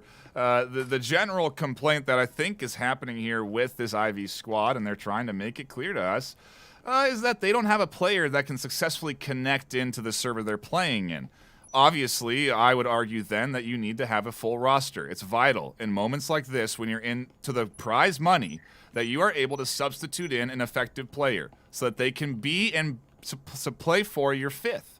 The fact that IV doesn't have that does not fall on then us or the server hosts or anybody else to ensure that they have a fun and safe playing environment. It is this team's job to field all 5 squad players. And if they can't find a 5th, then that is, in my opinion, a failing on IV's side and not necessarily any other thing like the server being the problem or anything like that. But because they're having these issues, you can see it's clearly affecting players like Swift, who is visually, exclaiming and pointing and kind of getting upset into the sky. Like, it's an issue that is otherwise supposed to be remedied somehow because we have the server swap.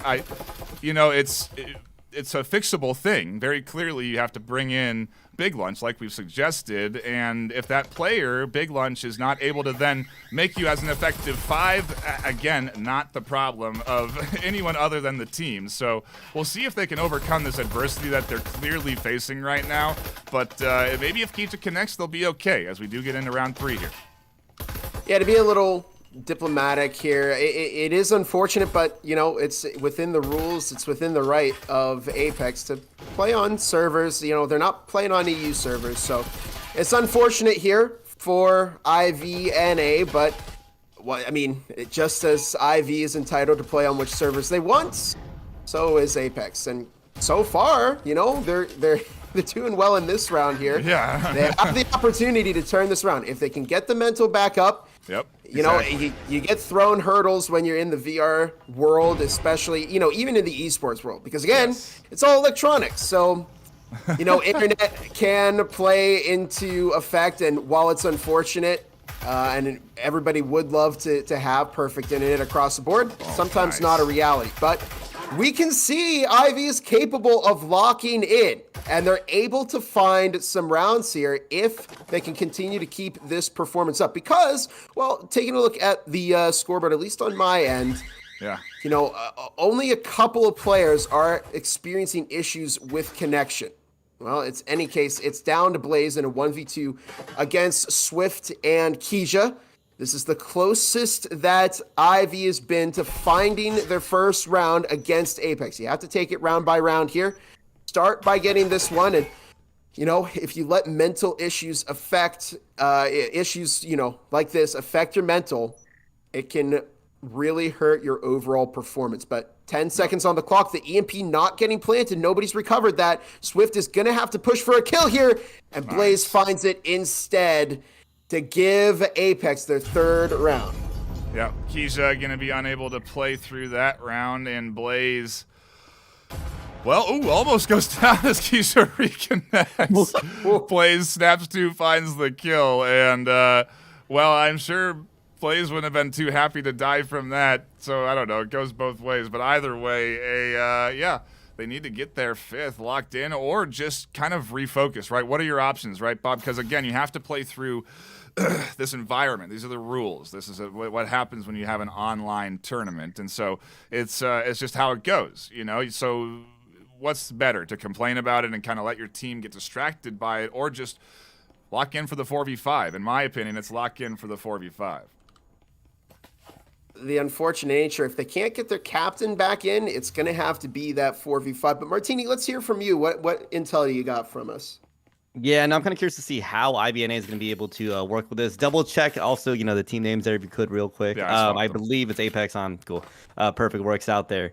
I mean, it's 2 solid picks coming in early on from the Apex side there. IBNA looking good, though. Looking good for that round. Not able to really make things work out for them in the end there. But again, you got players on Apex like Blaze, who's got that clutch potential, and it's so high. We've seen that happen, you know, time and time again here. And IBNA just kind of been struggling on this defensive half here, not really doing too much to the Apex players.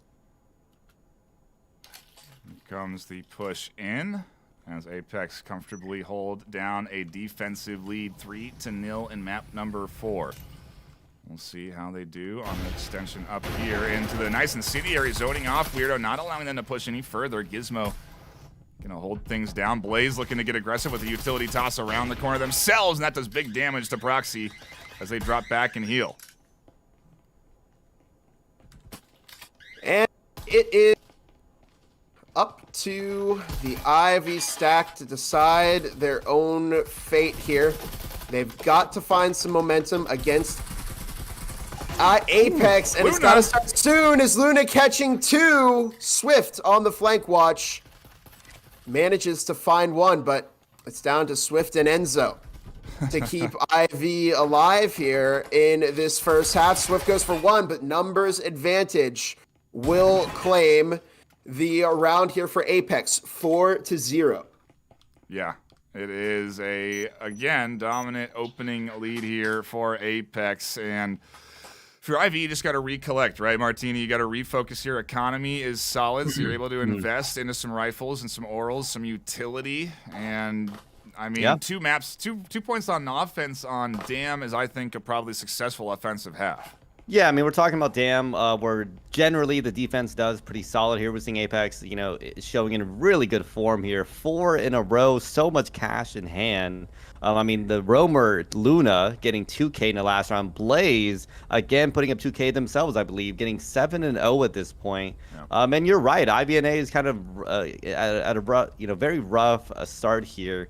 Doesn't mean that they can't come back here. If they're having some, technical issues, as we talked about earlier. Yeah. Sometimes it might make sense to just sub out a player, right? If you can't see any performance here, you got to switch them out. That's why we have up to 8 players allowed to play on a team. It's a tough call, but you got to make those calls as a team captain, as the IGL, and as a team that's trying to win in the grand finals here, right? So IVNA, just because they're down 4-0 right now, doesn't mean that they can't come back, that they can't lock in and really switch with their game. We saw them almost win on one of these rounds against Apex here.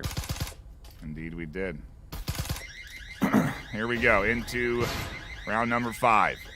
As Ivy try and get some footing. Proxy takes big damage through the wall, has to heal. Kha'Zix goes down to team fire onto Keisha, who crossed in front of them there, and an unfortunate bit of team killing that they do not need right now. Every man matters as Keisha tries to push up.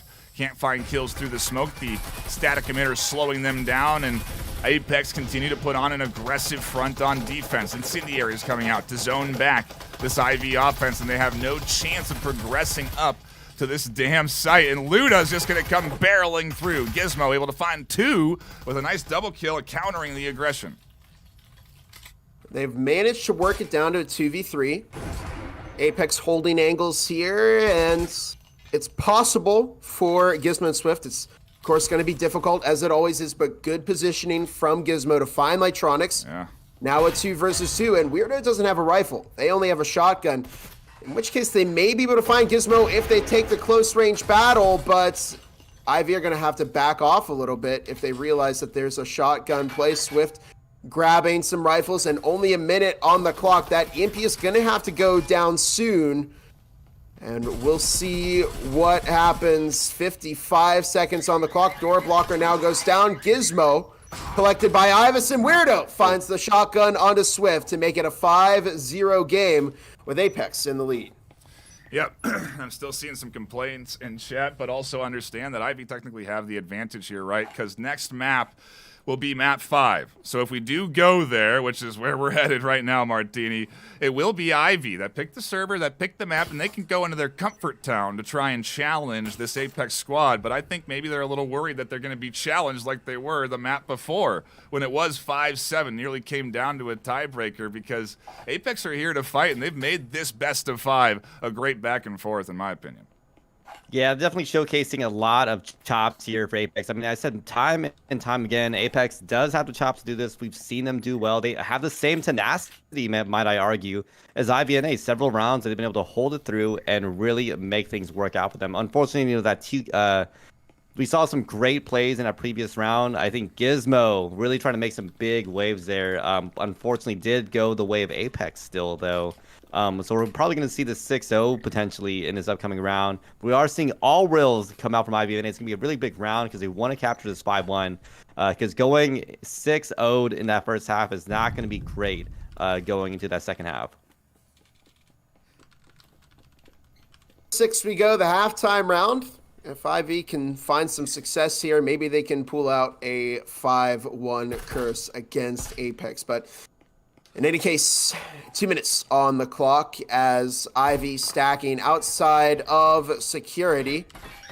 And proximity alarm going off. Proxy picks up some damage, and they go down through the security wall, and it's just not the start that Ivy have probably hoped for. Weirdo looking for some blind fire damage onto Keisha in every sort of direction. And the jiggle there, I don't think Blaze has realized that Keisha's there. One goes down, and Weirdo will find the refrag as Gizmo picking up the kill onto Luna. And it might be a little bit doable here for IV. It's a 3 versus 3. The problem is that they don't have any way to get Gizmo's health back up. Here we go into round 6, the back half of it on a rotation outside to try and swing around to the other side. IV going to try and throw off this Apex squad with a rotation. And we haven't seen a lot of this really today, Bob, out of the NA side, but we saw so much in EU where these teams would swing from A to B site and try and throw off the defense from where they were going to be coming in from. 50 seconds on the clock now. The wall foamed outside of site A, and Swift, Kha'Zix find a kill. It's up to Lightronics. The last player alive over on Apex. Only 40 seconds left on the clock, but the EMP is in possession of Swift. Or Swift is in possession of the EMP, more so. And it's up to Kha'Zix. They find a lot of solid damage onto Lightronics. This could be the round that IV need. I mean, sometimes one round is all it takes to make a difference in the second half of the game. And Lightronics looks for one. They catch Kha'Zix. Look for maybe a second onto Swift, but that EMP ticking down is going to make things difficult here for Lightronics. They're going to try and scope out the area a little bit, look for maybe Swift or Gizmo. But so far, they can't find anybody checking the corner. Yeah, they're being thorough, but the problem is you can't afford to be this thorough. You're going to have to try and stick it. One charge. I don't think there's enough time left. One down onto Gizmo, and it's up to Swift. Just not enough time. And IV in the door, Martini. It's doable. Yeah, I mean, this is what I'm talking about. As long as this IBNA kind of just hunkers down, tries their best, they can make something happen here. And we saw that in that round there. I mean, Apex struggling a little bit for the first time in about 5 rounds, I want to say. Because, I mean, we saw dominant gameplay in the first 3-4. So this is going to be Apex now on the attack themselves. But, I mean, 5-1 is still a strong second half for them to kind of come into here. So even with them on the disadvantaged side here, IBNA would need to be locked in for the next 6 rounds in order to finish out the series here. Otherwise, we keep talking about it, but I mean, we can definitely see a map 5 coming out of here. Could happen. We'll have to see if IV are able to lock it in on defense here. And I think they're doing the meme Bob. I think they're trying to reenact the Bueller Bob O-Face meme, but in VR. But either way, it's a staple across the Breachers VR ecosystem at this point. If you haven't seen it, you can find it pretty much anywhere. Bob might do it for you if you ask nicely. Yeah, I might. Stay tuned. You know, maybe when we see a champion crowned. But 2 minutes 15 on the clock. A reminder that this is still only the 4th map, and it's still possible for Apex to win.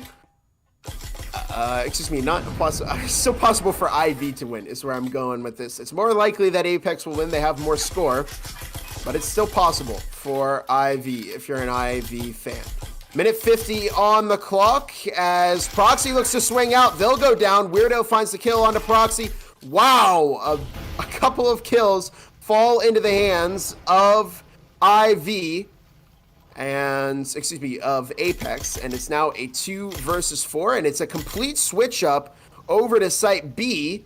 Weirdo and Luna both pushing up as Ivis looks to get that EMP planted, and if you're Swift and Gizmo, can you take space and respond here to Apex? I don't know. As Swift goes down, it's up to Gizmo. And Gizmo will also go down. Ivis drops the double kill and makes it 6-1. It's match point for Apex. Yep. A solid job for Apex here, coming out 6-1 in map number 4. We're headed to a map 5 at this pace, Martini, but we've also seen plenty of 5-1, 6-1 curses in effect. When they do get to this stage, it can be sometimes the hardest to hold on. And obviously, Apex have done it before. They did it map 2. They were close in map 3. So I don't think it's something that that's hitting them yet, but I'm curious what you think here. Yeah, no, I mean, that was a pretty solid round coming out from the Apex players there. 3K pretty early on against those IBNA players. A switch up halfway through Apex, which I thought was kind of surprising, right? When you get that many picks on a site, most of the time, I feel like you say, hey, we're winning this site. Let's keep it going. Let's keep going and pushes all the way through. But Apex made a pretty interesting call there to go for the switch up. But I think that was good. It kept IBNA having to play on their toes there, even with them already having the disadvantage. And as we saw, that side was totally clear, allowing Apex to just walk in and get the plant off and be fine to go at that point. Little drone work coming in here as IV try and rally in their final moments. A little huddle for the last round, but they are inevitably succumbing to, and it's a real interesting way of playing the game. But we'll see how Apex do on their push. Obviously, this team locked in, focused every map, no matter where they are. But they've been doing a great job of challenging this IV squad. And 2 minutes on the clock as IV rotating over to site A here. Weirdo making their way through cafeteria as Luna over in... I don't remember the name for that room, but Proxy finds the opening kill onto Blaze. They could stay in this. It's a long road ahead for IV, but, you know, if they can win enough rounds back-to-back, they can still find success here on map number 4. And they're probably, you know, if we do go to that map number 5, again, it'll be that IV pick. So we'll see what happens. A minute 10 on the clock as the wall opens up to site A. And Proxy, Keisha, looking to make their move. Only a minute left on the clock. Luna over in the door in what could be the final round here, but Apex are taking a lot of time. They're down a player. They need to get that EMP planted, and they don't have it in the site yet. Maybe go for the switch up onto B, but I'm not quite sure. Yeah, we'll see as we do get into it. The push from the Apex squad coming through here, round number 8. And IV definitely pushing in. The Arl shining in these late stages here as Gizmo tucks to the back line, and down they go. It's map number 5 that we are headed to. And IV having a tough time against Apex in the midpoints here, but we'll see if it is really as much as they say about the server, Bob, because I'm not so sure. I think that when we get to what could be map number 5, what is going to be map number 5, and it's IV in their comfort zone, Apex are still going to come out strong here. So I'm excited for it. I'm excited for our map 5 decider. And hey, what a better place to be at for the NA Grand Finals, Martini. It's where we want to be. We love to have these big final moments here. And I mean... Yeah. I mean, we went to 5 maps, right? We went to 5 maps. We got to see some great gameplay coming out from both Apex and IVNA here. I'm curious to see what map choice is made in this final map. It's going to be the map that IVNA gets all the choices on. You know, they are the favored team here. They have, you know, both teams are now tied at 2 maps each. So this is going to be the tiebreaker map. So it's going to be a huge, huge decision, you know, on the weight of IVNA, but actually, never mind. I think we do know what it is because it is. There's only one map left. Yeah, I think it's gonna be. You asked for it, Martini. I think it's gonna be Skyscraper to decide this best of 5 grand finals. I'm pretty sure. Know, I love Skyscraper. I know it's like it can be annoying sometimes, but it's a great testament to what team can really break down a defense, right? Because it's such a defensive sided map. You got to learn how to break down these defenses, mix things up, and kind of work things out in your favor. We've seen it happen before. We've seen teams, I think it was like Acer or maybe Formula 3 in some of the earlier seasons where they destroyed teams on, you know, the offensive side of Skyscraper. And that was definitely one of the most defining moments to me that I know people always say, oh, it's a defensive sided map. I'm like, I get that. It might lend itself to that, but this is a competitive gameplay, right? You got to figure out how to break these teams and beat them. Yeah, I'm excited here for Skyscraper. It looks like IV likely to be starting on defense as well, Bob. So that's going to be a nice point for them to be coming in off of a tough loss on map 4, where they can ideally bounce back here, refocus into that defensive pistol round on Skyscraper again. Like Martini's saying, a place where arguably you have the significant advantage out the gate. This is it. It's for all the marbles. Heading into the last map. For everybody who's been concerned about the ping, this is the IV pick. They have been home for the final seed here. So if they lose this map, you can't blame it on the ping. That's the bottom line. We're on a fresh slate. I mean, you could essentially say that all of the other maps at this point didn't even matter as we enter our final map here. It can go to overtime. We're not going to have a tie, so we'll see. Both teams have those original rosters, and it could go either way, and I think we're almost just about ready to start here.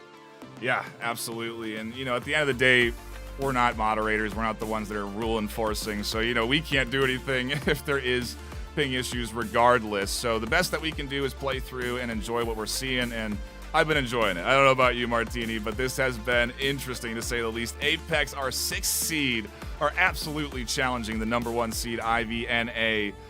Right. Across the board. I'm looking forward to Skyscraper, and we don't got to wait any longer. It's happening. It's Ivy on defense. It's Apex on the attack, and it's Skyscraper for map number 5 in the NA Grand Finals. Yeah, I think we knew we were kind of in for a longer game here when we saw, was it overtime, I believe, on map 1? That feels like forever ago at this point. So we saw Apex play pretty well already against the IVNA folks. So I knew that this is going to be a good back and forth. And that's why originally I said I expected this to go into 4 maps. I did not foresee 5 maps here because I didn't think it was going to be over in 3. I wasn't expecting something like that. I expected these teams to be fighting it out until the very end here. And that's what we're seeing. We're going to 5 maps that we've been here for several rounds. Fatigue is going to be a big deal now. The mental game of these teams is going to be a big deal now. And obviously on top of all of that, actual performance in the game is going to be a big deal here. Yeah, they're going to have to shake what is arguably a pretty rough map there on the mental front. And I'm curious if they'll be able to, because Apex seem locked in and ready to go for map number 5. And Gizmo tucks into the corner, and a nice aggressive opener for IV. That's one way to kick things off, show them that you're here to fight. And Luna with a quick refrag. That drone likely giving away info. Back and forth we go as Kazakh scoops up another frag to keep things in favor of IV. And so far, defensive pistol round going IV's way. And Blaze looking to bring it through the lower lounge. Drone scoping out the competition. Blaze will find Kija as we enter a 3v3.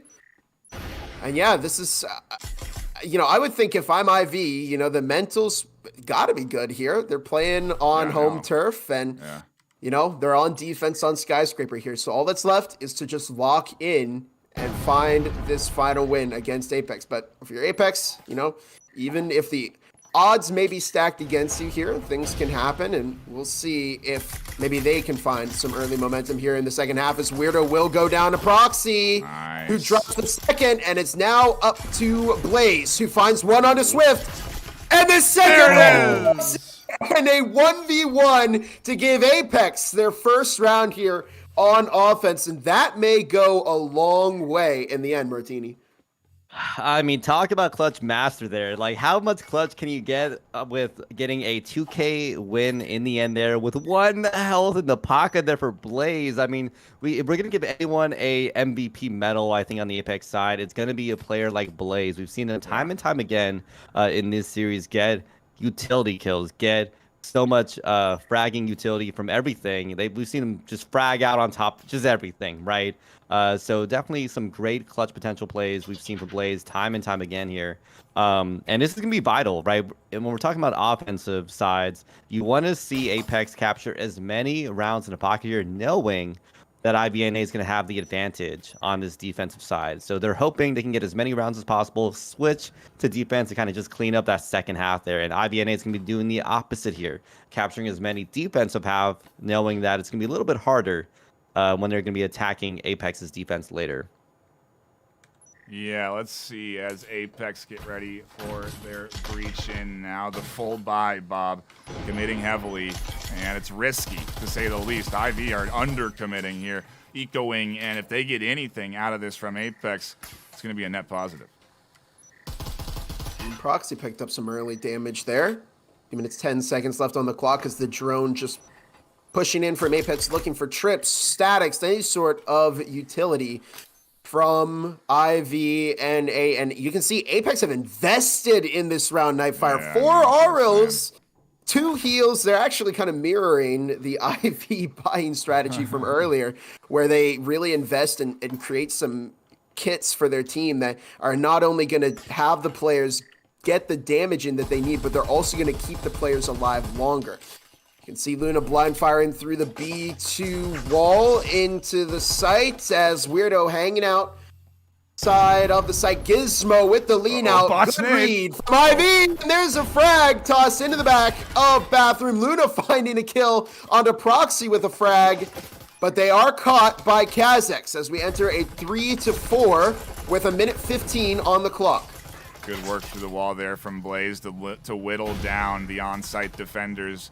But Apex are getting low on HP as Blaze and Ivy are barely alive, holding on by a thread. The health syringe goes down in Lightronic's hands from a nice peek up from Kija. Blaze hits the wall bang, and a great prediction there. A good read from those shots that came through there as we ping back and forth into a 2v2, but definitely in favor of Ivy on the HP bars. Now 45 seconds. Yeah, if you're placing Ivis, what do you do here? I mean, you're going up against two Spectrals, but that doesn't mean a whole lot. Ivis is actually able to get their health back up. So is Blaze. The healing syringes. I completely forgot that they bought those. And yet here we are. Now they're able to top their health up. And suddenly it looks like things could shift back in favor of Apex here. However, we see Ivis open up the window. Swift pushing in. May catch Blaze. They will catch Blaze. Ivis is going to look to catch the refrag. And they don't. And they're pinched. And Swift will drop 2 kills to make it that IVNA tie, as we're starting to see the defense thrive a bit more on Skyscraper. That hurts, Martini, for the Apex squad because they went big into that round. They sent it with that buy, and it all goes back into IV's hands. Well, at least 2 orals do. I think they had 4, so they couldn't even carry through all the investment that Apex put in. Yeah, that was a huge gamble. I think Apex decided, hey, we got the first round win. Let's go all in. Let's go all in, force this into a round 3 with us getting the win there potentially. But I mean, they took so much chip damage there, as we saw in the end. I think both Apex players essentially waiting to heal from the syringes. They did have them, luckily, but it might have been a bad call. I think I think what they were going to go for was potentially a switch up. But they probably did a time check in the end there. It was 30 seconds left in the round, saying, hey, we can't do the switch up to the other side. We got to commit to this one at this point. And, you know, unfortunately, it just didn't quite work out for them. Blaze had a rough entry there, did not detect one of the IVNA players. They got knocked out themselves, unfortunately. Then Apex, the last player there, just getting pinched by the last 2 remaining defenders. I mean, it was a tough one. IVNA doing a pretty solid defense, and now coming out on the way better end now. Yeah, Apex are hurting. They're going full eco, Bob. Nothing getting bought this round, and this one's going to be near impossible, in my opinion, for Apex to lock in with the current economic disparity. Maybe a frag or immolation will net them something, but then it's going to be the hero play if they can scoop anything up off the ground. And we're talking at this level, if you do have a player go down, your teammates are pretty quick to grab those rifles and redirect them so that they can't be utilized against you, as Kija finds 2 quickly. Opening for Apex, to say the least. Excuse me, Ivy, I'm getting too many teams confused now. Kazakhs finds the kill onto Blaze, and yeah, you know, you said it would be almost impossible. I was gonna say something clever, a keyword, almost, and you know, Apex could do. No, it was, you know, against IVNA here. You know, they're still dropping kills with their rifles. Kija found 2 immediately, and you know, when you have those Spectrals, it's hard to come back. That's just the reality of it. Ivis hanging off of the window on Skyscraper. Martini, question for you here. Do you save? Is it worth it? I personally don't think so, because they'll be able to buy some rifles, but what about you? Probably going to buy an upcoming round. You know, you get your first loss, second. Electronics might have a go at it. Less than a minute on the clock. Oh, they could get a Marui. If they could get a free rifle and a heal off of this round, oh, it might actually be a little bit worth it. Wow. Lightronics is going for the smash and grab, and they break open the proximity alarm. I think they're actually going to try and push this and maybe just destroy a little economy, because they're going to be able to buy rifles next round anyway. But the heal, Martini, you could at least save the heal here and bring in an extra heal into the next round. But 30 seconds on the clock. You know, there's not a whole lot of time here. You're playing against 4 players. Do you make the call to just turn around and save the rifle? I think you do. I could be wrong. I was just going to look to have a go. They find Kija, actually, but Kazakhs will catch the refrag, and it's up to Lightronics. And now I think we're seeing the saving play. There's only 10 seconds left on the clock.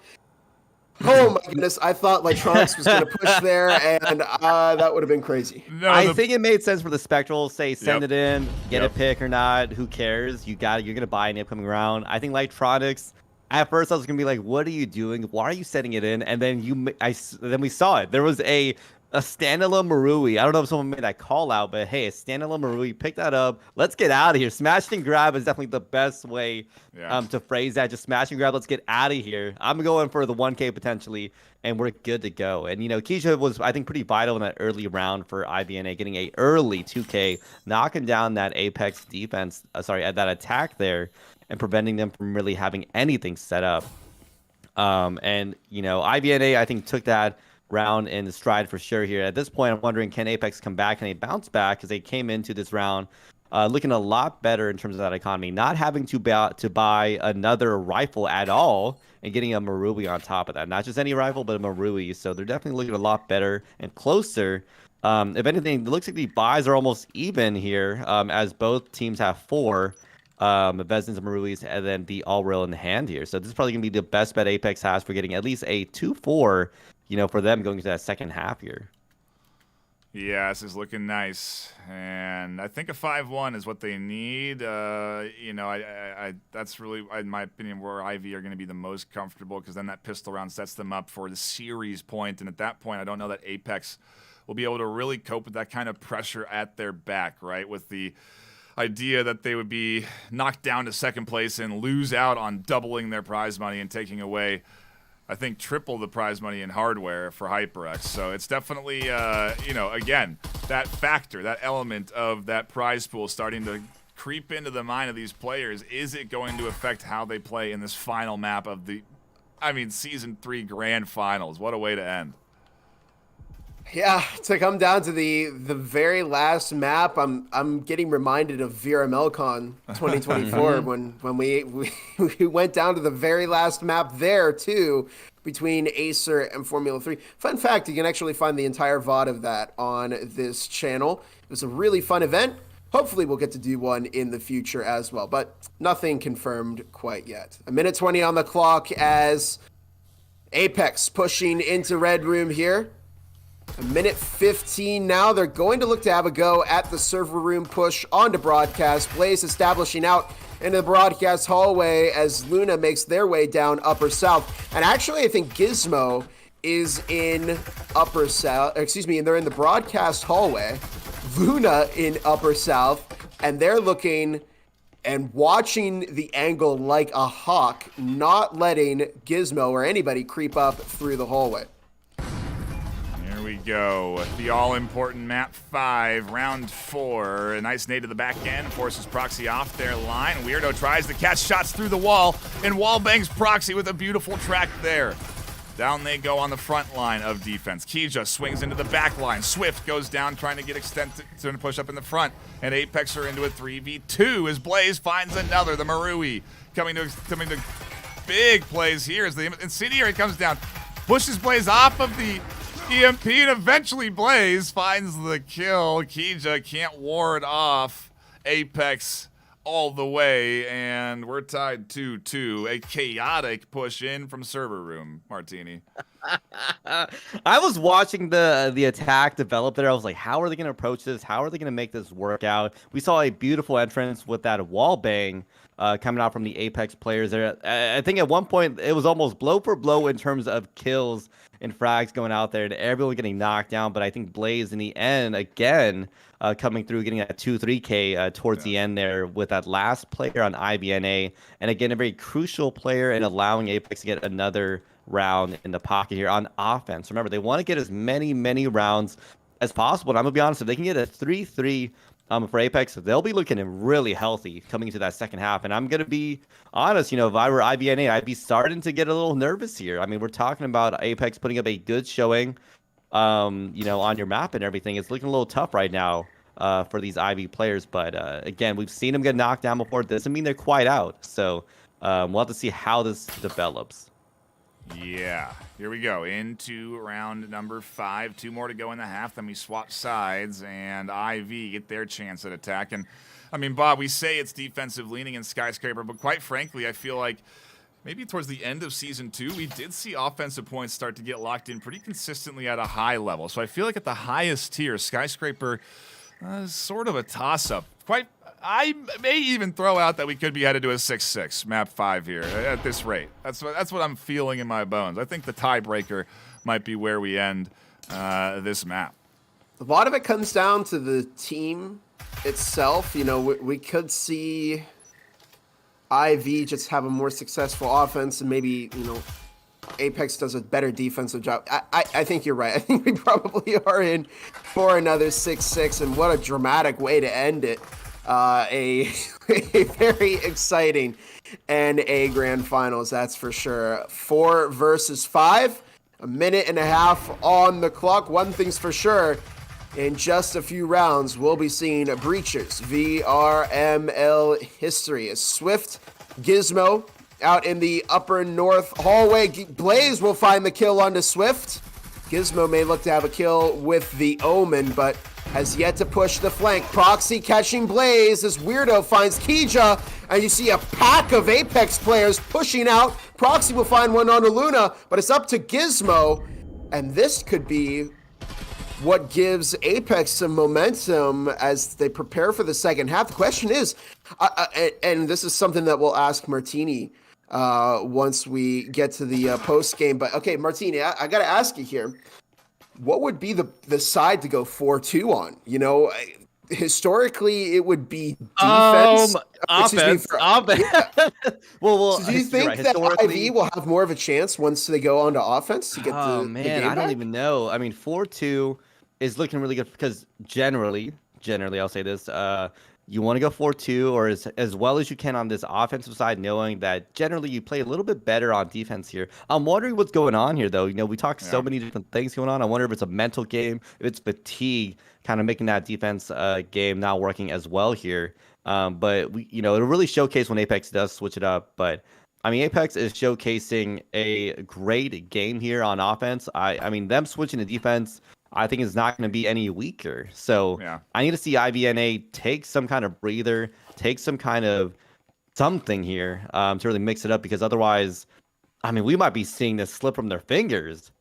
Yeah, it's definitely something that they do not want to see happen here, but that was a real coordinated effort coming in from Apex. They locked it in on that push, and I just love to see, to your point, Bob, that pile of Apex bodies all just roaming together up to that site. It's good solid coordination, and that's what you need at the highest level in order to get the wins. We'll see if IV can bounce back on defense, take it 3-3, but again, I think we're headed to a 6-6. I think the 3-3 is happening here, and then we're headed to a 6-6 tiebreaker for this map. So you think we're seeing ties all around? Well, that'll be interesting. We'll see. It's the best case scenario right now. If we're talking halftime strategies, is 4-2 for Apex. I'd give them a lot of momentum heading into their defensive half. Best case for IV, still the 3-3 tie on the table. Like Nightfire mentioned, Keisha pushing out. Oh no, nobody watching as Keisha collects 2 kills, and we'll see if Nightfire can predict the future too. I feel like I'm the only one here who can't predict the future. Martini's done it. Nightfire might do it. And Baluna finds the kill onto Kazax. A quick bounce back from Swift as Proxy now takes out Lightronics, and it's up to Ivis in a 1v3. Oh, I got catching one on a Gizmo. Looking for 2 more here as that wall bang almost finds Swift's head. Just dipped past it. Ivy pops back out, catches good damage on the Swift, doesn't put any through the wall as Swift tucks in against the bomb to avoid those shots through it. And a big rotation coming in. Ivy trying to swing around to the side of Proxy. Swift pushing up, and the duo going to try and swing together, utilize their numbers, maybe even allow the plant to come through. Yeah, the plant's in. Now they're going to swing out. There's one. Looking for 2. No, can't find it. Ivy survive, and it's a 3-3 half. I know people call Ivis the bottom frag, and they're just the droner on Apex, but come on. That was a good attempt from Ivis there. They nearly had that on a Swift, and, they played the numbers advantage. If you have the numbers, play the numbers is kind of the common theme that's been here. But all things considered, Martini, Ivy survived heading into the second half. They survive and they're not quite out there, because I'm gonna be honest, that switch up, that first kill towards the end there, I thought I thought we might have seen a 4-2 from Apex, and I'm like, no way. Like, if 4-2 from Apex coming into the second half would have looked so different there. But Keisha also, again, vital in getting some of those early 2Ks, when that Apex attack was developing here. And I think that's what Apex is kind of missing up here. Several times, it seems like Keisha is almost reading these teams on knowing on when to approach them, when to let them breathe. And that's almost like one of those ideal roamer plays, right? Knowing when to make those engagements, because that's one of the hardest things as any roamer will ever find out is when to make the engagement. The timing is just so difficult. Too late, and looks like half of your team is gone. Too early, and you just gave them a free kill there. So Keisha definitely doing some great jobs there. But you're right. This is 3-3. This is tight. This is as even as it gets. And I'm loving this for the last map, by the way. This is perfect in a part of the script. Yeah, no kidding. It's a heck of a back and forth here today. For those just tuning in, this is the 5th map in the best of 5. Map 1 went to IV, dominant fashion 7-1. Map 2 went to Apex 7-3. Map 3 goes to IV 7-5. Map 4 to Apex 7-1. And now here we are into our final map of the afternoon, and where ultimately rounds don't matter. The winner of the map is all that matters, because the winner will be crowned Season 1 NA champion and come away with over 2,000 in cash and 1,000 in hardware. We're here on round 7. We're in the second half, and we're starting to wind down to the end of our North American Grand Finals. Weirdo and Proxy right on the other side of the wall from each other as IV prepping for the Site A push, and actually Weirdo got in their own head and swung. They could have taken out Proxy, but it doesn't happen. Swift finds the kill onto Weirdo. Gizmo pushing around through the bathroom hallway as the Ensign is tossed, and so much space has been given up to IV that I think they might get completely shut out over here on Apex. Yeah, this is looking real nice for their attack as the EMP goes down and everyone gets picked apart. Luna's going to have a real hard time retaking in a 1v3 right now on site. Where's Lightronics to help? They're outside for some reason, somehow, as they're trying to vault out onto Keisha, getting over-aggressive on the push there, and Proxy finishes things off. A dominant pistol round, just like they did at the start of last half, though, Bob. So we got our Martini. So we got to remember the pistol round doesn't tell the tale of the rest of the half. Yeah, I don't know. Like, you're right. Is this maybe just a side difference here where both teams just really hold it down on this attack here? As Ivy got that first one. But I gotta say, I think it might have just been a bad call defensively by the Apex players. I don't know if you noticed, they had several extended roamers. I think it looked like it was only one person really actively defending that one side, which tends to get pushed, a good amount too. It might have just been a bad defensive call made there. I don't think it's a side difference. I don't know if it's a pistol round thing. I don't know if it's a momentum switch up. I honestly do think it came down to just a bad defensive call, and it just didn't work out for them, as they had really deep players away from where the enemy might be attacking. Here we go into it. Round number 8. IV versus Apex for the grand finals of Season 3. Cash and prizing on the line, and it doesn't get more intense than this. It doesn't get more high level than this. As Luna breaks the window, Gizmo's like, what? Why? How did that happen?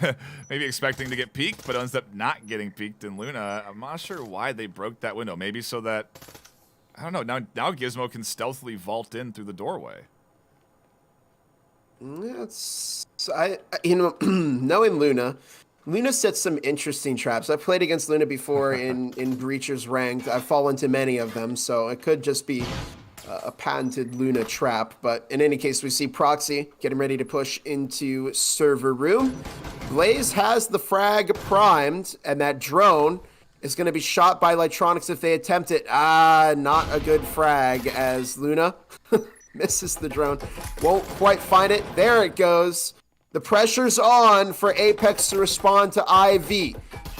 And we see Proxy picking up a bit of damage. I want to say that came from their own teammate, but we'll find out soon enough. 1.5 minutes on the clock.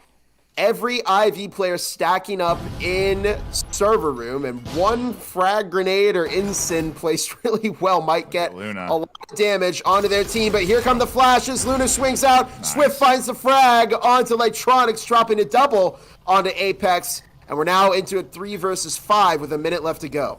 Ivy are starting to lock it in, Bob, as their offensive half is starting to look good. 5 alive to the 3, to the 2, to maybe the 1 if they swing. Oh no, their own incendiary slows them down on their advance.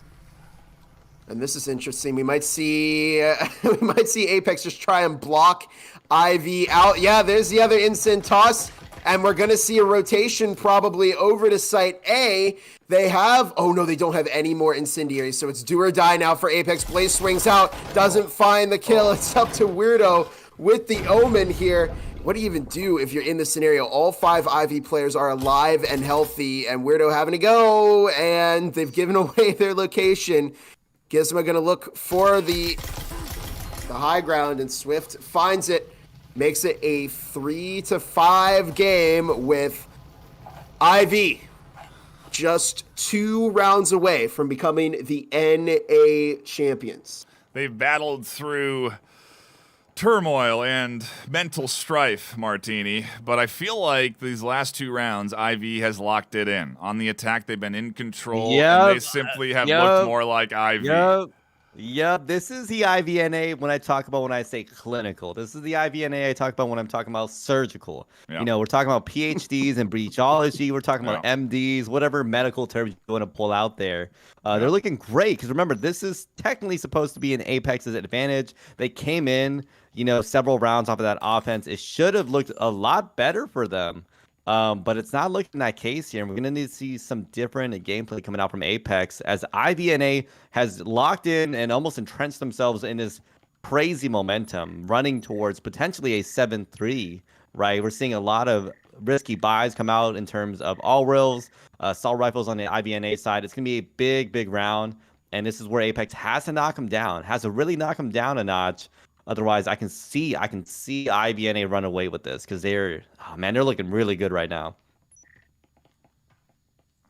They're locked in, Bob, as we dive into round number 9. This IV team has the pedal on the gas as they continue to get aggressive on their advances. No slowing them down, not even when Apex is full bot. Not even when incendiaries and grenades come drifting into their location as Swift tucks in and survives somehow the barrage.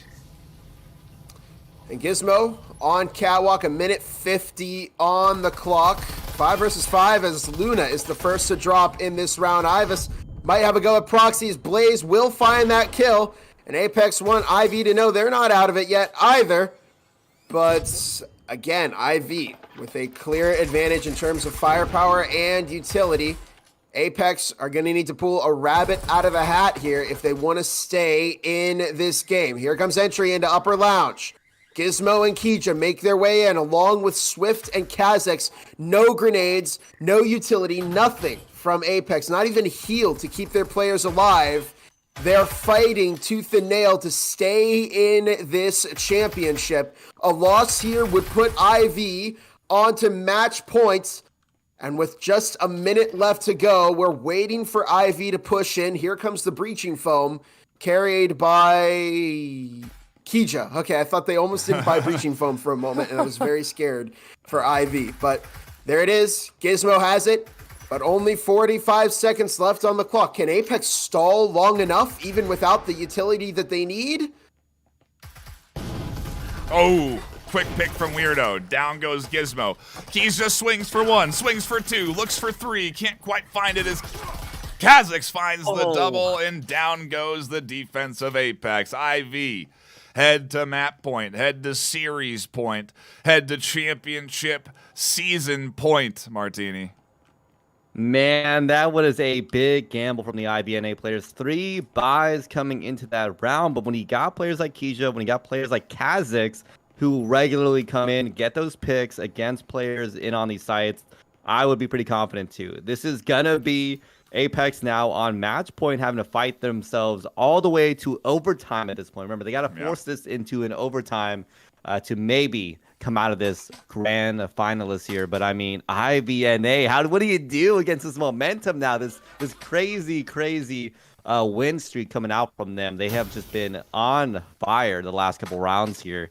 We got to see some crazy stuff come out from Apex. We got to see either IVNA make some bad mistakes, in order to allow Apex to get another round in the pocket and allow this game to continue playing here. I'm almost inclined to wish that IVNA does lose because I want to see this go to overtime. But at the same time, IVNA has been playing for this win.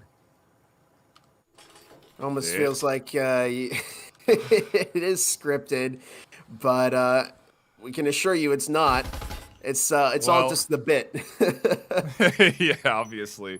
We have no control over the outcome, but it's certainly fun to think because it certainly feels like it is with how intense this best of 5 has been. The drama it has developed into and is now potentially going to end with an IV victory. Regardless of anything, IV are locked in here. They've got control of the economy, and it's really do or die for Apex every single round from here on out. Obviously, they need to take this to the tiebreaker, and I think I called tiebreaker early, so we'll see if I do see it in the future, or if IV are just going to continue to dominate their way through their offensive half. They're going to dominate their way through their offensive half. Weirdo is down to 1 HP as everyone alive from IV pushes in, and they're going to take the championship. No, Weirdo stays in, finds one. No, there it is. IV are our champions for North America in Season 3. The North American champions, we are in an IV era, Martini. We have finally reached that point.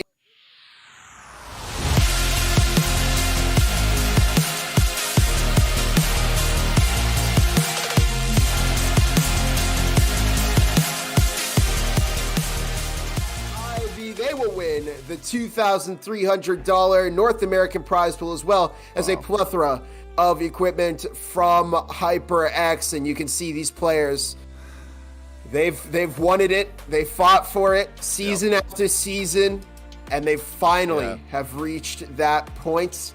And to Apex's credit, they put up a very good fight against IVNA, but overall, very solid series. I can't believe we're here, Martini. It's Season 3 done and dusted. We have a first, a second, and a third place, and there's no way this is who you thought it was going to be at the start of the season. At the start of the season, I wouldn't have said that. I think the favor, at the beginning had still been Acer or F3, both top-tier teams coming off Grand Finals.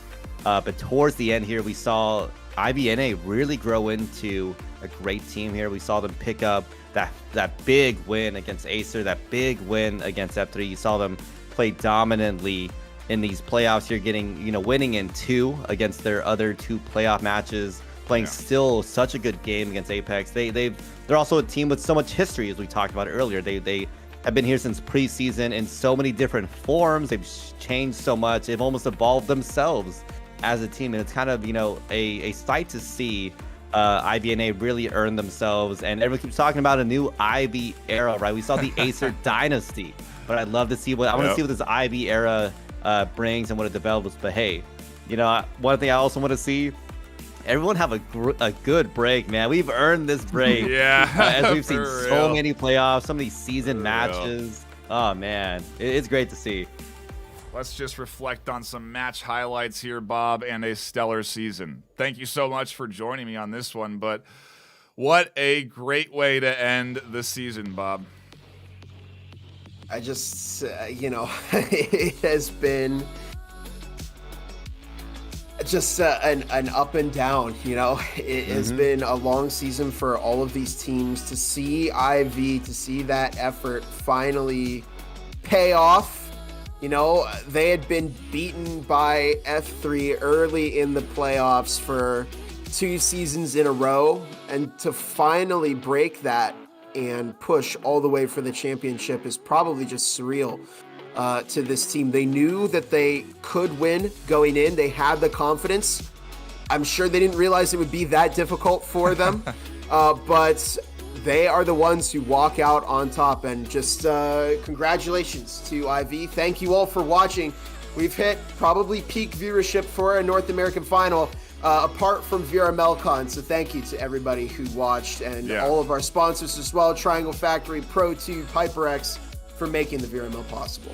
Can't forget, of course, the Exclaim merch. If you want to memorialize this season, you can grab the Season 3 shirt live right now for NA and EU.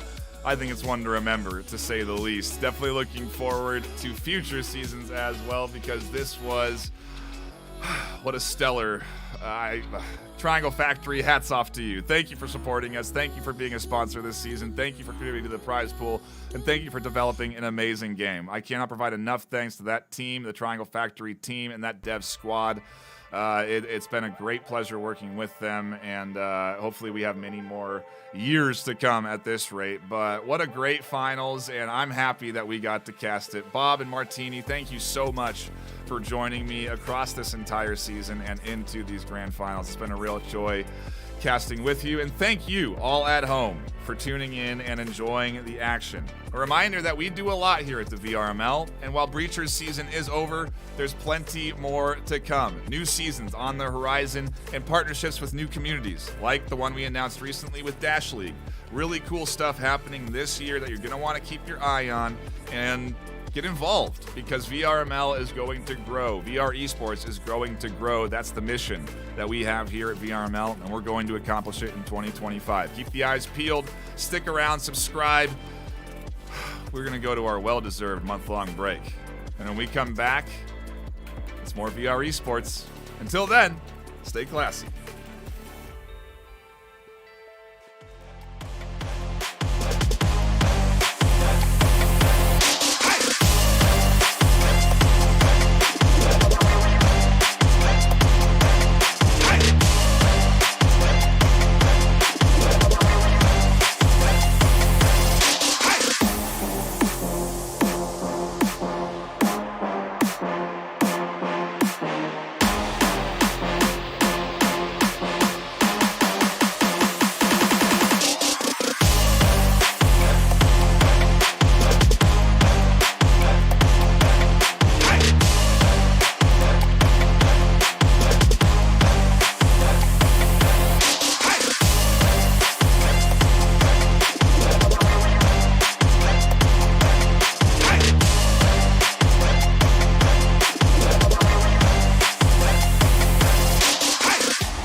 VRML is brought to you by Helga, the esports manager, Triangle Factory.